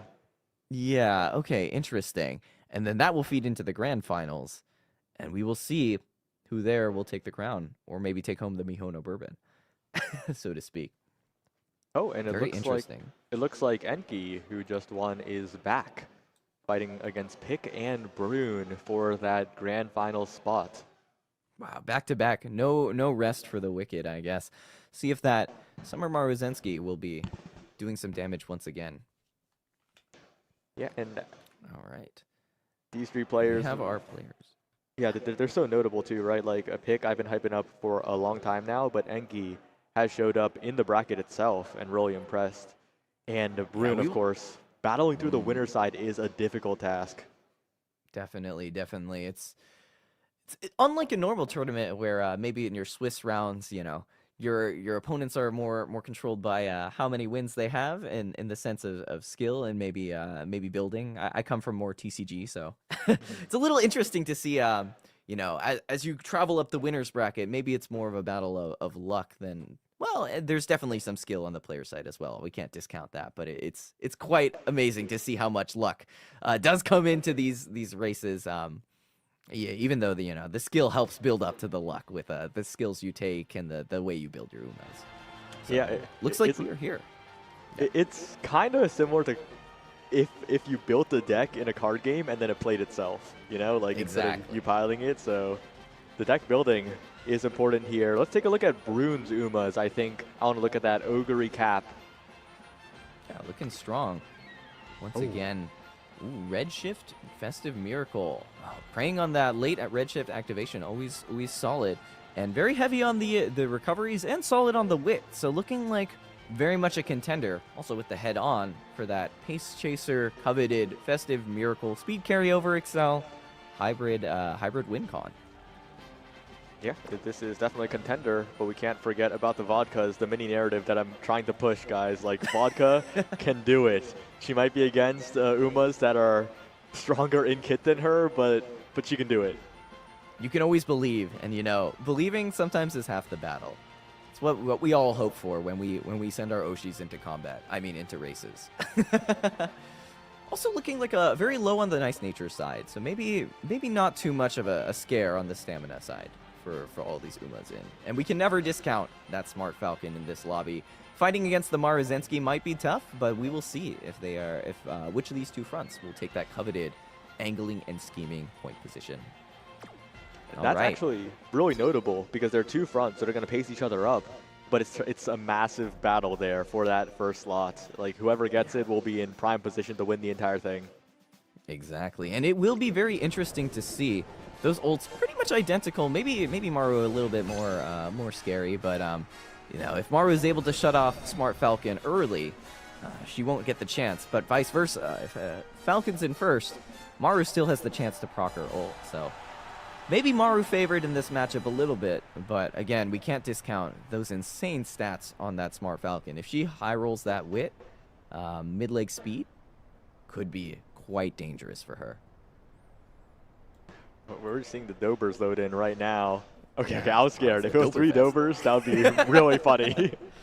Quite the popular pick, yet we haven't seen too many Dober wins, actually, which is, it's a gamble, Uma, but still, quite interesting to note. And we are loaded into the gate, Saya. Take it away. And we're off, taking the lead, Smart Falcon and that Summer Maruzensky. We mentioned it. Those two are fighting a battle at the front. Of course, if the Gamblers in the back hit, they might get overtaken anyway. But the most reliable win condition in this entire lobby lies with the two of them. And right now, the one who is winning the battle it's too close to call. Like, I can't tell. But number 9, Smart Falcon, barely making it forward. And that's going to be a big advantage later in the overtake battle. Quite devastating right there for Maruzensky. Losing that initial lead battle, also giving Smart Falcon the potential opportunity for a Sparkly Stardom to come out as she tries to overtake. So, will be quite the battle up in the front, but that Ogre Cap pushing up quite strong. Also notably, Dober, 6th position. Always scary to see her in that zone, while the Nice Nature maybe not debuffing the backliners too much here. Focus for Courage coming out from the Maruzensky, but also Sparkly Stardom to match. We'll see if that Smart Falcon will be able to hold the lead or if the Maru will be able to catch her in this sliver of the final leg. Oh, but this is speed carryover here. This is huge for the Smart Falcon, and this is Pick Stover as well, getting the moving past and beyond. The win conditions here, it's up to the Christmas Ogre to make a difference, but it's Pick Stover around the corner, wide swinging, but not swinging wide enough to take her out of contention. It's Smart Falcon in the lead now. It's all seeing eyes on the Christmas Ogre, who has stamina to spare, but it's Smart Falcon still in the lead. Christmas Ogre won't be enough. It's Medjiro Dober on the outside. It's Christmas Ogre pushing up. It's Smart Falcon slowing down, but she has just enough speed, and it will be Pick with the legendary Smart Falcon with no mid-game skills. He'll do it again. That is incredible. Holy cow. That Smart Falcon, absolutely a monster. Just off the stats alone, able to hold on. Quite the upset. We see, even with the Dober, not quite enough, just with that speed carry over and angling and scheming combination. We also note that the Festive Miracle triggered almost frame perfect, I think, for speed carry over and excel. Not quite enough. That Falcon is an absolute demon on the course, on the turf. Yeah, have you ever seen an Uma as circular as her? As circular as her? look at the head shape. It's like the perfect circle. It's the head, the hairs, the bangs or the sideburns, I guess, and the pigtails. It's honestly, that is something that's been sitting in the back of my mind as I play my Smart Falcon career. She is like round in the sense of just like her clothes design, her hair, her face, like everything about it screams circle. maybe double circle for number one fave to win. Yeah, and that puts Pick in a great position, guaranteed some of the prizing at the very least. In that grand finals, sitting pretty, the other two winners finalists will now drop to the losers finals, and Enki will be faced with Lottie Doremi and Terumi, who have seen Brune match up against two players who have not yet been determined. Certainly down, but not out of the count yet. We will see who will battle their way up against Pick's terrifying Smart Falcon. In some ways, I wish we had a win rate on that, because that is quite terrifying. It is. Cow. It's so terrifying that we talked about it a little before, but Runaway, not an efficient skill, right? Especially if you're trying to optimize rating. It is too good for rating, in fact, that it pumps you up too much and lowers the pool of rating that you have to play with. But Runaway, indeed. Suzuka could have put a dent in that Smart Falcon. It wouldn't have killed it. The Smart Falcon is actually decently good at fighting against Runaway, but it would have at least contested that first spot. Indeed, yeah. Without that Runaway Suzuka on the table, these Cancer Cup type Umas are able to really battle it out, and it's a sight to see, both for the players and for the casters alike. So we are loading into our losers bracket finals. Losers 1 bracket finals here? Correct me, or is this losers 2? Correct me if I'm wrong. Well, they're interchangeable. I think this is losers 2, because I remember it being on the right in the bracket graphic and the left one was like unfilled. But what's important is that Enki is coming from winner's side here. We saw, unfortunately, did not finish first in the previous race, but has a shot again, a rematch against Pick if you win this race. But the two competitors here are just as hungry, maybe even more. It's Lottie Doremi and Terumi, who have been consistently good throughout the day. Yeah, I mean, it's been a long day of matches for all of these players. I'm sure they're tired. I'm sure the Umas are tired, but as they do their good luck fish bumps, you know, we'll see which of these trainers will come out on top. All right. Looks like we are loading in, and we have our lobby here once again. That's Symboli Rudolph from Enki. Hasn't seen too much action in the final leg yet, but could be coming in. Let's take a look. This looks like a very strong build in terms of skills. Skills pushing up those stats. Mile S, solid stamina, and very fast overall. So quite the force to be reckoned with if we can hit that double Let's Pump Some Iron moving past and beyond. All right. Let's see what else we have here. Also, Lottie Doremi. Also very strong with that nice nature combo alongside double front Taiki and Seiyun Sky. Always a force to be reckoned with if that Seiyun Sky will be able to hold on to the lead. Lastly, that Daiwa Scarlet also from Terumi. Putting this quite in a front-heavy lobby, so to speak. So we will see which of these fronts will battle it out, or if that Symboli Rudolph and others and Mejiro Dober will be able to fight for the back. Yeah, all three of these competitors have big win conditions, obviously, this late into this bracket. And it's actually quite interesting. Building for wit and without wit, like the skill conditions matter, the skill activation chance matters, but this course is downhill-less, so wit is slightly less important in that mid game. That is true. The downhill is something I didn't think of. Yeah, very... sometimes comes up, sometimes doesn't. But hey, you can never count it out unless it's not on the course. So, but still, that wit for positioning for front runners is still so critical.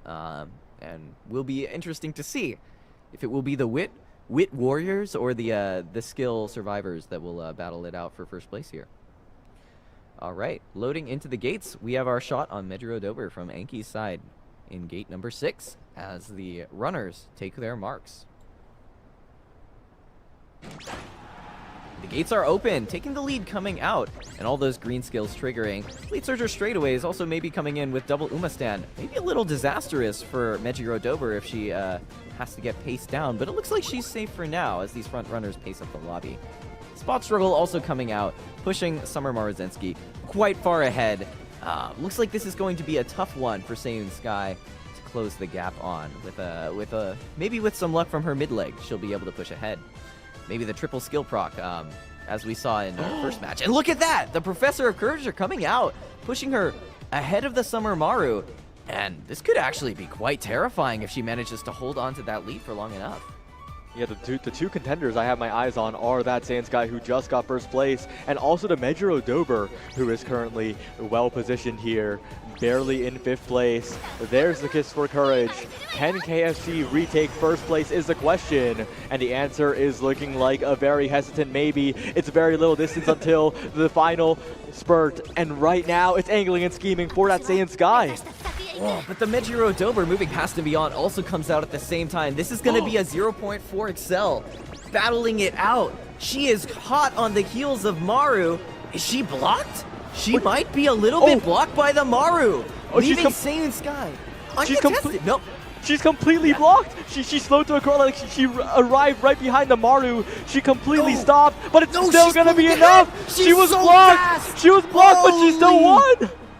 What a turnover! The moving past and beyond with that late surger speed modifier, absolutely devastating for the Seiyun Sky. Blocked, honestly not doing too much for her as she takes an outer lane and just overtakes all the Umas by a whole length and 3/4. Absolutely devastating, but very strong Uma overall. That was right. ridiculous. She slowed to a halt. She ran right into Summer Marozensky and Enki. Okay, wait a second. Enki took first and second. This was scripted. Hold on. Like the Mejiro Dober hero story, second. like the Mejiro Dober clutching up didn't even matter. Wow. Also to note that Maru was able to overtake the Seiyun in the final leg. Can we pan over to that Seiyun stamina actually real quick? I'm curious if that was the deciding factor. 600. Maybe in the single nice nature lobby on the side of Lati Doremi. Little bit tough to survive, honestly. A little unfortunate there. Maybe the Moxie didn't quite come out at the right timing. Yeah, the nice natures, all-seeing eyes, not the greatest hit rate on that skill, right? It whiffs often, but if it hits, you are in big trouble if you are inching very close to the stamina requirements, and that's what we saw here. Part of me wonders if in a world where that all-seeing eyes didn't go off or did miss the Seiyun Sky, if she would have been able to hold on even against the Dober, that might have been the deciding factor, honestly, in the real battle of the 0.4 excels between those two. But still, congratulations to Lati Doremi and Terumi, not quite placing in the top 3, but making it into the top 7 at an event with 70+ entrants in real life at Genesis. That is still something pretty impressive. Congratulations to both of you. That is quite the achievement. 70+ players is quite the number, especially for a tournament and an in-person event of this size. So awesome to see that, and especially in the first of its kind of, in terms of in-person events. Hats off. You've made some great Umas, and it was great. It was great seeing your runs. But we're seeing Brune come back here for Losers Finals, along with Tempest, who we mentioned earlier. and a new challenger who we have not seen on stream for our block. It's Shu Shu Shu Shu. Shu, shu, shu, shu. One shoe for each Uma's hoof, I guess. Quite the interesting name there. Will be interesting to see what kind of strategies they will bring to the table, as we have seen the other two competitors, but not Shu times 4. Shu, I can't. Shu quadruple. You can't quite go with cubed, but Shu to the 4th power. All right, we are loading in here. Looks like all players are showing their screens to the team here, and we'll see how they load on in. And catching a glimpse of the Vodka Ogre Dober lineup here. Always solid, going for those later positions. I'm trying to squint from the screen if I can see. I think I see. Is that a Daiwa Scarlet? Little bit tough here to see with the iPad through the camera, but Yeah, will be interesting as we load in. Definitely not simple, but we'll be able to see very soon because the match has been prepped, so we should be loading in any second now. Yeah, What are I your suppose. expectations? Do you think that Brune will be able to defend and come back to grand finals, or will it be a new challenger? I think it will all depend on the Umas, Saya, and how they fare. Let's see what... Oh, we're jumping straight in. Oh, we got the runners here. Brune here with the Ogre, the Mejiro Dober, and the Vodka. I would love to see that Vodka come back in. But in this late lobby, will be tricky to fight for that coveted gambling position. Also to note, triple front. Brune with really betting on that late surger strategy. We will see if he will be able to fight up against these monsters at the front of the pack, or if he will fall behind. I would say my hopes are on that Vodka once again. Let's see it. Oh, it's actually a quad front with Saiyan Sky from Tempest here, so will be quite the paced up lobby. Let's see if those lates can catch up. Yeah, I believe in Vodka, but it will take a lot of good fortune for that to be the case. There are a lot more obstacles in her way, especially with these front runners as strongly appearing as they are. 4 in a lobby like this, not something that we see too often. That is true, and we also have 4 fronts to pace, so that coveted 6th position is going to be quite hard to hit for the gamblers. But you can never count them out, you know. Rushed, pace down, something could always happen to one of those runners in the front of the pack. That could open up a window for our gamblers to hit. All right. Let's see what the race has for us in store here in the losers final, round 2 of Open League Kokura 1800 Turf. This is going to be an interesting one. Front heavy lobbies really depend on the mid game, and we know that some people have been overloading on it, some people have been skipping on it. It's going to be a battle between ideas here for that angling and scheming. Indeed it will be. Also to note, it's all the same front runners. It's either Seiyun Sky or Maru, so we will see if betting on that heavier acceleration or betting on that mid-leg ult will be the play for these front runner Umas. But yeah, you can never count out Christmas Ogre. Number 9 fave, Vodka here. I certainly the fave in my heart for this race, and we'll see how these Umas will fare as the gates open. You made a terrible mistake. You said the gates will open, and now they're No, going to stay I did it again! Oh, there they are. Oh, taking the lead, coming out from 4 fronts. Quite the strong start from all of these front runners as they kind of leave the other rest of the pack behind. Mile Maven,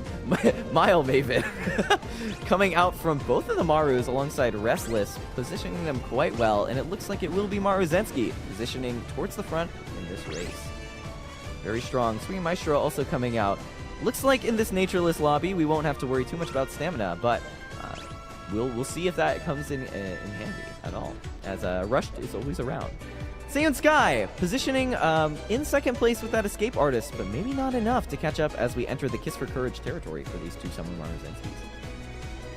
And oh, wait, that Saiyan Sky. Kiss for Courage to defend. Tempest Summer Marzensky successfully defends against that overtake here and remains in first place. There's the Christmas Ogre from Brune, who is looking to try and zoom up to standings. That's number 1 on the mini-map, but still in 5th place for now. We're heading into the Excel Zone.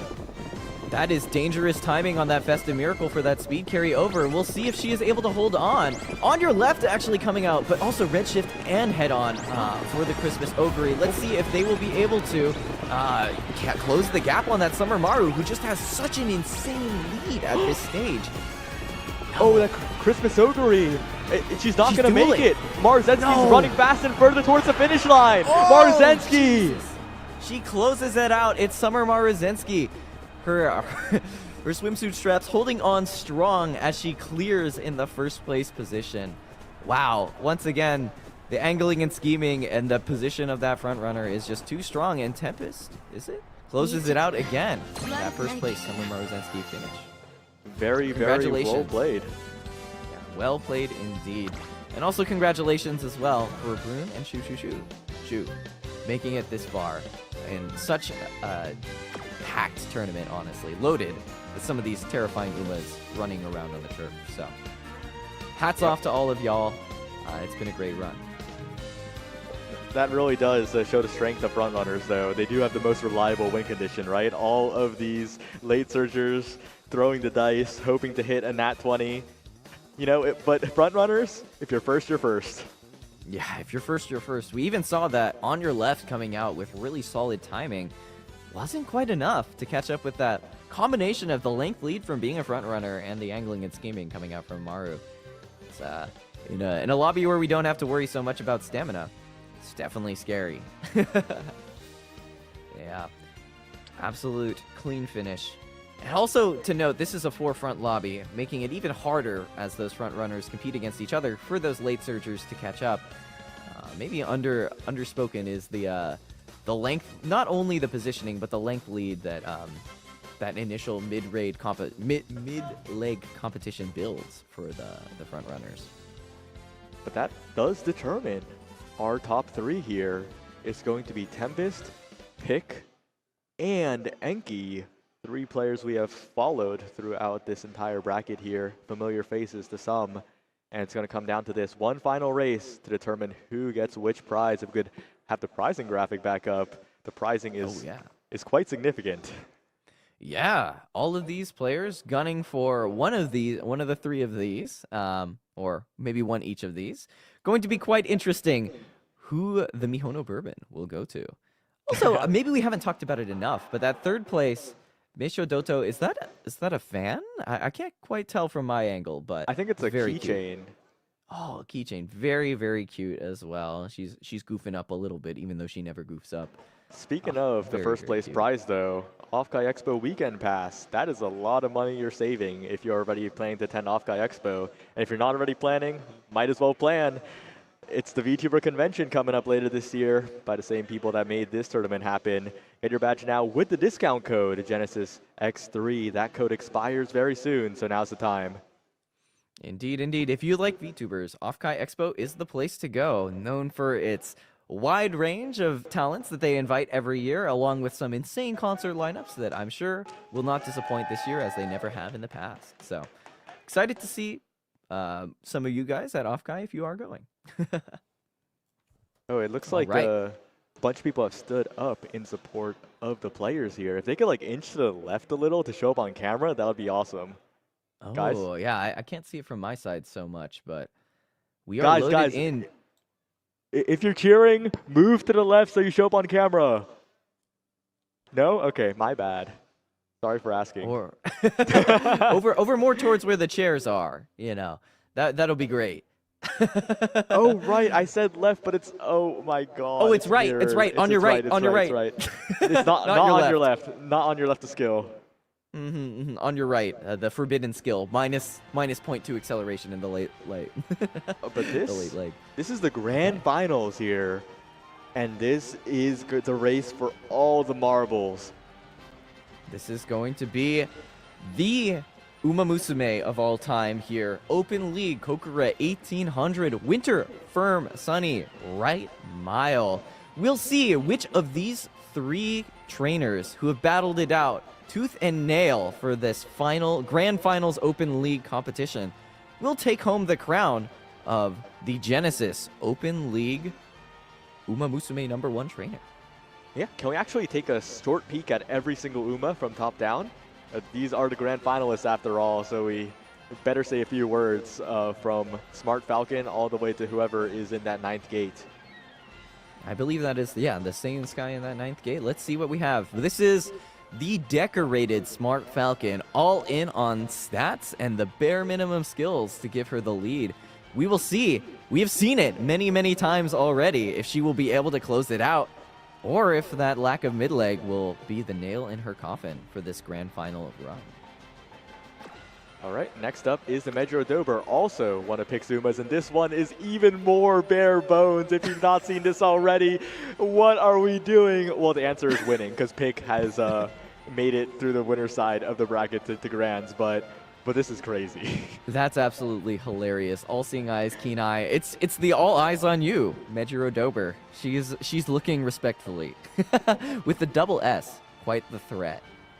And let's pop over to this Symboli Rudolph, who we haven't seen the action on just yet, but who knows? It could be her time to shine. The double excel ult will potentially be doing some damage with that insane amount of speed off of the right-handed Winter Runner and almost maxed Mile S Symboli Rudolph speed stat.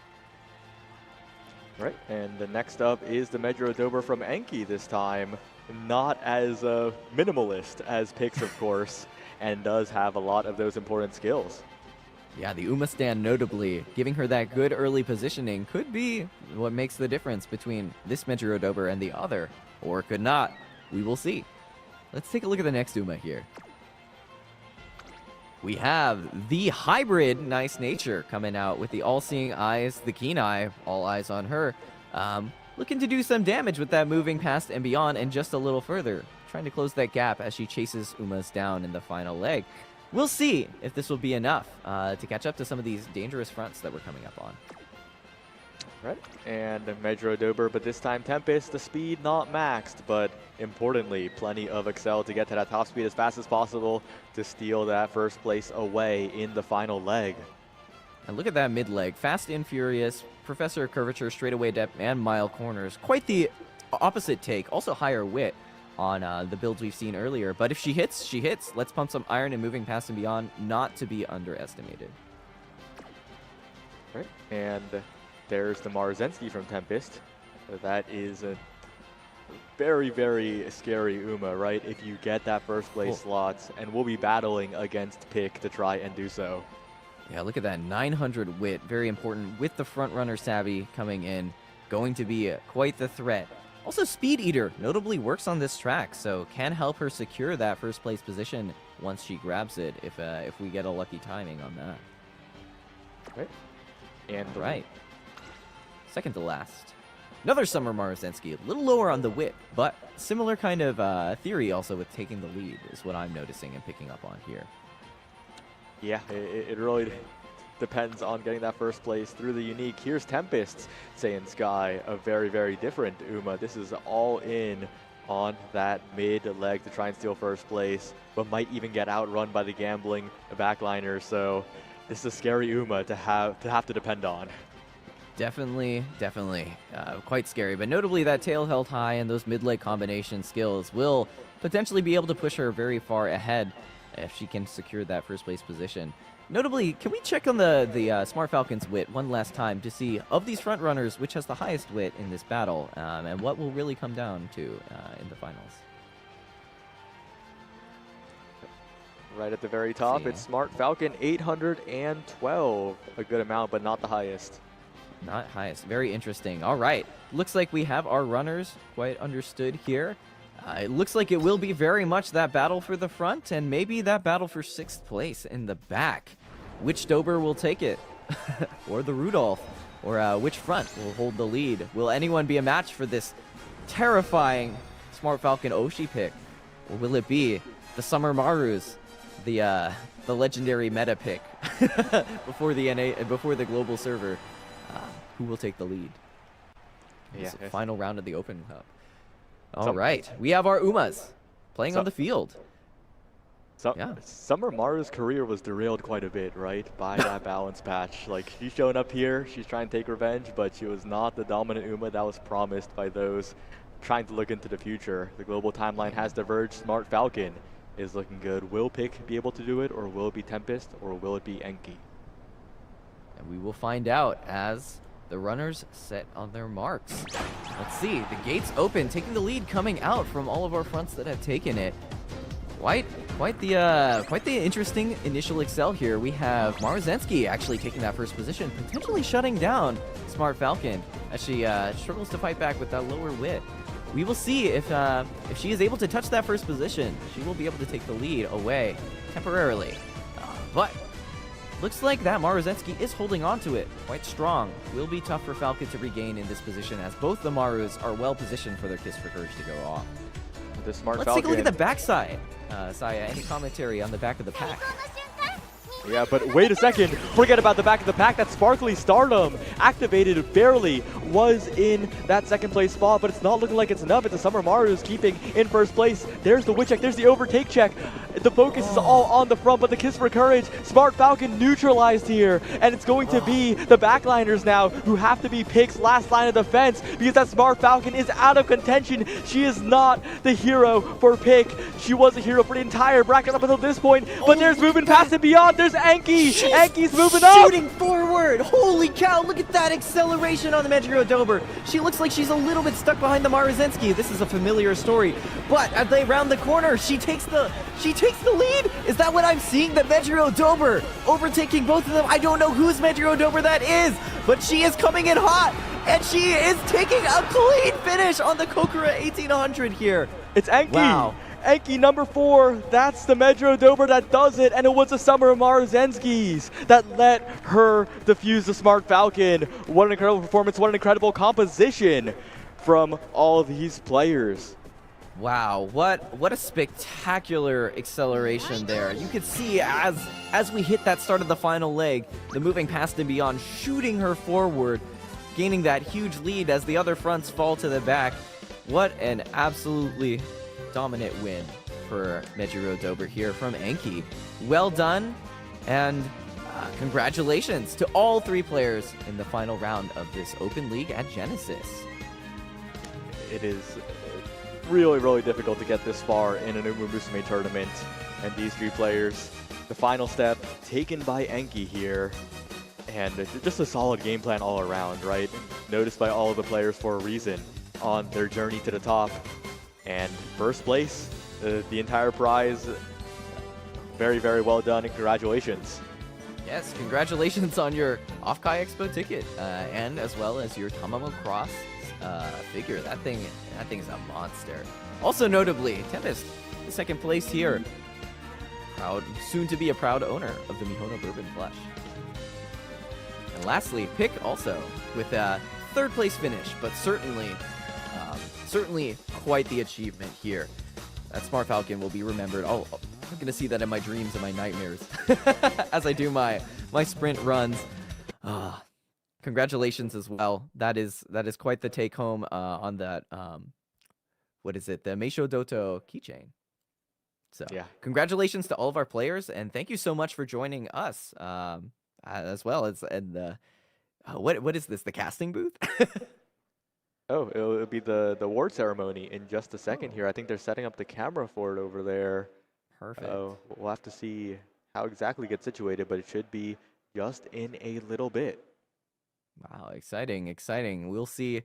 Are the prizes there in person? I'm quite interested to see. Oh, the figure box is quite sizable. Bring out the bourbon. Feedback. All right, we have our winners up here on the podium. Is what it looks like. Hi guys, Quay here, TO for Umamusume Open League. Here's the prize ceremony. To 3rd place. Here it goes. Here is Pick.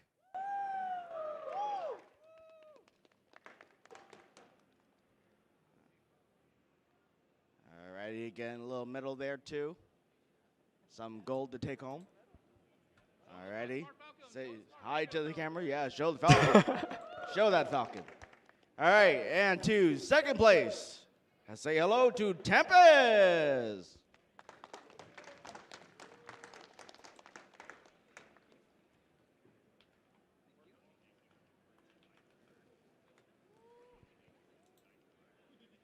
Yeah, another medal. Tempest, everybody. All right, and then first place, we're going to do the big one first before we move on to the special item. But for Enki, first place, Open League champion. And nice little terminal cross figure to take home as well. And second part, you got to give him that gold. Yeah.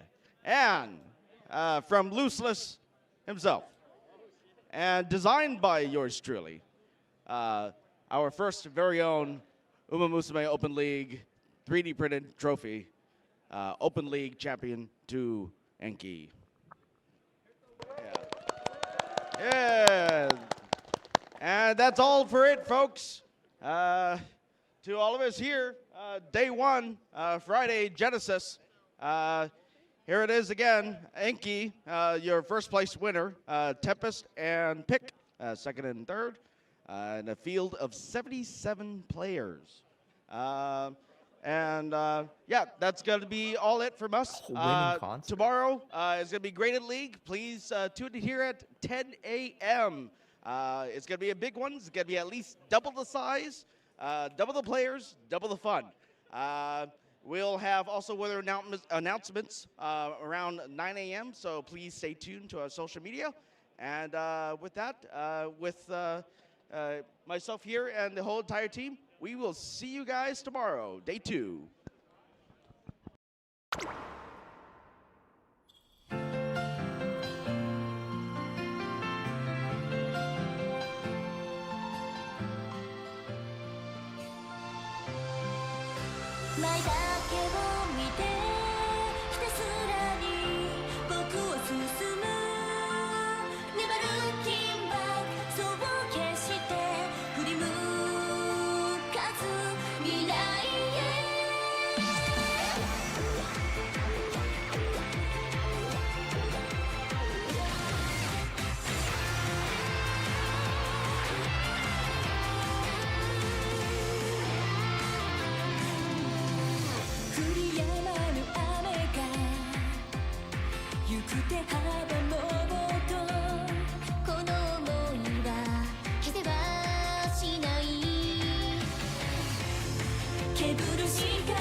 Welcome back. Here we are.